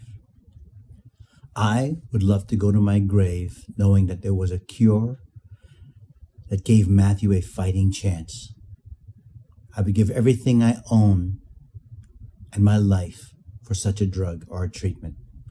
Please, we cannot let this bright light or other PSCers suffer and face death. We need to find a cure and a treatment for this nasty disease called PSC. Thank you. Hi, my name is Jennifer Sims, and I am the mom of a pediatric post-transplant PSC patient. After years of trying to figure out why my 8-year-old son was not meeting developmental milestones, constantly itching, nauseated, and vomiting frequently, he was diagnosed with PSC and Crohn's disease. Over the next 7 years, he was hospitalized more times than we can count. He experienced severe pruritus, and his skin was always broken, bleeding, and infected. We literally tried every therapy under the sun to try to help his itching. He had 6 or 7 ERCPs with stent placement in his bile ducts. No relief, never. It was awful. It was excruciating. And as a parent, it is the most helpless feeling in the world to watch your child suffer, knowing there's nothing that you can do to help. My son also suffered from debilitating fatigue, severe insomnia, and failure to thrive. He missed 1.5 years of school because his symptoms were so bad. He even had to repeat a grade. He fell asleep in class, missed school because he was too tired, and missed out on many social events because of his all-consuming fatigue. He was constantly losing weight and had to have more rounds of TPN than I can count. He was literally wasting away. At 13 years old, he was listed for transplant, and our family was very hopeful as we began the waiting game. Exception points were applied for and granted along the way because the MELD system is extremely unkind to PSC patients. We agonized over the option of a living donor. We were torn by the thought of putting someone else's life at risk.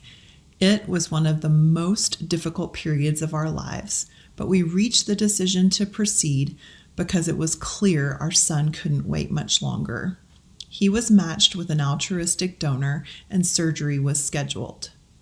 About 6 weeks before surgery, we got a call that he had been matched with a deceased donor, and he had his transplant on May 14th, 2018.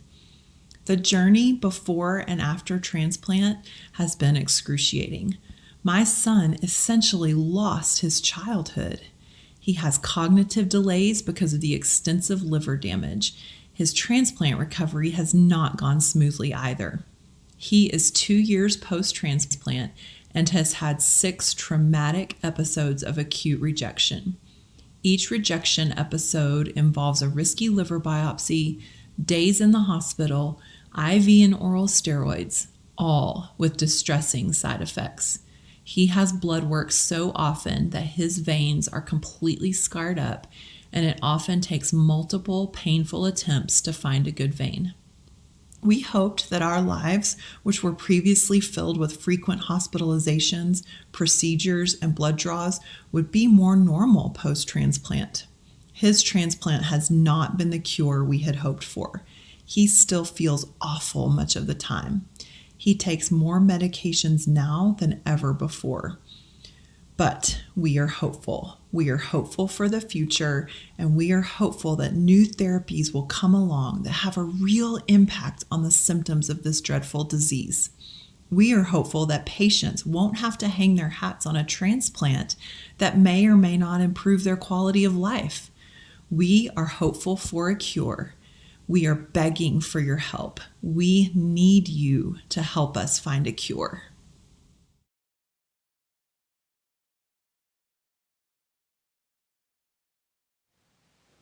Thank you, Beck, Alex, Richard, and Jennifer.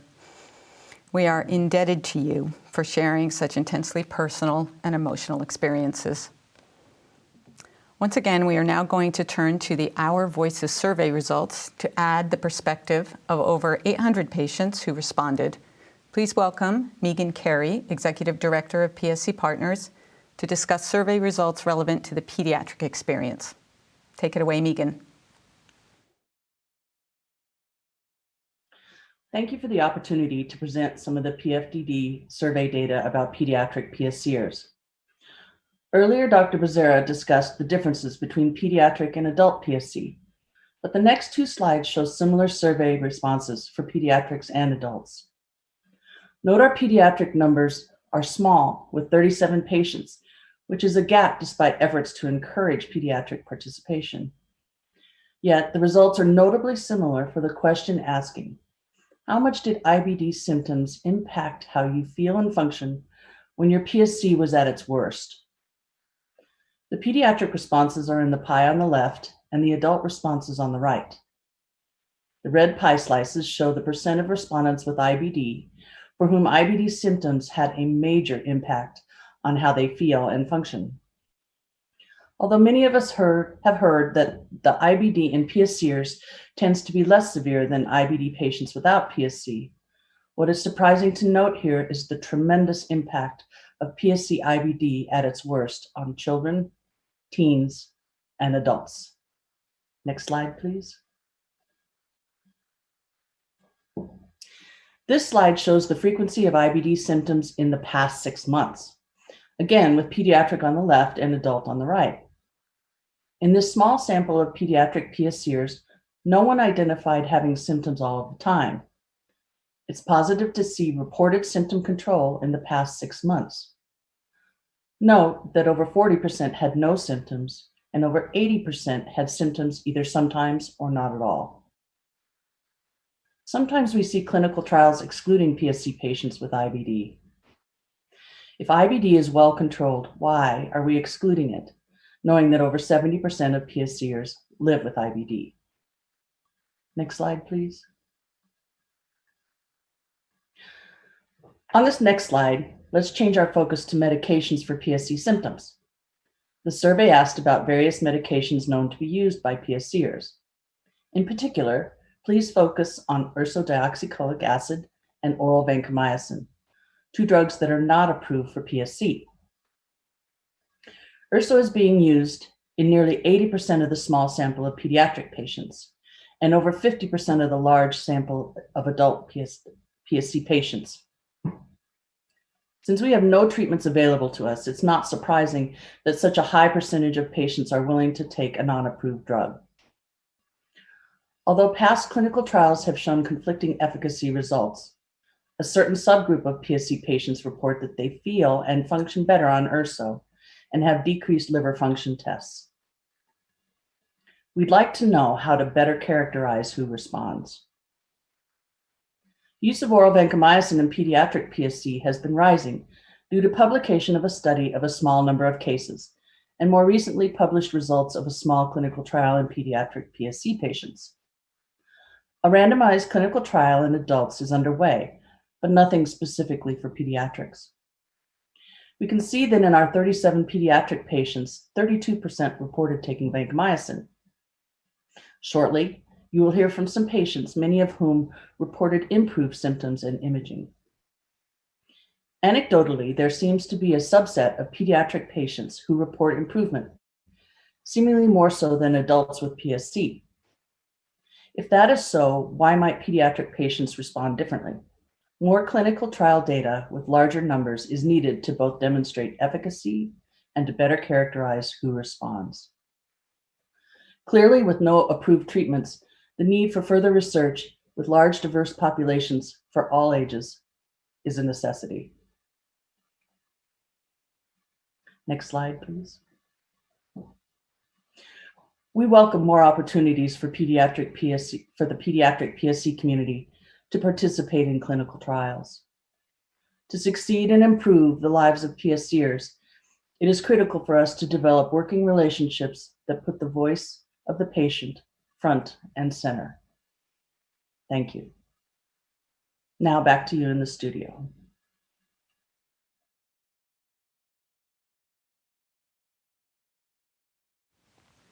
Thank you, Megan.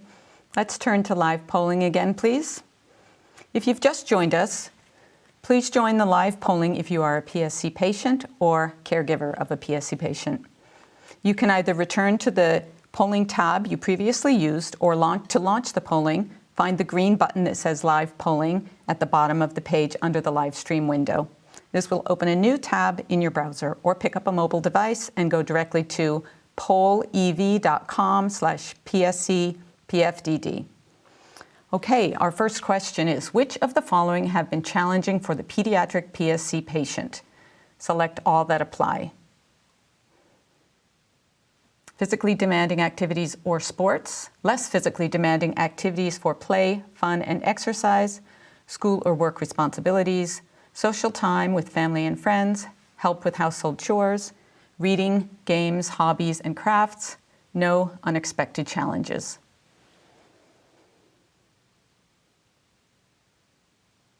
So as the responses come in, we are seeing that physically demanding activities or sports are a quarter of the respondents are finding those challenging, as well as school or work responsibilities.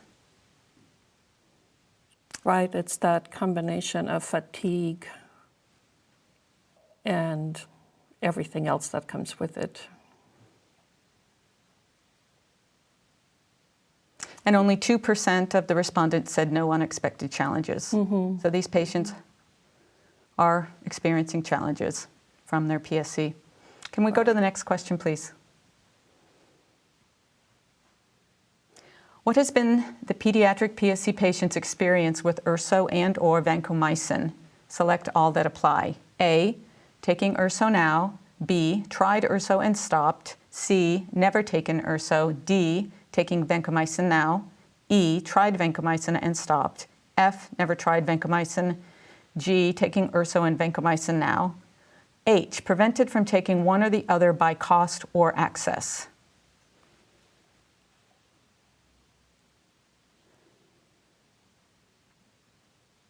So this is lining up with what we saw in the survey results as well. Most of our, well, not most, but many of the pediatric patients are taking urso, and some are trying vancomycin or taking vancomycin. Right. And there are 2% who are saying they've been prevented for some reason from trying. Thank you. Could we go to the next question, please?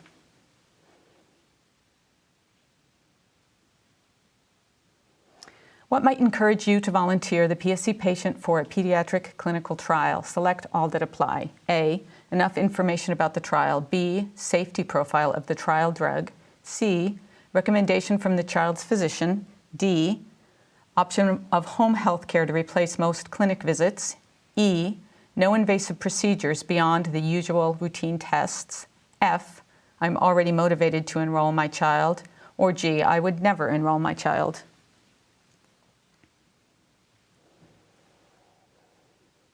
So people are looking for information. 30% of the respondents would like enough information about the trial. Similarly, safety profile of the trial drug. Nobody has responded that they would never enroll their child. Right. That's very, very encouraging. And sometimes, it's very difficult to find the right information. It is, yeah.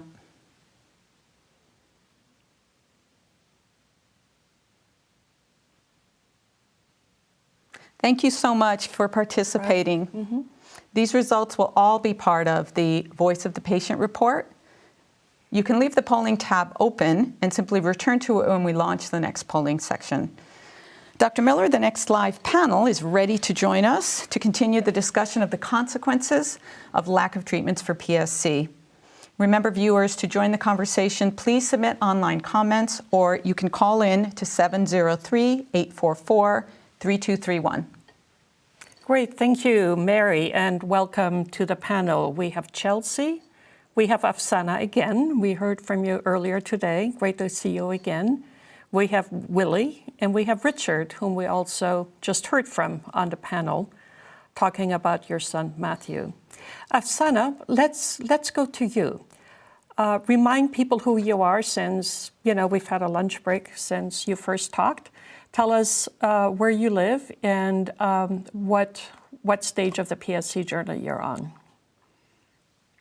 Hi, my name's Afsana. I'm 21 years old now, and I was diagnosed with PSC at 16. And then a year later, I was diagnosed with Crohn's disease, so at 17.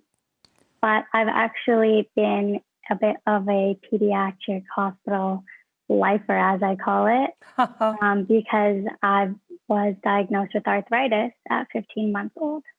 Right. You have tried some interesting treatments because of lack of things you could find to help you. Tell us a little bit about what you have tried. So I've tried a lot of treatments for my unbearable itch, including Ursodiol, Rivampin, cholestyramine, both the pill and powder form. But all of the options I've tried either didn't produce any effects at all, or was the complete opposite and drove my other chronic illnesses to a severe point of unbearable side effects. So I had to stop all of those medications, and I was offered the opportunity to try a treatment called plasmapheresis, or PLEX. And that's when they take all the blood out of your body and run it through a machine so that they separate the plasma from the rest of the blood components. And the plasma is the part that has the bilirubin inside of it. And the machine filters it out for you because my liver can't do it properly.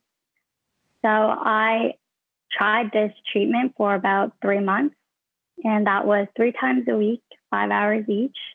So because of the extensive time commitment, I did have to leave school. And I also decided to leave at the end of my 3-month trial because I felt that the downsides of the treatment outweighed the benefits I was getting from it. And I think that some of the downsides that I wanted to touch on quickly were the fact that I had to get a port, which was a very painful experience for me and caused a lot of PTSD, as well as fluid and electrolyte depletion. So I was feeling nauseous and vomiting a lot, fainting or being dizzy a lot. And there was a big component of fatigue that came from the treatment as well, on top of my PSC fatigue. So that wasn't ideal for me.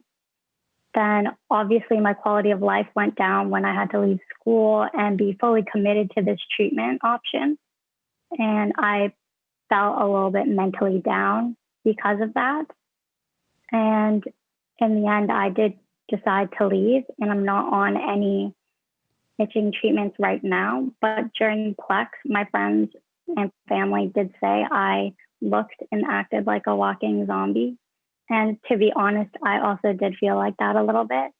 So in summary, I'm kind of glad I stopped, even though it did give me a bit of a relief, around 10 to 15% maybe of benefit I got out of it, but it wasn't enough for me to stay with it.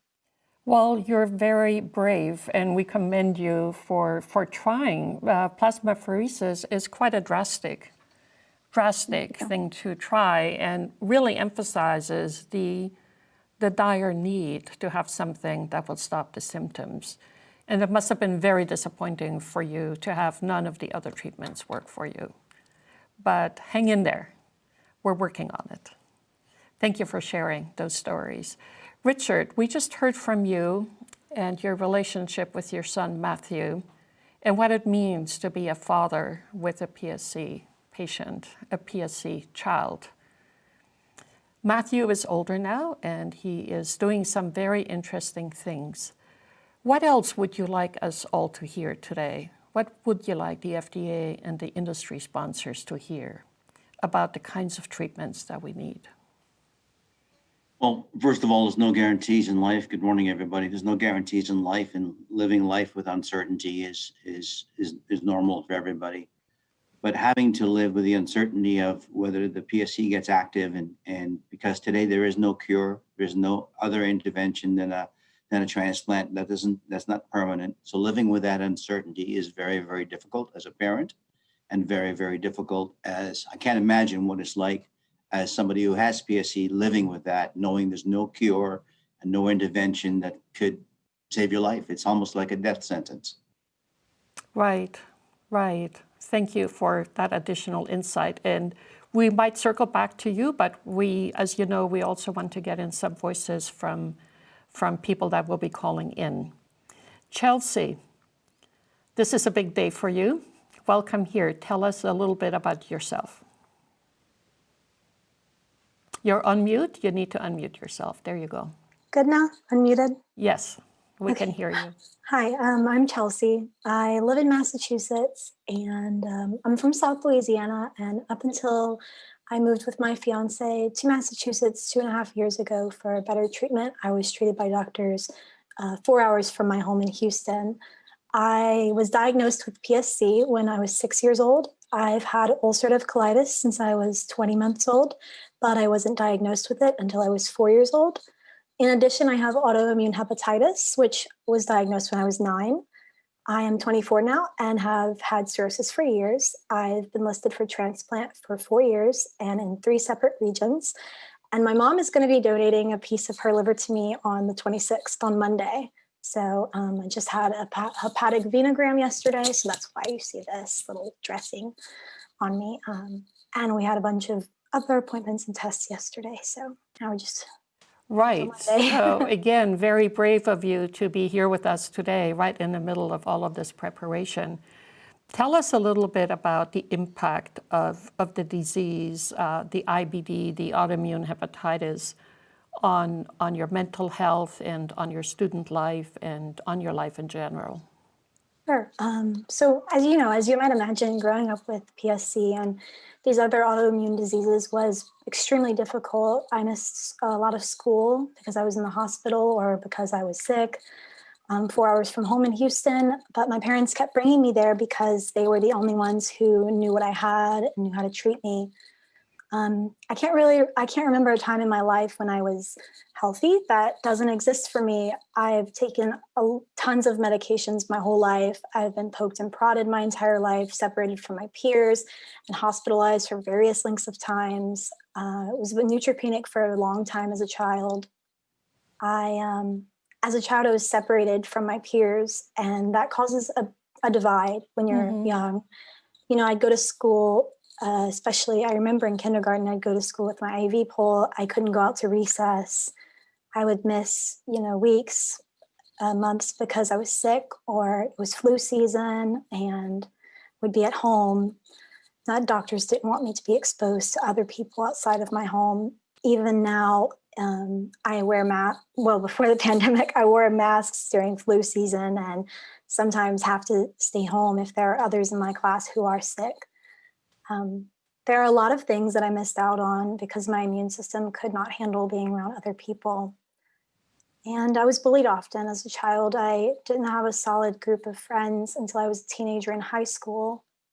Children don't really like what they don't understand. And I'm sure it looked funny, being hooked up to an IV pole and yellow, but it wasn't just that. It was also the fact that I missed a lot of social interaction with them.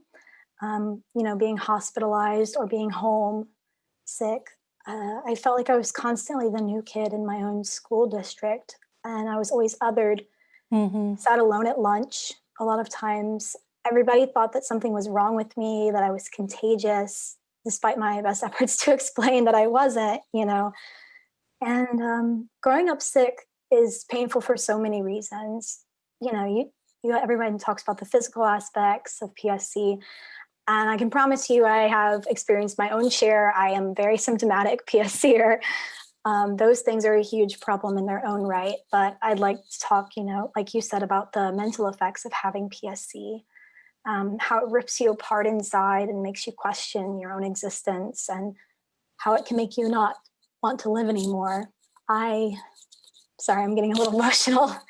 I feel like I didn't really have any help as I developed an eating disorder and anxiety and became severely depressed,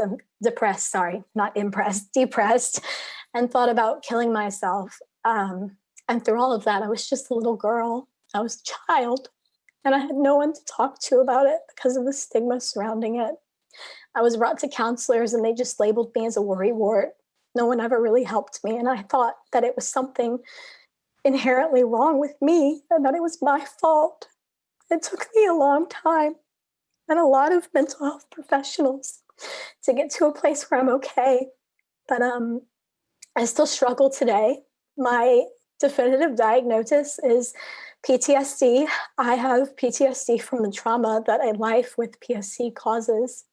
And if I leave you guys with anything, I just hope that you understand that this disease is so debilitating. It ruins people's lives in more ways than one.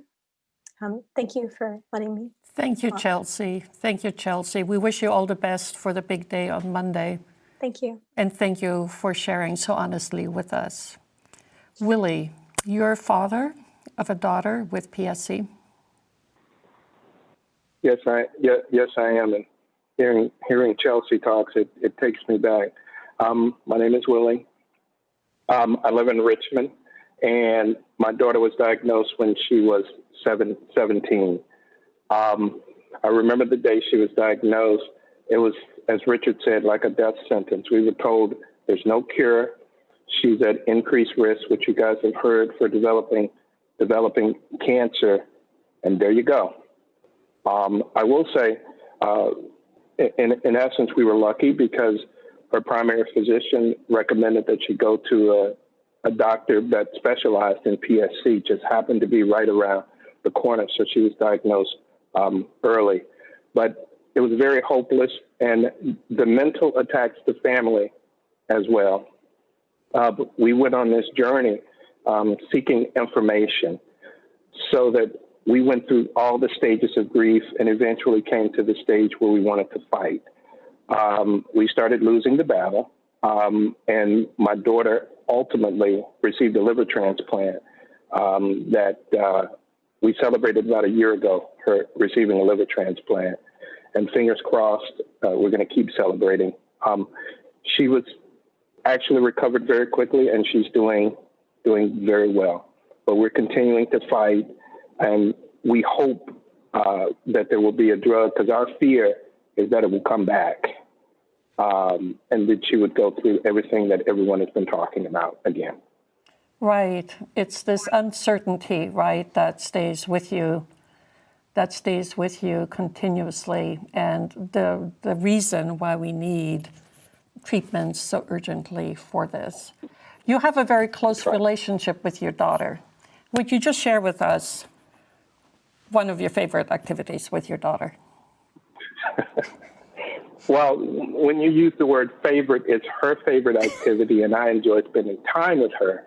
So we go and we have our nails done. Wonderful. Whether or not I enjoy it, that's irrelevant. She enjoys it, so I enjoy it. So, that's wonderful. And I usually get the clear polish.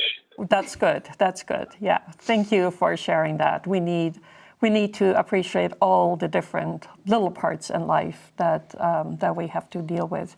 We do have a caller ready to talk to us. We have Amanda from Wisconsin. Amanda, are you ready to speak? Yeah, I'm ready. Wonderful. Go ahead, please. Hi, my name is Amanda. Like you said, I live in New Bern, Wisconsin.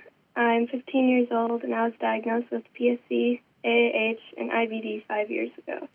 Wow. I'm calling to talk about how PSC has affected my life as a teenager. To start, it's an honor to speak with you about PSC drug development. It has come a long way in the past decades, but it still needs to go further. Luckily, my diseases have been in a relatively good state of remission, and I thankfully have not had any symptoms that have affected what I can and cannot do yet. My physical symptoms include nausea and itchy skin. Even though I have a fear of throwing up, I still dislike itching more. I've ripped through my scan countless times, and having these diseases affects my mental and emotional health.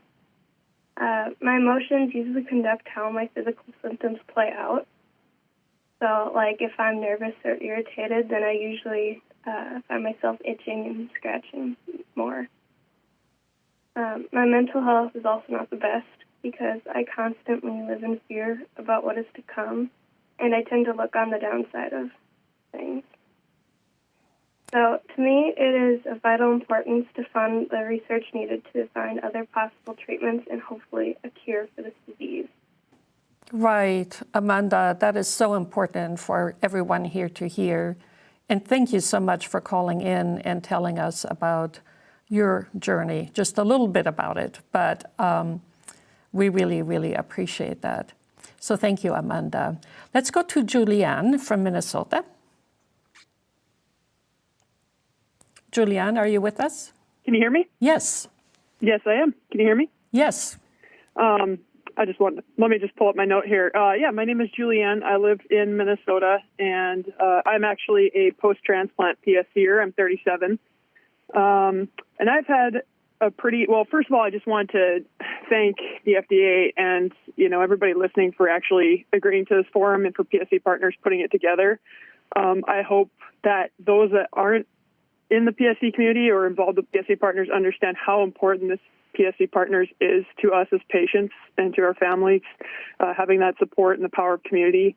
It really, really changes our lives in fighting the disease. So I hope you understand the power of this community and what we're striving for. But I want to speak to the strength of the young PSCers. One really high point of my life in the last 6 years after my own liver transplant has been able to mentor the teen patients at the annual PSC Partners Seeking a Cure conferences. And, you've probably been inspired already by hearing them talk throughout this time.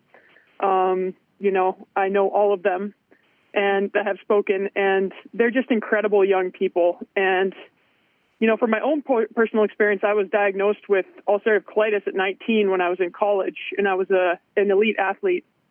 And being diagnosed even with ulcerative colitis and PSC later at 25, I felt like when I was diagnosed with PSC, I had at least had the opportunity to have experiences and grow up and have a normal social life and, have some of those experiences and get going in my adult life. And PSC really robs these young people of those opportunities. I will tell you, it's so inspiring every year. I think everybody at the conference is inspired when they hear these teens speak. And I know that them getting together at the conference every year is huge for them. Right. To just reach out and have somebody understand what it's so important. They're going through. To have that support. It's so unique. That networking. Yeah. Right. Yeah, it's so unique amongst their age group and everything like that. So it's a strong point for them to be able to connect with other people that's their age. So Julianne, the strength of these young people. Thank you so much for what you do at the PSC conferences and everything else in your support for pediatric and adolescent and teenage patients. We want to also hear from a few comments. So thank you, Julianne, and we will now go to some comments that Mary will read. Thank you. Yes, we have many comments coming in. I'd like to start with Cynthia from Arizona. Cynthia is a parent of a pediatric patient, and she says, my daughter was diagnosed with PSC in 2012 at the age of 15. She has taken vancomycin therapy now for over 8 years and has a completely normal colon and liver. She has lived a normal life since starting oral vanco, graduated undergrad, and graduated school with a degree focused in gut microbiology, and is now a gut microbiome researcher. Vanco has shown efficacy in numerous patients worldwide if a number of variables that impact this therapy are managed properly. Her question is, why are we not focused more on understanding why it has shown efficacy in these patients? That is such an important question. Again, so much heterogeneity in patients, and we need to know more about why urso works in some and why vancomycin might work in some. Additional comments? Yep. Marnie from Alberta, Canada, another parent of a pediatric patient. Our 8-year-old son was recently diagnosed with AIH, PSC overlap. It has impacted our life as he has not been able to attend school while on high doses of immunosuppressant, and his fatigue and aches and pains have prevented him from playing sports and activity he loves. Sarah from Texas says, my daughter has trouble swallowing the huge vancomycin pills. Right, a real issue. Right. Would any of you like to respond to some of these comments in terms of what it is like to, maybe you, Afsana, you've taken so many medications that you've tried for your itching and other symptoms. What is it like for a child to have to swallow big pills? I actually did struggle with it a lot at the beginning of my childhood, but I found that if I put a pill in a mashed banana bite, it helped me swallow it because I was pretending like it wasn't there. Right. And then eventually I was able to do it without the mashed banana or applesauce or some sort of mashed food. And then I graduated to taking it with juice or a smoothie, something a little bit less solid, more liquid. And then I graduated again to water. And now I can even do it without liquid. But I do agree that it was a struggle swallowing the Vanco pills and all the other huge pills that I've tried. But it's just something that I've learned to live with and deal with. Right. As we develop new treatments, we have to remember they need to also be appropriately formulated for children. Because we have heard that some children start receiving medication at a very young age. Richard, let's go back to you now and talk about Matthew and your view of how treatments for him could be so much better if it weren't for a transplant. Well, as I said in my opening introduction, just the ability, there's lots of diseases out there, but if we just have a cure or treatment, I think it puts a completely different perspective on that journey and how you deal with life. You've listened to 3 or 4 different conversations already, and it's been a decade for us, and it just brings all the emotions back. So, I can't imagine what it's like as a patient, but I know as a parent, having to watch your child and you can't comfort them or protect them, that's a problem. For me, I'd do anything for a cure. I give my life. So, and I think that the drive needs to continue to find cures or treatments for this. So it's not a death sentence for young people with PSC or anybody with PSC. Right. We talked about the community today, and there's just so many people we've lost, and it's very difficult. Right. Chelsea, what is your biggest anticipation for this big day coming on Monday? My biggest anticipation, or biggest worry, you mean? Yeah, worry or excitement, or it must be an amazing thought. It's a whirlwind of emotions, kind of a roller coaster. I'm excited, but I'm also incredibly nervous for recurrent PSC or possibly autoimmune hepatitis because I have both. I have the overlap syndrome. And I know that I should be focusing on just recovering, with the new liver, with my mom's liver. But it's really difficult not to anticipate something like that happening because it seems like it happens to so many of the people that I know. And it's scary. I'm excited and nervous, but I'm mostly scared. I don't blame you. That is, a liver transplant is a huge thing. And I've, anticipated this my whole life. Since I was a little girl, I've known that I was going to have one. Right. I've lived a lot longer with my own liver than they thought that I would. originally. So Right. especially with both PSC and AIH. And of course, you have to also, I'm sure you're also thinking about your mother, although Yes. she's probably telling you not to worry about her, but she's in a different hospital, and somebody's going to drive her liver over to you. She's actually going to be in the same hospital. Oh, in the same hospital, good. Yes, but we're going to be on different floors, Right. so I won't be able to see her because of COVID. We'll both be isolated completely, no visitors or anything. So. But I hear you're going to really get ready for school. I hear you have all kinds of school projects still underway. I do, yes. I'm currently in grad school for library and information science. When I was a little girl and I had an IV pull and couldn't go out to recess, I would go to the library and shelve books. And once I stopped having my IV, I continued to do that. I fell in love with being in libraries. And so now as an adult, I'm getting my master's degree in library and information science. So I'm only able to take part-time class, one at a time right now.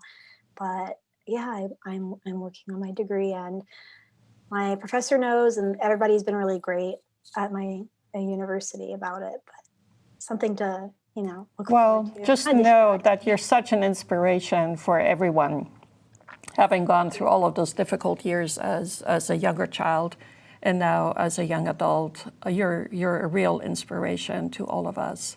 Thank you. And Willie, let's go back to you and really talk, maybe explore that a little bit more about what it means when you're a father and you really, really are afraid that the dreams and ambitions of your child might not be realized, and what that means. Yeah, there are a couple of things that I think about as a parent. I think about the things I said and did before I knew. When your child says, "I'm tired," is that just the typical teenager, meaning I don't want to do something? Or I have a pain in my side, I don't feel like eating. Is that I don't like the dinner that you cooked? And you think about that response after you hear she's been diagnosed, and you just feel horrible. And then there's I'm a father, and there's nothing that I can, and I'm a scientist, and there's nothing that I can do to tell her or reassure her that she's going to be okay. So it's hopeless, and it takes a toll mentally, I know, on the patient, but on the caregiver as well. And it's the day your life totally changes. There are some events where you can say, our world changed. And hearing their diagnosis was a day where our world totally changed, and we had to totally adapt and change. Thank you, Willie. Thank you, all of you. Chelsea, Afsana, Richard, and Willie, for sharing these very personal stories. All the best to all of you, and we will hope to see you soon at one of our conferences again. Stay well. Thank you so much. Back to the studio. We will now go right into our next session, and we will have another set of patient testimonials on what are current treatments and how much or what can or cannot do. We have Christina, Lindsay, Laura, John, and Jay.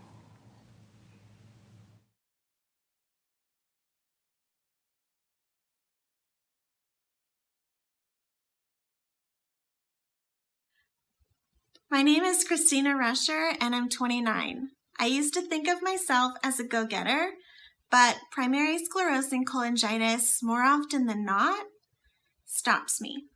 I was diagnosed with ulcerative colitis and PSC when I was 17. I was forced to take a leave of absence from college and ultimately pushed through. I was a passionate public school teacher for 7 years, during which I was in and out of the hospital. I've now approached the reality that the job is too taxing on my health, my body, and my disease. I had to give up yet another identity that I had of myself. Battling this disease and maintaining a life worth living is a full-time job in itself. I'm hospitalized a few times a year, even the week before my wedding. To date, I have had pancreatitis, a cholecystectomy, and 18 ERCPs, most of which required anesthesia, long recovery time, and absences from work. Between the pruritus, stent replacements, frequent biliary obstructions, cholangitis, cirrhosis, the heightened risk of cancer, and the impending doom of a liver transplant, I typically have to live in between the highs and the lows. While makeup and positive attitude can hide a lot, I'm itchy, fatigued, and in pain almost every day. As hardships frequently arise, I depend on my family and friends to help me clean my house, attend medical appointments, and take care of my son. My husband's even brushed my hair for me. I'm lucky to have 2 doctors that guide me and that I trust incredibly. My support system keeps me sane and encouraged, as this disease frequently robs me of joyous moments. My need for support grew as I developed cholestasis with extreme itching during my life-threatening pregnancy with my sweet and perfect son. But this was the first experience at what has become one of my most severe PSC symptoms, cholestatic pruritus. This debilitating itch is merciless, all-consuming, and overwhelming. It's everywhere, and worst of all, my feet. I don't even notice when I'm itching anymore, and I find myself rubbing my feet on anything, creating blisters. The pruritus increases in intensity and severity in the heat and at night. When I wake up, I've noticed that I've broken skin and started bleeding from itching subconsciously, creating scars. The itching results in a lack of sleep, making it difficult to function the following day. As current treatments are non-existent, not effective, and have side effects, pruritus has continued to interrupt my life, and I have not found relief. I've tried Vistaril, hydroxyzine, Ursodiol, Welchol, Benadryl, and a multivitamin. The non-pharmacological and alternative approaches I've tried are endless, and they create a financial hardship on my family.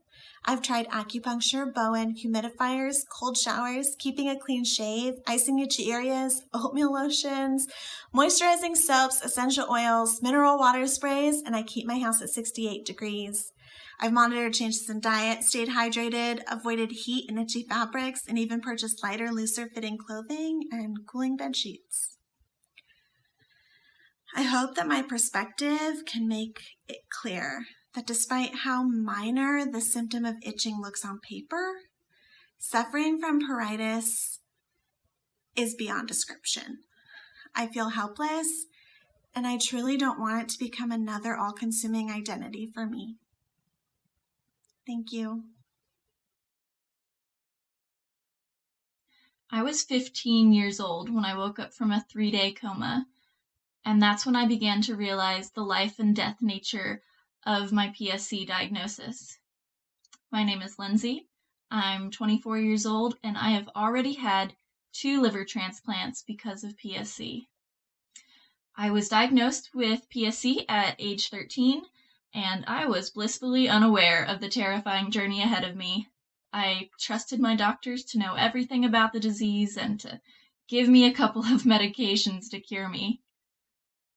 I had no idea I would be starting high school with end-stage liver failure and a progressive case of portal hypertension. Despite my illness, I signed up for all the extracurricular activities, marching band, I went on all the school field trips, and it was on one of those field trips far from home that my portal hypertension caused esophageal varices to rupture. Blood had been silently leaking into my stomach all day, and I could not stay awake. My friends thought it was funny until I threw up blood in my best friend's lap.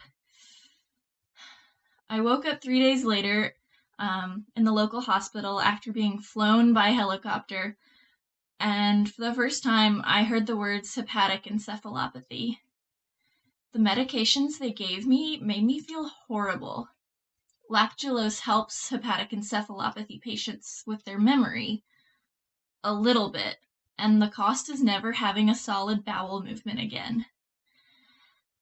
The small improvements from the medicine were not worth having to miss out on swim team and marching band practice. After my first transplant, I began to experience a typical PSC symptom that I had been lucky to not experience before: itching. For me, itching was the first sign that a transplant is a treatment, but not a cure for PSC. Some people respond well to transplant, but there are many of us for whom it just doesn't work. I had to have a second transplant for my PSC, and I'm not the only one. My recurrent PSC journey was more symptomatic than my first. I had itching, fatigue, constant fever and chills, and extreme abdominal pain. For the itching, I tried everything, but nothing seemed to work. I did antihistamines, cholestyramine, naltrexone, and more. If you name it, I probably tried it. The silver lining was that I took antidepressants for the itching, which didn't help the itching, but it improved my mood. For the extreme abdominal pain, I was on opioids for 2 years prior to my second transplant, and I did scheduled celiac plexus nerve blocks, which really messed up my college attendance. After my second transplant, I took Dilaudid for the first few weeks, and then after that, I saw a local pain management specialist who put me on a 6-month methadone weaning program. I remember how embarrassing it was to return to college and have to show my roommates how to use the emergency overdose Narcan medication. I am now 3 years past my second transplant. I finished college and I plan on graduate school. I appear healthy, but I still have symptoms that affect my life every day. Fevers, chills, and fatigue requiring a 2-hour nap most days. I take 31 pills a day, 16 of which are to treat symptoms. Knowing that there are thousands of other PSCers going through this doesn't make me feel better. It breaks my heart. PSC is no joke, and a transplant is no cure. Someday soon, I hope to see a medication that stops or slows the progression of PSC so that we can all live our life to the fullest. Thank you.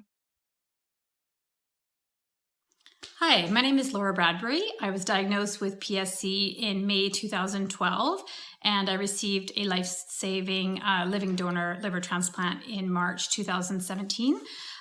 Today I'm going to talk to you about acute cholangitis and sepsis in the context of PSC, which is something that hugely impacted my life during my PSC journey. My experience with cholangitis began 8 years ago, which was roughly a year after my PSC diagnosis. It was already hard enough being a mother of 3 young children diagnosed with a disease that there was no treatment or cure available. I just had to wait to get sicker in order to hopefully qualify for a liver transplant. For a few weeks before Christmas, I started to experience cholangitis symptoms: right upper quadrant pain, exhaustion, complete lack of appetite. And then I began to spike a fever just before Christmas. I went to the ER twice, and by the second time I went, I was feeling very ill. But both times I was turned away. They tested me for a UTI, and they eventually just concluded that it was just a viral phenomenon. The second time, they did send me home with an antibiotic script just to cover their bases. But when I was at the pharmacy filling the script on the way home, I fainted for the first time in my life, and I woke up to the sound of sirens coming in the distance, an ambulance coming to get me. They took me straight to the hospital, where they began IV antibiotics right away, and I was diagnosed with acute cholangitis and full-blown sepsis by that point. So unfortunately, my cholangitis and sepsis journey had just begun from that point. From then on until my living donor transplant 5 years later, cholangitis attacks and sepsis became constants in my life. I never knew when they were going to strike, and I struggled with my doctors to find a combination of oral antibiotics to keep them in check. Even taking these antibiotics, I had breakthrough cholangitis attacks all the time. These meant that I would have to go immediately to the nearest hospital and get hooked up to IV antibiotics and treated for cholangitis and sepsis. It became completely unpredictable, and my daughters became scared to come home from school because they were worried they were going to find me on the couch again, just about to go to the hospital, or indeed already at the hospital for a stay of several days. It became impossible to plan anything. And over the years, my health very steadily eroded because of the cholangitis and the sepsis. My husband had to take over all domestic tasks. I could barely keep up with just basic parenting. I had to go on disability, and I could just see that my health was being severely impacted and I was going very much downhill. So one summer I was in the hospital with attack after attack, and I basically spent 2 months for one whole summer just hooked up to an IV basically in the hospital. So my low MELD score at the time did not reflect how sick I was. For patients like us with biliary disease, the MELD score is not an even playing field. So I had no other choice but to go for a living donor transplant because I was advised by my doctors that I would never qualify because of my low MELD, despite the fact that cholangitis and sepsis made me very ill indeed, for a deceased organ transplant. And when they did actually do my transplant, my diseased liver was literally oozing with infection and was extremely difficult to extract from my body. I wish the impact of cholangitis and sepsis would be considered in research. And I also wish the MELD system would be altered to take into account the severity of the disease. I asked for standardized guidelines for the frontline medical education. I can report firsthand that life with acute cholangitis and sepsis is hell for the sufferer and for those around them. Thank you. My name is John Crowley. I'm a father, a husband, a small business owner, and a location scout for film and television. I have a chronic illness called ulcerative colitis and received a living donor liver transplant 13 years ago after being diagnosed with PSC. My colitis started when I was 13. It was a tough time for me, and it wasn't easy for my parents either. I was one of 6, and it was financially hard to deal with. There wasn't a lot of information out there, so we were entered into a clinical trial because my doctor's visits and care would be free. Unfortunately, I was on a placebo, so I ended up getting much sicker. Later, I was put on a large supply of prednisone.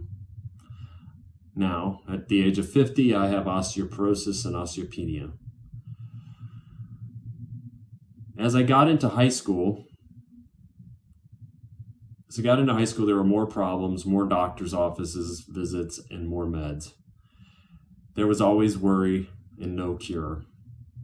Once I became so exhausted I couldn't move. It hit suddenly, so I laid down at the bottom of the stairs, and I now believe this was the beginning of my PSC, but I wasn't diagnosed with this years later. As I got older, I began to realize that without a cure, I felt I was out there on my own. I would seek information and advice from wherever and whomever I could find it. This was life before the internet. I would read books, go to homeopathic healers, see different medical doctors, and talk to friends. I found if I exercised and ate right, my colitis would go away for a little while. I was still taking a lot of medicine, which was bad stuff. At the time, considered high risk, I couldn't find affordable health insurance. I would have a flare, I would go to the hospital, pretend I didn't know what was going on, get treated, be okay for a while, and then I would return when I got sick again. It's a shame that the sickest of us out there are considered high risk and have the hardest time finding a cure. I'd gotten used to this life and was managing. Then in 2003, I was diagnosed with a rare liver disease called PSC, which went on to cause cirrhosis in my liver. After 13 long years, some varices burst into my stomach and I started to bleed. It became time. It was going to happen. I had to get a transplant. There was no other option. As luck would have it, my older brother was willing to donate 60% of his. I was lucky to have this option because most people don't. They get put on the list, which is long, due to the lack of healthy organs and low MELD scores. For people with PSC, the word transplant seems like a light at the end of a really long tunnel. Although mine has gone well, it hasn't been perfect. I've had reoccurring infections, week-long hospitalizations, and now I'm on IV antibiotics at home to try to deal with reoccurring infections. I still take 14 pills every day, and in a COVID world, I'm worried that while I'm taking immune-suppressing meds, I'm almost 4 years later from my surgery, and I always have the fear of PSC returning. The world in general right now is a really tough place. We're in the middle of a pandemic, and we still have the constant need for blood work, keeping up with our meds, doctor's visits, battles with those insurance companies, and our jobs. My doctor is 3 hours away from my hometown. I can deal with the pain and the exhaustion and the way of life, but it's the emotional side effects that take the most work, the stress on the caretakers and the family, our kids, our work, our support systems, and always wondering what's going to be next and how we're going to deal with it. Without a real cure for patients and their families, we can't escape this reality. My name is Jay, and I'm the father of a young adult who as a teen was diagnosed with PSC, autoimmune hepatitis, and ulcerative colitis. It's been a hell of a ride. First, we learned that our child was diagnosed with a disease that we had never heard of, and in fact, that hardly anybody had heard of. Next, we learned that there's no cure for this disease. On top of that, it turns out that there's no medicines that can be taken either. So what do you do? Well, thank goodness for the internet. It was there that we learned about other people who had experience with PSC, and by meeting with them and talking to them, we learned about other approaches for treatment, including taking medicines that were not designed for use with PSC. In other words, these were off-label medicines. Given the options, we made the decision to try these off-label medicines. It was not an easy decision to make, and I realized that different people will make different decisions based on their own situations and on the information available to them. The two medicines that I'm talking about are urso and vancomycin capsules. We've tried them both. It seems like a lot of PSC patients take urso, and what do we know? Well, it makes a lot of people feel better. It makes some people's blood numbers improve, but it hasn't been shown to improve the clinical course of the disease. We also know that it may not be safe at high doses. I know that urso is not approved specifically for PSC, but it has been studied a fair amount for use in PSC. Have these studies taken into account how much better it makes people feel? I think that matters, and it matters a lot. A similar story seems to exist for vancomycin. Like urso, many users, particularly pediatric patients, have better blood work, sometimes completely normal, and many report feeling much better. Some even report dramatic improvement with a specific brand of vancomycin. And, like urso, not everybody responds. It would be great if we could learn who responds to these drugs and who doesn't. Vanco has been approved for short-term use, which I think is measured in weeks. PSCers are taking it long-term, which is measured in years. And we don't know the risks of that. One of the arguments people hear against the use of vancomycin is the risk of VRE. But as far as I know, there aren't any reports of VRE associated with PSC use, and the first pediatric patients began using it over 2 decades ago. It'd be great if there was a way that we could track the use and outcomes of Vanco when used for PSC. We've also heard that the brand matters, so that should be a part of what's tracked. Some doctors are reluctant or even unwilling to prescribe these drugs. Our PSC reality with this unrelenting progressive disease is that we know pretty well what to expect if we do nothing. So even though patients know these drugs are not proven, many are willing to try them, especially because we hear that some PSCers feel better. Even if the disease is going to progress, feeling better matters. For our son, being able to go to work, university, or to hang out with friends matters. When things are bad, it means weeks and weeks of not sleeping, not eating, nausea and vomiting, massive fatigue, and not being able to think clearly. My question to the FDA, is there a way you can help us monitor the safety of long-term drug use like oral Vanco?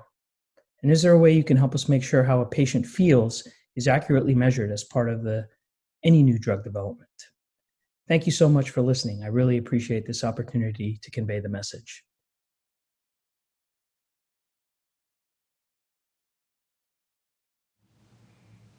Thank you, Christina, Lindsay, Laura, John, and Jay, for your messages on the limited options for effective treatment in PSC. To add more voices to some questions about treatment options, PSC Partners board member, Dr. James McMurtry, will present some of the Our Voices survey results. Please go ahead, Dr. McMurtry.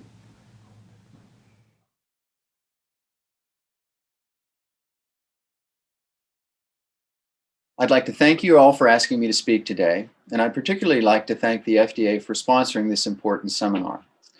I'd like to thank the researchers, industry, PSC patients and their families, as well as other interested parties for attending this important seminar. This is likely the first and last time that you'll see me as an internet influencer. I'm hopeful, though, that we as a group can influence the direction of PSC research for the next few years to come. This first slide dovetails with the pediatric session that you have seen earlier this morning. You'll note that 53% of the patients are taking urso and 7% of patients are taking vancomycin in our survey.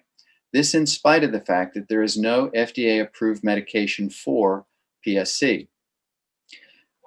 PSC patients have reported that they feel better clinically and also have improved liver function studies on both urso and vancomycin. There is clearly need for further research with a large, diverse patient population for adults and pediatrics. There is currently a randomized clinical trial recruiting to study the efficacy of oral vancomycin in adults with PSC. On the next slide, we review the impact of pruritus.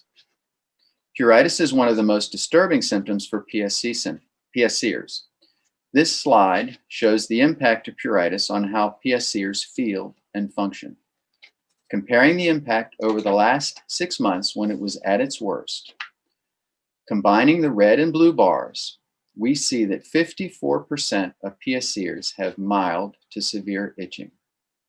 When pruritus is at its worst, as seen in the red section of the lower bar, the impact is tremendous, with 75% affected and close to 50% severely impacted.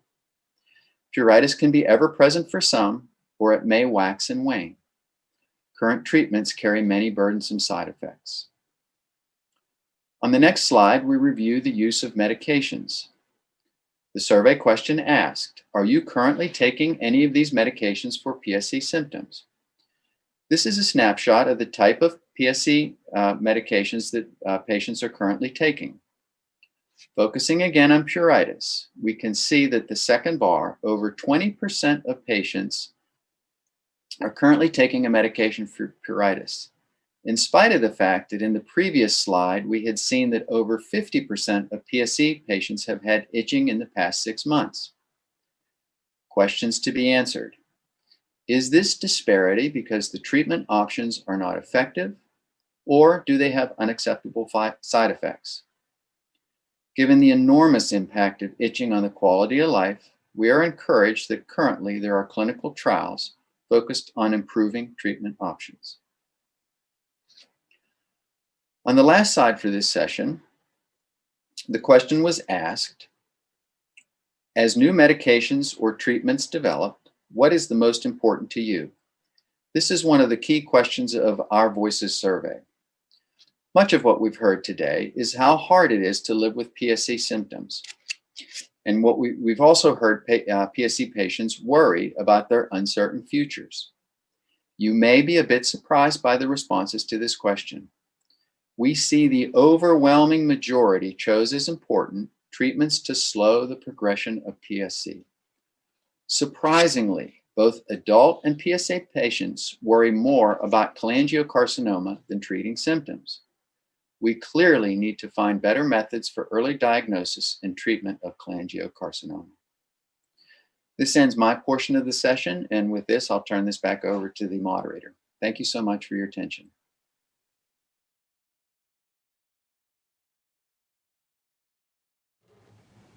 Thank you, Dr. McMurtry. Let's go now to the live polling for a few questions about current treatment options. Again, please participate in the polling only if you are a PSC patient or caregiver.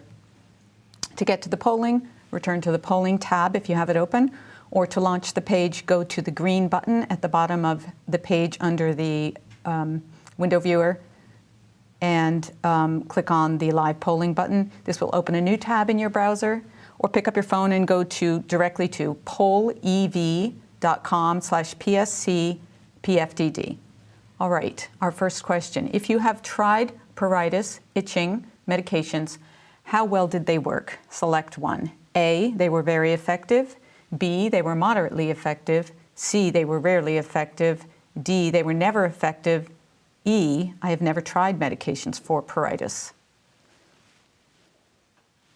I think the first thing that pops up, isn't it, that we have no one that says they were very effective. Yep, 0. And interestingly, almost 60% have never tried medications for pruritus, and yet we hear so much from patients how debilitating it is. 15% said they were moderately effective. Okay, next slide, please. Please select the 2 symptoms that you would most like an effective treatment for. Select up to 2. A, pruritus. B, PSC fatigue. C, abdominal or liver pain. D, PSC insomnia. E, nausea, vomiting. Or F, brain fog.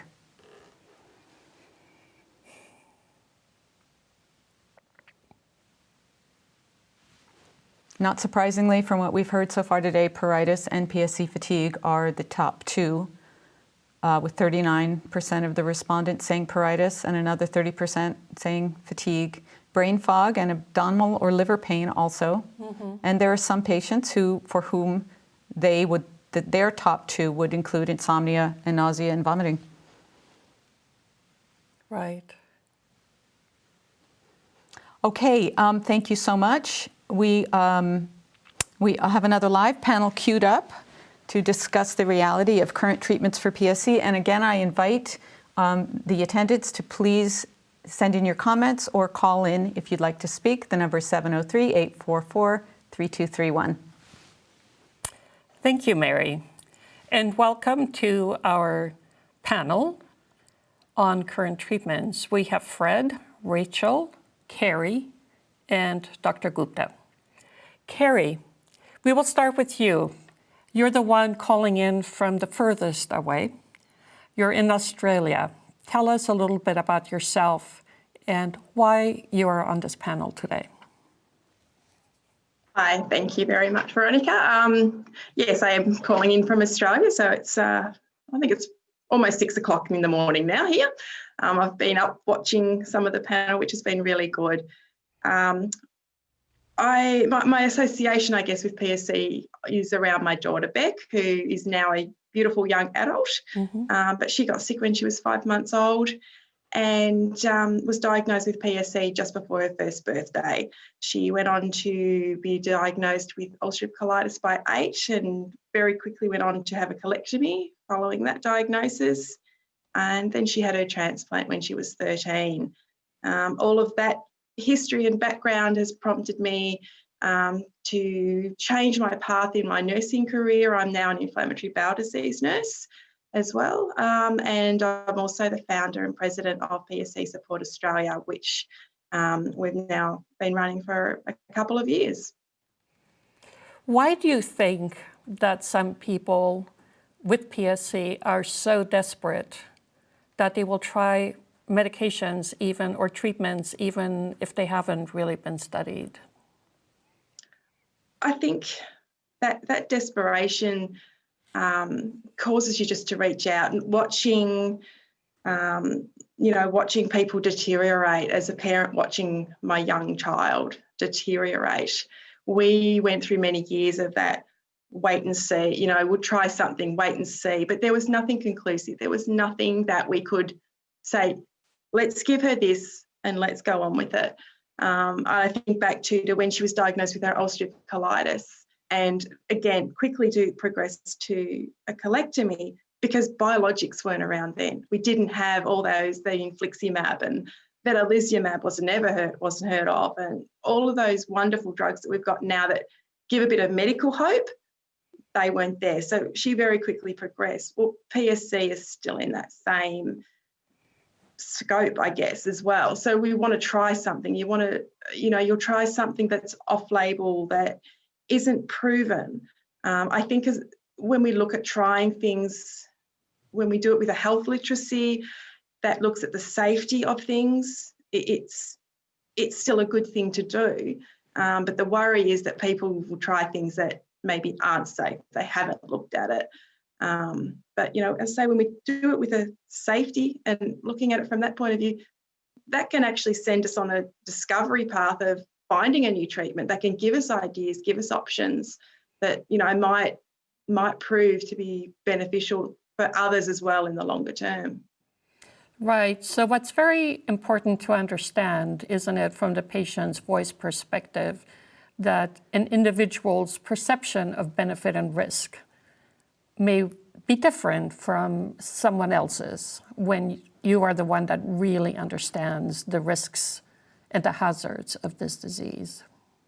Yeah, definitely. And, having conversations with patients from a nursing perspective, even about the risks and the benefits, but having a heart that understands what those benefits are, what the possibility, and having a medical hope or a surgical hope that, that you can actually access before you get to a transplant stage. That's getting to transplant it was a relief for us, for Beck, when we were told she was going to be listed, because she was so sick and had been so sick for so long. But she got sicker. I honestly didn't know what sick was until I saw her those months before transplant when she was in hospital. The treatments we were using weren't about trying to prolong or trying to treat symptoms or manage symptoms. They were keeping her alive. They were literally just life-sustaining treatments. And I think to have a hope, to have something that we can use before you get to that point would be amazing, really. Right. Thank you, Carrie. Lalit, Dr. Gupta, what is your hope and dream and ambition for finding treatments for PSC? I totally agree. Let me just introduce myself quickly. Please. I am a caregiver. I'm Lalit Gupta. I'm a physician and we live in Washington, D.C. Our daughter has had 2 liver transplants. She had her first liver transplant at age 25 because of PSC. And a few years later, the PSC reoccurred. And she had terrible time before first transplant, and she had terrible time the next 10 years after her first transplant doing that. But fortunately, she had her second liver transplant in 2017. So I'm here as a caregiver, but gone through the whole process. And I totally sympathize with everybody who had mentioned the symptom control, and they're talking about the quality of life and pruritus and recurrent cholangitis and the brain fog. And I get it, because it's totally life kind of this miserable life with that. But I feel that we need to go deeper than that. And most everybody mentioned that, and Carrie just mentioned that before we get to the transplant, we should have something. And I think we need to request and implore FDA, the pharmaceutical company, the medical community, to please work on trying to find a medical cure for that. I remember in early 80s when I started medical practice, the HIV had just come around and we had no idea. We had no idea what's going on.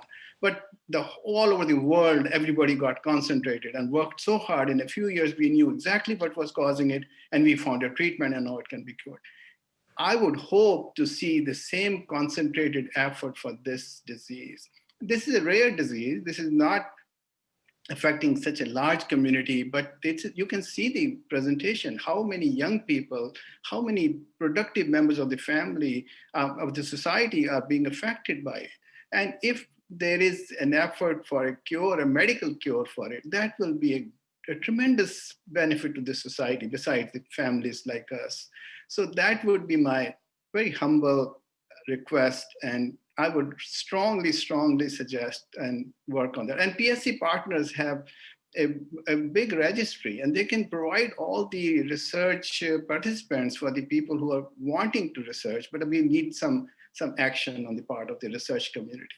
Right. So really understanding the pathophysiology to be able to translate, in other words, the translational medicine piece to really get at the drugs that we need. Yes, we are trying vancomycin, we're trying different things. We are trying, but we still don't know why it is, what is going on. So yes, we should try all those things, but if we can try to get an idea of what is going on, that will go a long way. It's a mysterious disease. What's its association with ulcerative colitis? Why only some people after transplant get a recurrence, others don't get it? What protects them? And what's going on here? Why it waxes and wanes? There's so many tantalizing signs in this disease, which nobody understands. Thank you, Dr. Gupta. Fred, let me come to you. You are a good friend of PSC Partners and of the forum too. Tell us about yourself.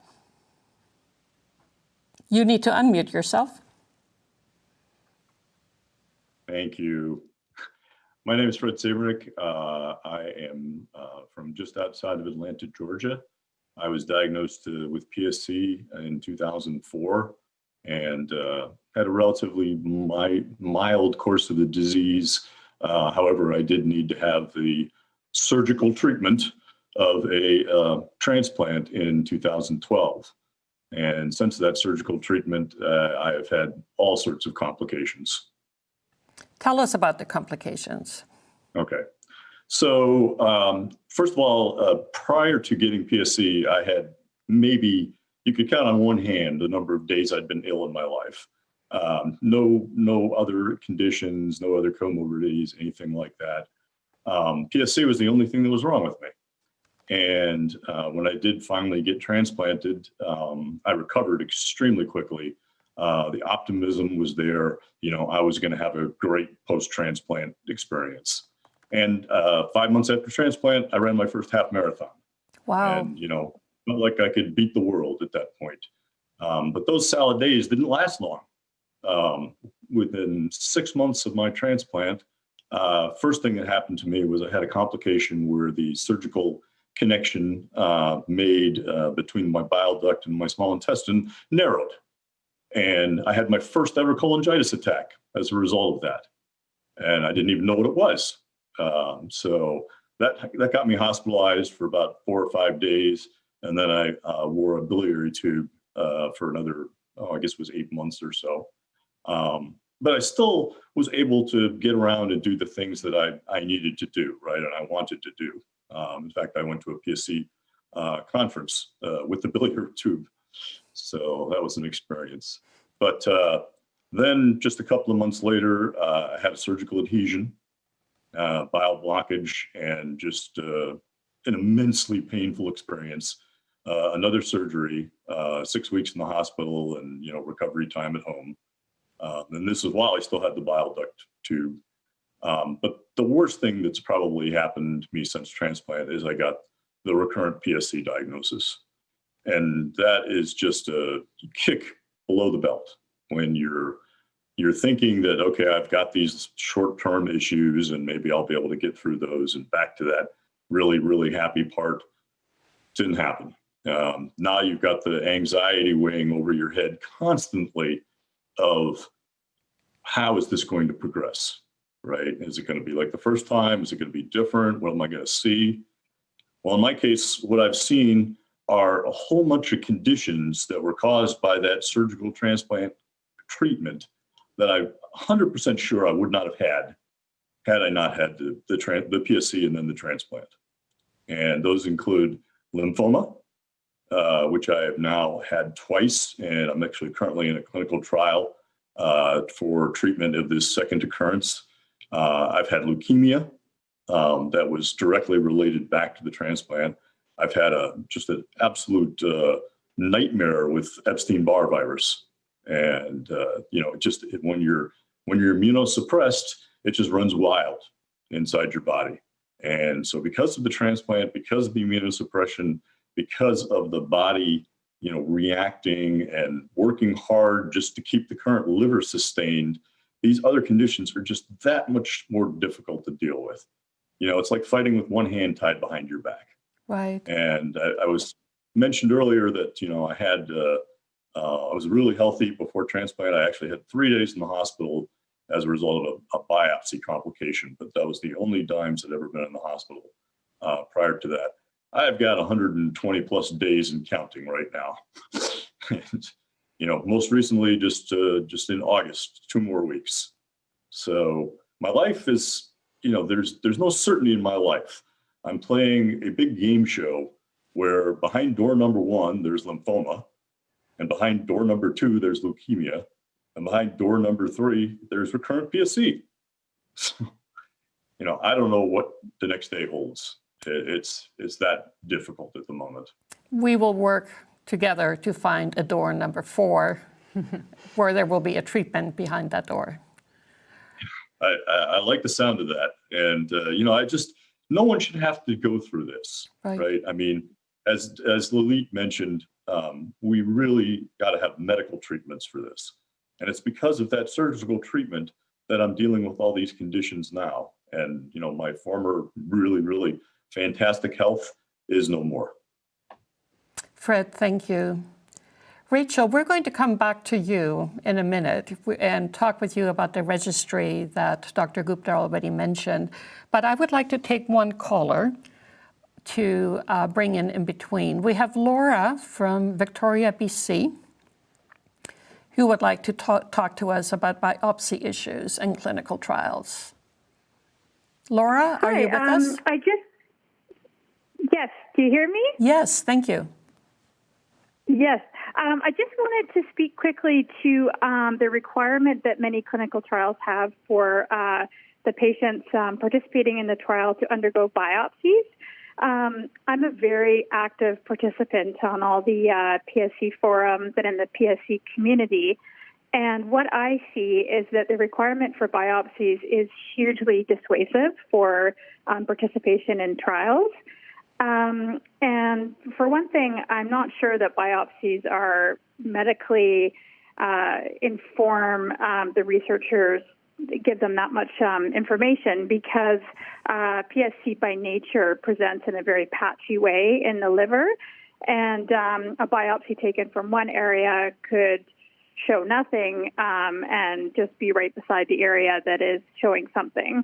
And also for PSC patients, many of us have gone through biopsies, and they're a very invasive procedure. Like Fred was saying, he was hospitalized for 3 days with a complication. I just had a biopsy in August. I bled internally and was hospitalized for extra time as well. They're very high risk, and they're very unpleasant, and they do bring a lot of potential complications with them. So I would like the FDA and researchers to maybe think about waiving this requirement for biopsies in trials and considering if there's some other methods that they could use. Absolutely. Thank you, Laura. That is such an important comment that you're making. This is definitely on the top of many people's list in terms of feasibility and participation in clinical trials. Do you have a few comments for us to read? And then we will go to Rachel. Yes, in fact, Mark from Virginia just wrote in also about biopsy. And he says, biopsies may be a potential impediment to participating in future trials. My first drug trial involved 3 liver biopsies, and my current drug trial involves 2 biopsies.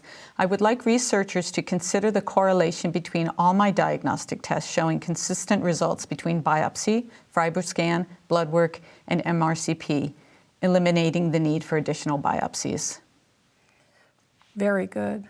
Any more comments? Yes, sure, we can do a few. Francis from Connecticut, spouse of a deceased patient, says, my husband passed away on August 16th, 2020 from PSC Crohn's.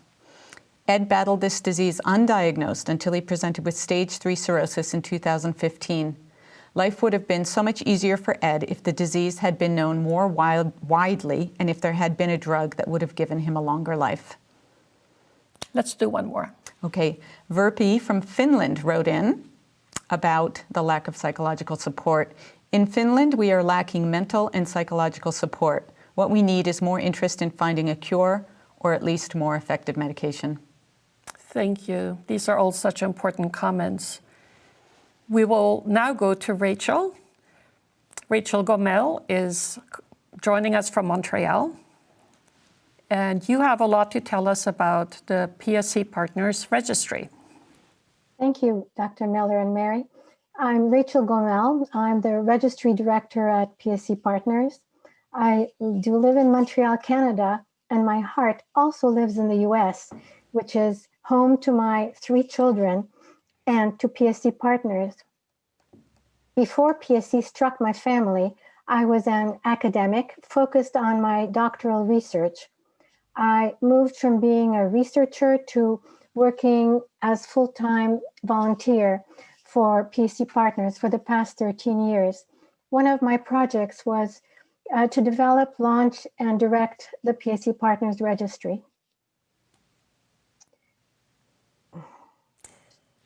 You have some updates to tell us about. Yes.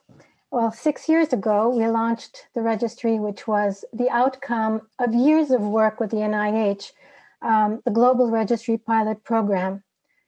Today, the registry holds the data of 1,700 PSC patients, and it keeps growing.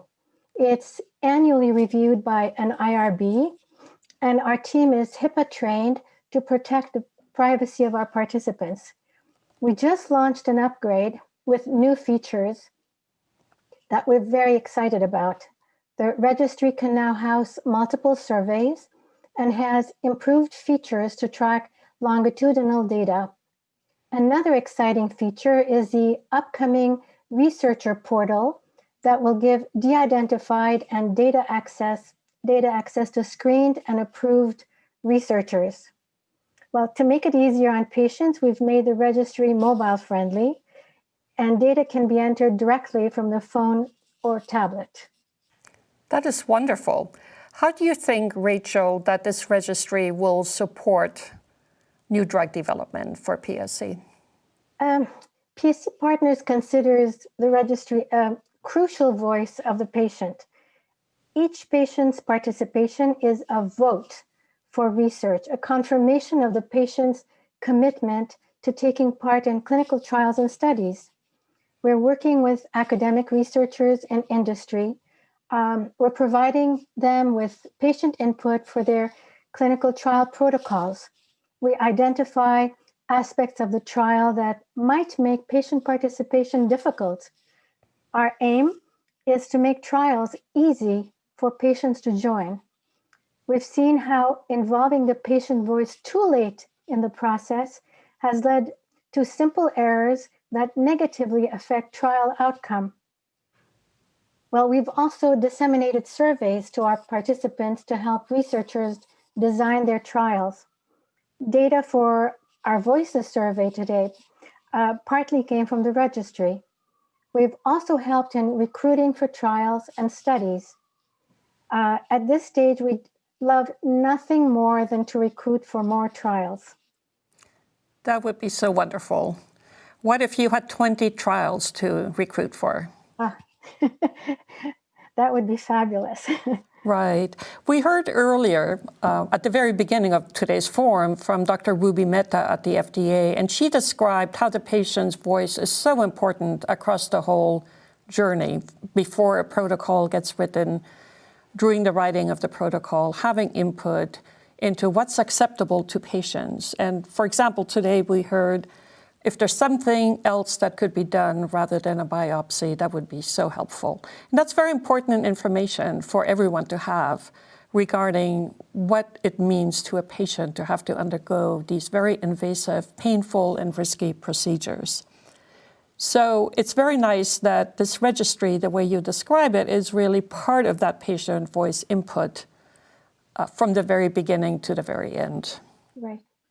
Well, and for the future, we just hope that, we see the registry as an infrastructure, a data collection tool, and we can absorb new functions as needed.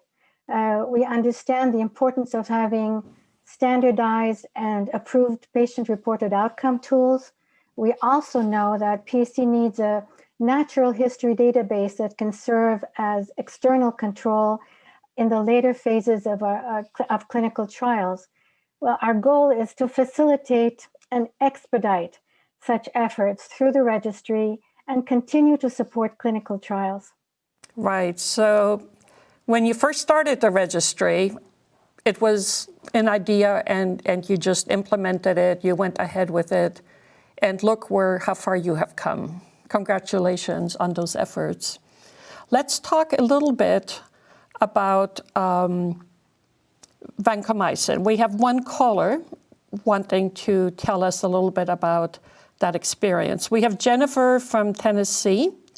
Are you ready to talk? Hello, yes, I am. Hi, Jennifer. Hi, thank you guys for allowing me to speak. My name is Jenna Ziegler. I'm 26 years old, and I've been living with PSC since 2017. Thank you. And I'd like to share my experience using the off-label drug, vancomycin, and share my plea for the FDA to fund research on this promising existing therapy that saved my life and the lives of others.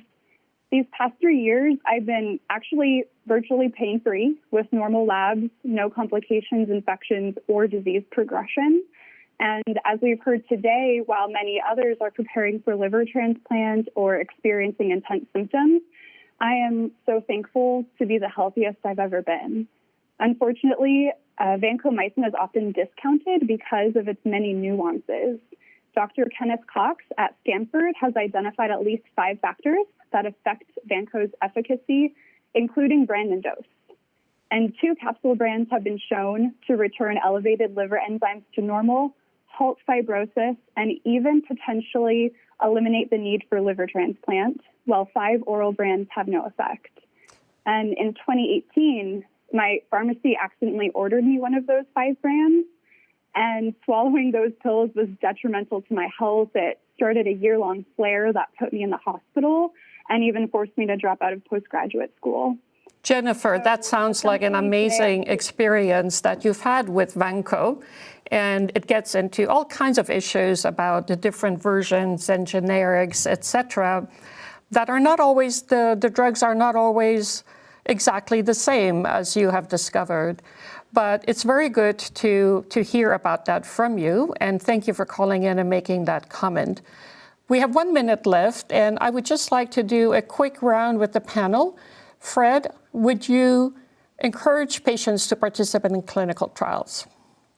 Absolutely. I think if for no other reason than just to have that feeling in your head that I'm helping, I'm doing something to advance the cause, to make some progress. It's better than standing still. Thank you. Carrie, would you encourage patients to participate? 100% I would.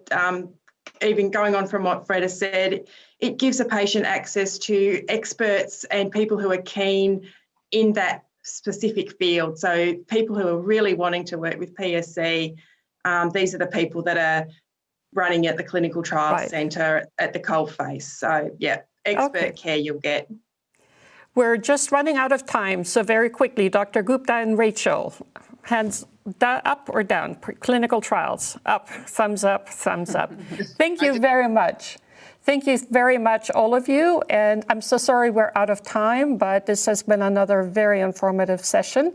So thank you, Fred, Rachel, Carrie, and Dr. Gupta. We will see you soon in person, I hope. Have a very good rest of the day. Bye-bye.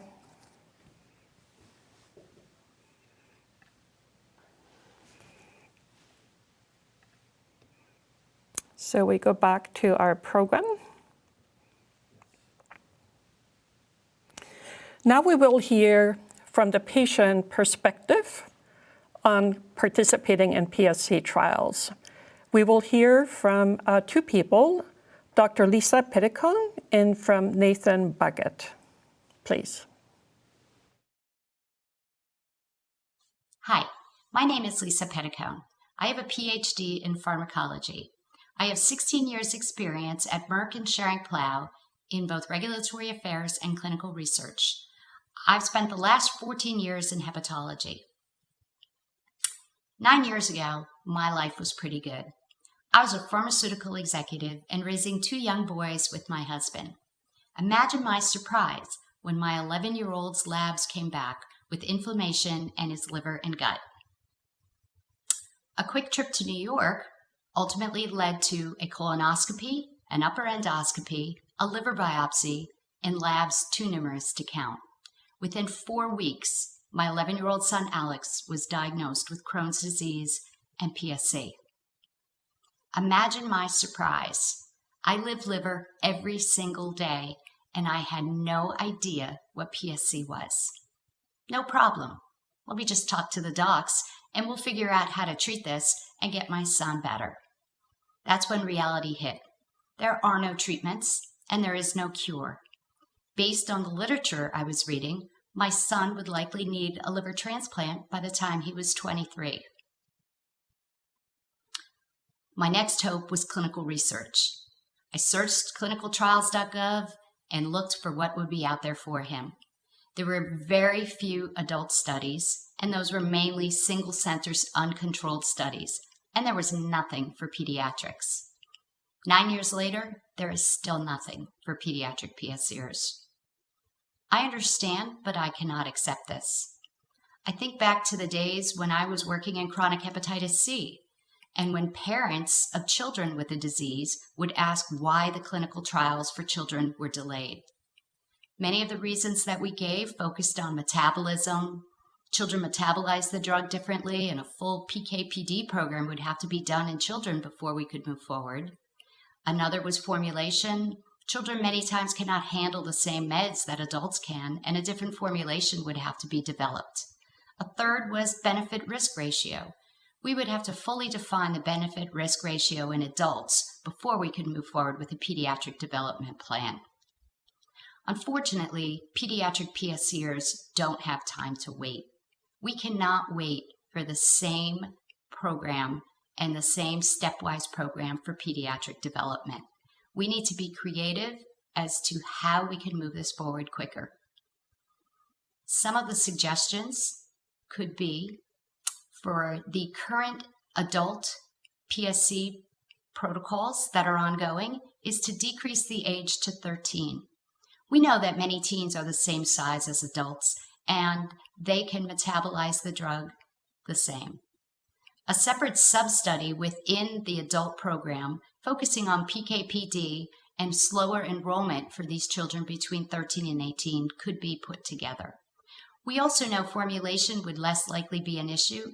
We know that these kids, they take a lot of meds and they know how to handle it. The second would be an expanded access program for those children under the age of 13. Those children that have advanced disease have nothing else. By allowing an expanded access program in parallel to phase 3 would give them the opportunity to perhaps benefit from these medications. And then a third, we know that COVID-19 has shown that telemedicine is a good tool. By utilizing telemedicine for PSC trials, both adult and pediatrics would be a good thing. These PSC patients are rare, and most of them do not live in the major metropolitan areas in which the research institutes are. By allowing a principal investigator to enroll a patient who lives somewhere outside of that city would allow the partnership between the local doctor and the PI to have these patients in the study and followed locally. This could improve their quality of life and probably lead to higher compliance rates. We need to think creatively and do something now to somehow bring tomorrow's medications to our children today. We need to figure out the roadblocks and find ways around these, and we need to do this together. Thank you for your time. Hello, my name is Nathan Baggett. Today, I'd like to share with you how my experiences as a PSC patient, a 3-time transplant recipient, and as a physician researcher at the University of Wisconsin gives me hope about the future of PSC. To begin, I'm going to go back to when my life with PSC began. A little over 10 years ago, I was diagnosed with PSC after living with ulcerative colitis for 2 years. I can't remember the exact words my doctor used when I was diagnosed, but I do remember his message. He said, 1. I had a rare liver disease called primary sclerosing cholangitis. 2. There was no cure or treatment for the disease. And 3. I would likely need a liver transplant one day in order to survive. Hearing the words no cure or treatment sucked the air out of the room. I was devastated. PSC, a disease I had never heard of, had given me what to a 20-year-old sounded like a death sentence. Now, every PSC patient has had a different experience with their diagnosis, but I'm guessing most PSC patients can relate to a similar sense of fear and hopelessness in those first few days. Shortly after my diagnosis, I was seen by a local hepatologist, but unfortunately, he had little to offer, so I sought care at a leading PSC center. There, for the first time, I felt a sense of hope when I learned about the opportunity to participate in clinical trials. In my mind, the uncertainty of the diagnosis made participating in a trial a no-brainer. I hoped that my participation would be a small part of finding a treatment and ultimately a cure for the disease. Being part of a trial felt like doing something rather than just waiting for the natural history of my disease to take its course. But I was lucky. I lived close enough to a major center to be able to participate in a trial. Not all PSC patients have that opportunity.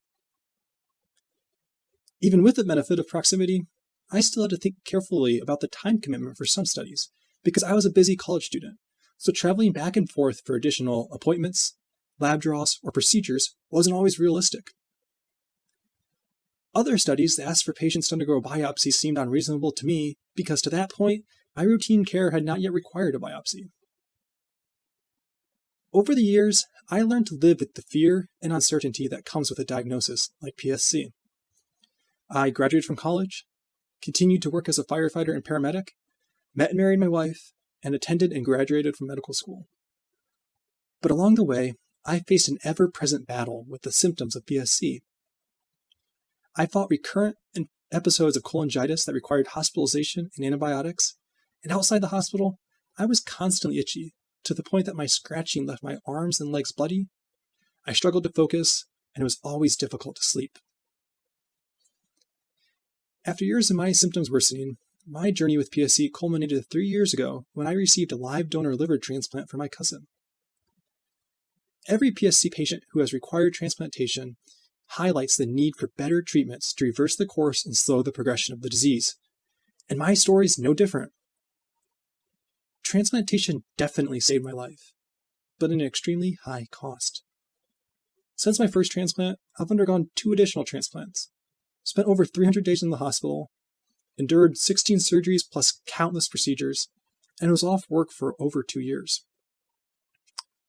Even for patients whose transplant goes more smoothly, the physical toll and financial burden of transplantation is evidence that PSC patients need a better option. I hope that one day PSC will no longer be on the list of common indications for transplantation, but that dream will not become a reality without an effective treatment.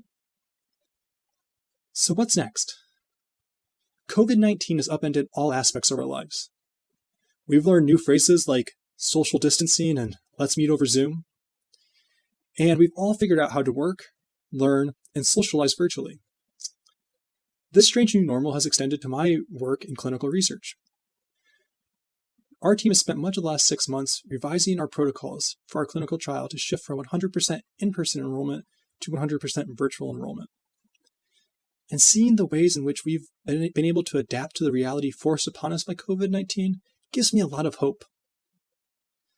Just this year, we've seen a 4,000% increase in routine visits for outpatient care at hospitals across the country. And if we can harness the lessons we're learning today about how to deliver care virtually, we can drastically expand the number of patients who have access to clinical trials, reduce the burden of participation, and accelerate the science that will lead to life-saving and life-changing discoveries for PSC patients. For me, the hardest part about living with PSC was feeling helpless. Without an effective treatment, I felt like I was just watching and waiting as my symptoms worsened, I got sicker, and my life was put on hold. But with your help, my goal is that one day, when future generations are diagnosed with PSC, their doctors will be able to deliver a different message than the one I received. their doctors will hopefully be able to say something like, "I'm very sorry to tell you, you have a disease called primary sclerosing cholangitis, but we have an effective treatment that will help you to live a long and healthy life." Thank you.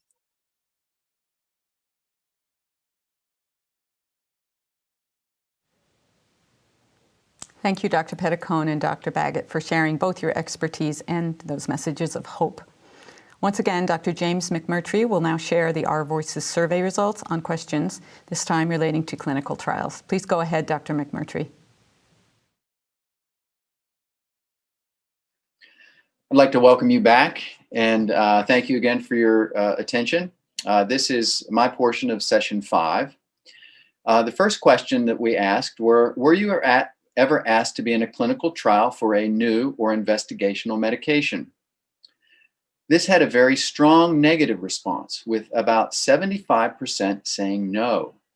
Although there have not been many PSC trials, it is a shame that the majority of PSC patients have not been approached to even consider the idea of joining a clinical trial.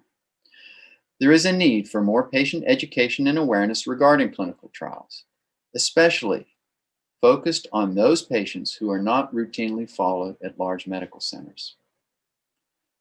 On the next slide, we'll review the participation in clinical trials and studies.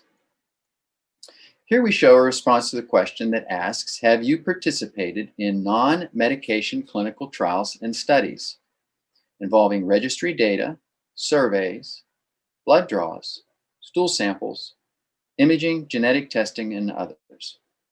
We see that 12% have or are currently participating in non-medication clinical trials. It is positive to see that more than 40% of participants have or are currently involved in registries, surveys, and studies. On the next slide, we review the willingness of patients to participate in clinical trials. When asked, are you willing to participate in any of the following studies? More than half of the survey participants identified a willingness to participate in new tests, surveys, tools to assess quality of life, tools to slow progression or cure PSC, and also interest in symptom management. Most PSC patients are aware of the concerns about liver biopsies, which are not necessarily required for an adult PSCer's diagnosis or treatment.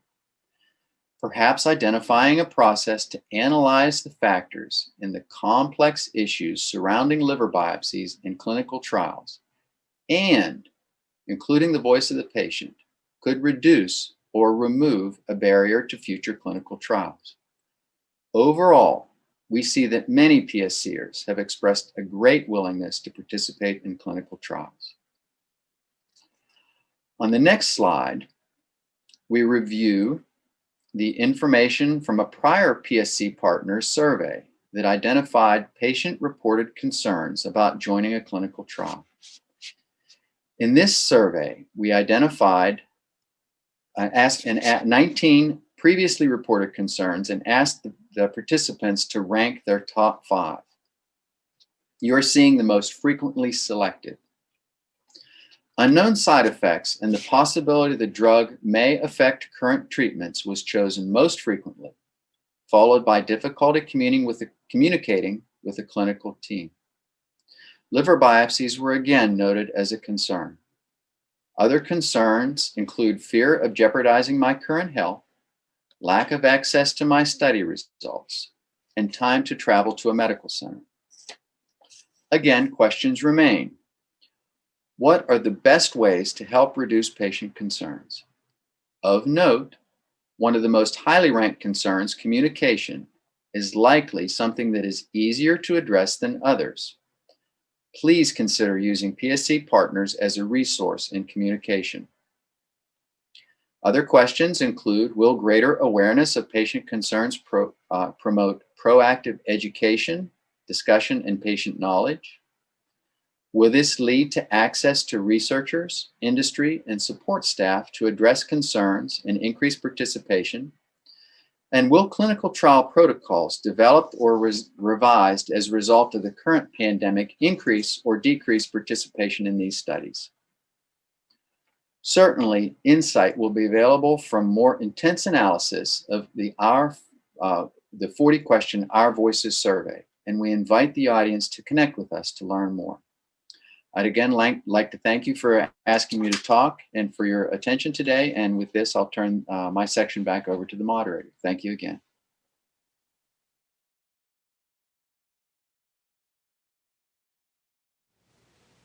Thank you, Dr. McMurtry. We will now turn once again to live polling, and this is the last set of polling questions for the day. Again, please participate in the polling only if you are a PSC patient or a caregiver.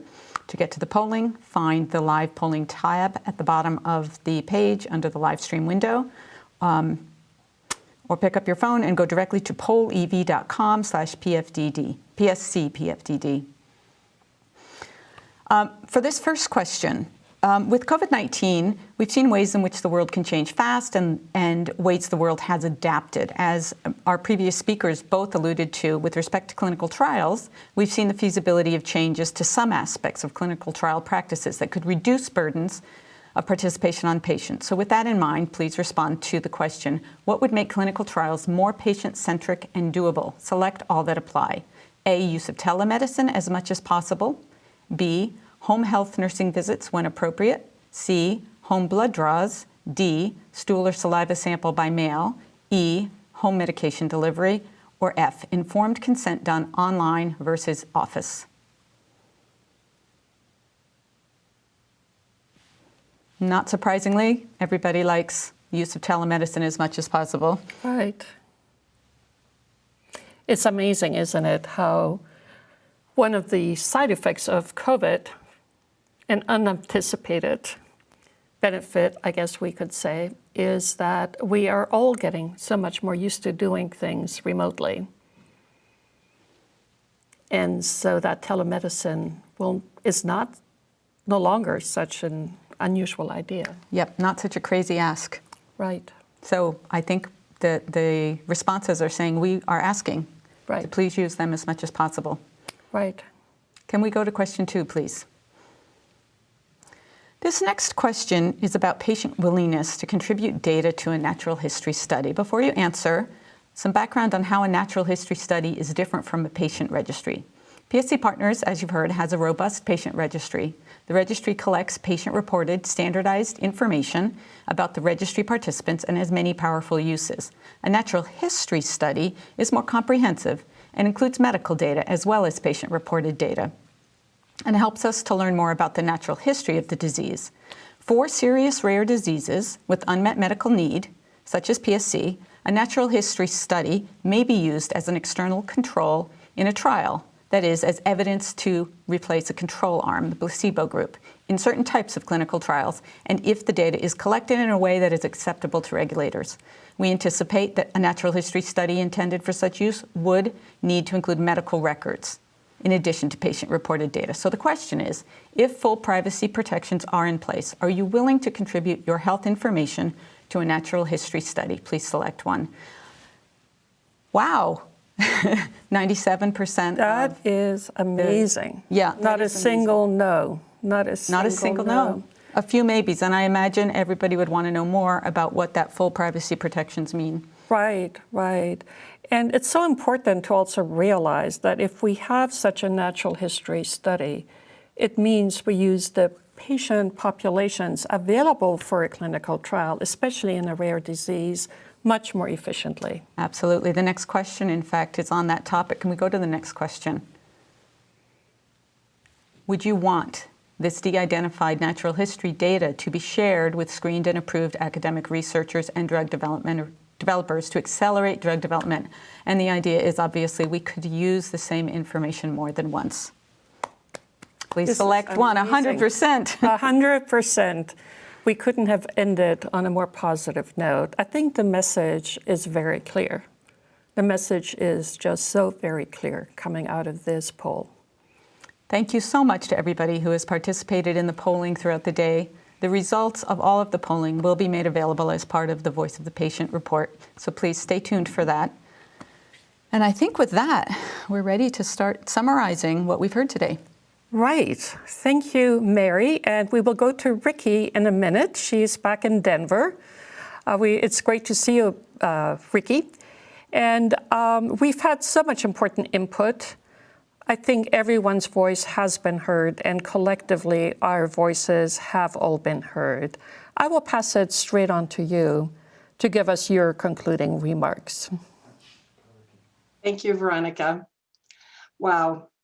Today, our patient community has spoken loudly and courageously, bringing insight into their unique PSC journeys. I thank our speakers who shared their challenges publicly and passionately, and the callers and comment writers who added even more substance to this vital discussion. Your input, along with the 819 survey respondents, helped us identify key symptoms that, when standardized, may serve as primary or secondary endpoints in future PSC trials. We presented aspects of pediatric PSC that are critical when designing pediatric clinical trials, and we discussed our hopes for effective treatments and an eventual cure. The burden of our unpredictable disease is overwhelming, and we hope that the FDA, pharmaceutical companies, academic researchers, and clinicians have gained a clearer understanding of what it's like to live with PSC. We understand the enormous challenges that researchers face in unraveling the complexities of PSC. In addition to being a rare disease, PSC is further complicated by its heterogeneous symptoms, its erratic progression, and its unexplained association with IBD. Today, the results of our Voices survey and our community presenters have brought to light the huge PSC patient disease burden. Currently, physicians can only attempt to treat our symptoms, and often unsuccessfully. Dr. Bolus and Dr. Becerra pointed out the huge unmet needs for future research. Unknown root causes and disease pathogenesis, no proven therapies to improve how patients feel and function, and nothing for improved survival. The extent, severity, and impact of symptoms are still not well characterized. Additionally, there are ongoing discussions about whether pediatric PSC is a separate disease entity or an early stage of adult PSC. For pediatric PSC patients, we still don't know the impact on growth and development. With a high risk for cholangiocarcinoma, current cancer surveillance tools still show low sensitivity. As patients, we can play an important role in both the current efforts to create an approved PSC-specific patient-reported outcome tool and the struggle to reach consensus on surrogate markers of clinical endpoints. While waiting for a cure, PSC patients today have expressed their critical needs, including earlier and more efficient diagnosis, as well as non-invasive tools for risk prediction and prognosis. We implore all physicians caring for IBD patients to screen for PSC symptoms, in addition to monitoring liver enzymes. We need more effective symptom management for pruritus, fatigue, and pain. Over and over, we've heard the message that transplant is far from being a cure and brings overwhelming challenges. For those transplanted, we seek a drug that can prevent recurrent PSC. We heard about the anxiety and fear of cholangiocarcinoma that is ever present for PSC patients. This week, we learned that filmmaker Jamie Redford, a 2-time transplanted PSCer, passed away due to cholangiocarcinoma at the age of 58. We need more sensitive tools for early cholangiocarcinoma diagnosis. We ask that industry consider including teen PSC patients in clinical trials, since pediatric PSC might very well be the early phase of adult PSC.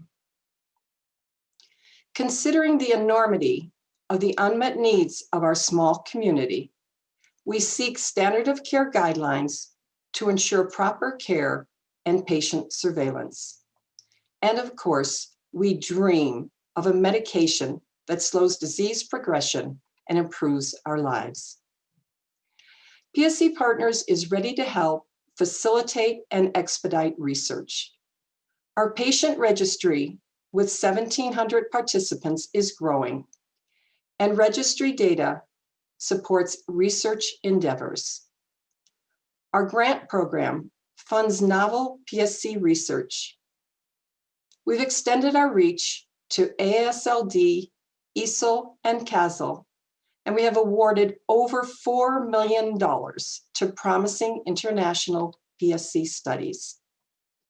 We're constantly searching for ways to expand our international collaborations with PSC physicians, researchers, and patient organizations. From the start, we've played an active role on the PSC Forum, an independent, multi-stakeholder international group whose aim is to address regulatory hurdles with a guiding mission to facilitate safe and efficient drug development for PSC. Just before COVID, we received a 2-year grant from the Chan Zuckerberg Initiative for their Rare as One project. With their support, we are building a patient-led international collaborative research network of patients, researchers, and clinicians to define and implement research priorities. We understand the importance of developing strong, transparent relationships with industry. And from personal experience, we've learned about the power of engaging patients in the very early stages of a clinical trial protocol development. We've seen errors that would have been easily avoided had patient perspective been invited early in study design. We are prepared to increase our presence and serve as full partners throughout the clinical trial and drug development process. Together, we can focus on the needs of the patients who are the ultimate beneficiaries of any drugs or therapies. We can identify potential burdens and obstacles to the trial process and to recruitment. We can help with recruitment through our patient registry and disseminate clinical trial information via our social media platforms. On our Voices survey, one asked, what would prevent you from joining a clinical trial? Most of the 819 patients indicated the need for serious education about the process, drug safety, and benefits of participation.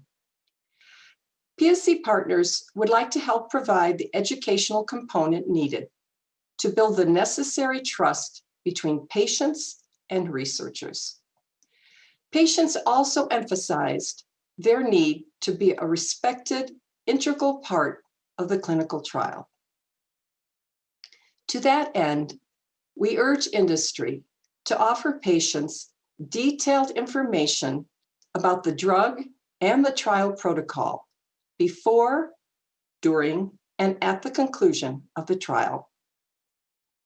Our community is very enthusiastic about the post-COVID decentralized home-based clinical trial innovations highlighted by Dr. Baggett in his presentation.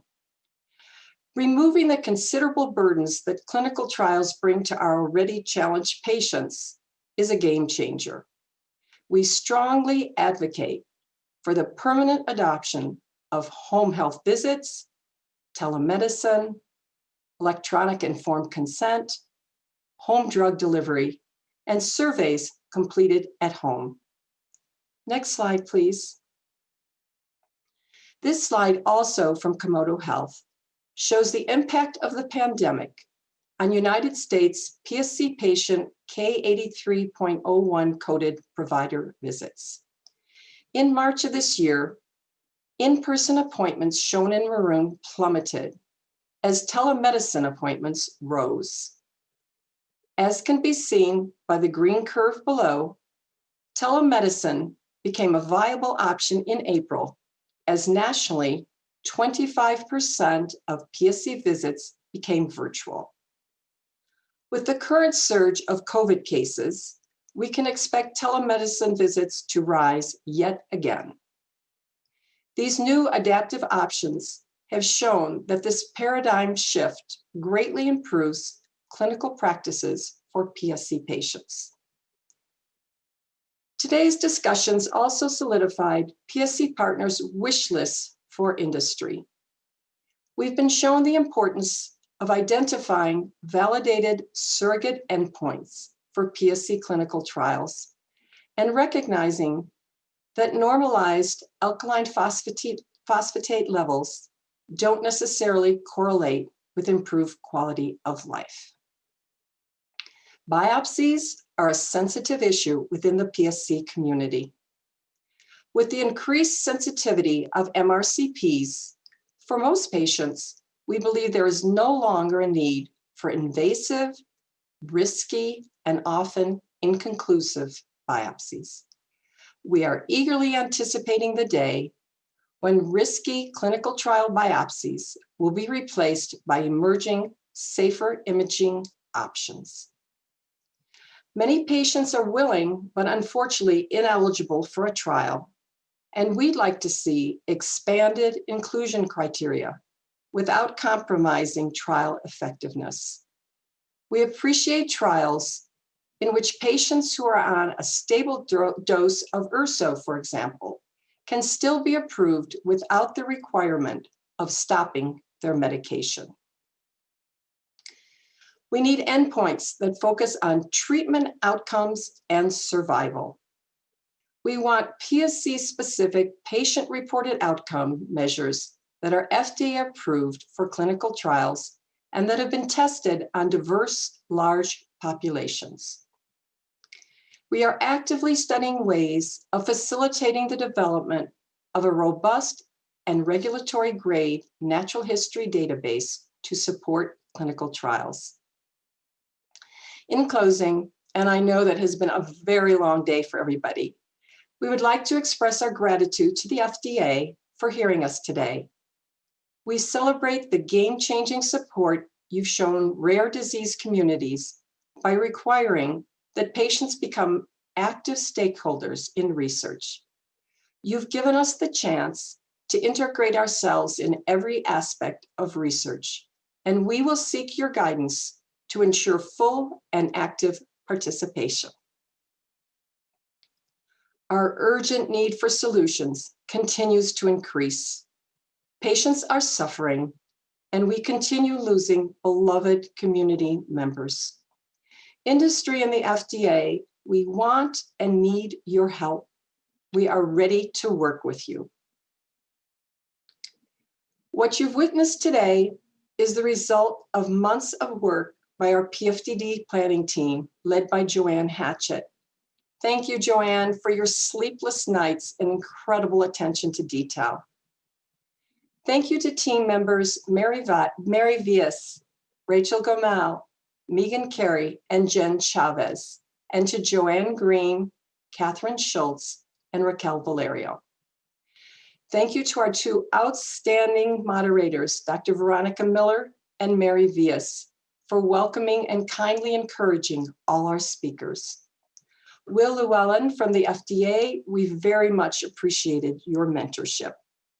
And John, Kyle, and Eric at Dudley Digital Works, your professionalism and dedication produced a seamless virtual meeting.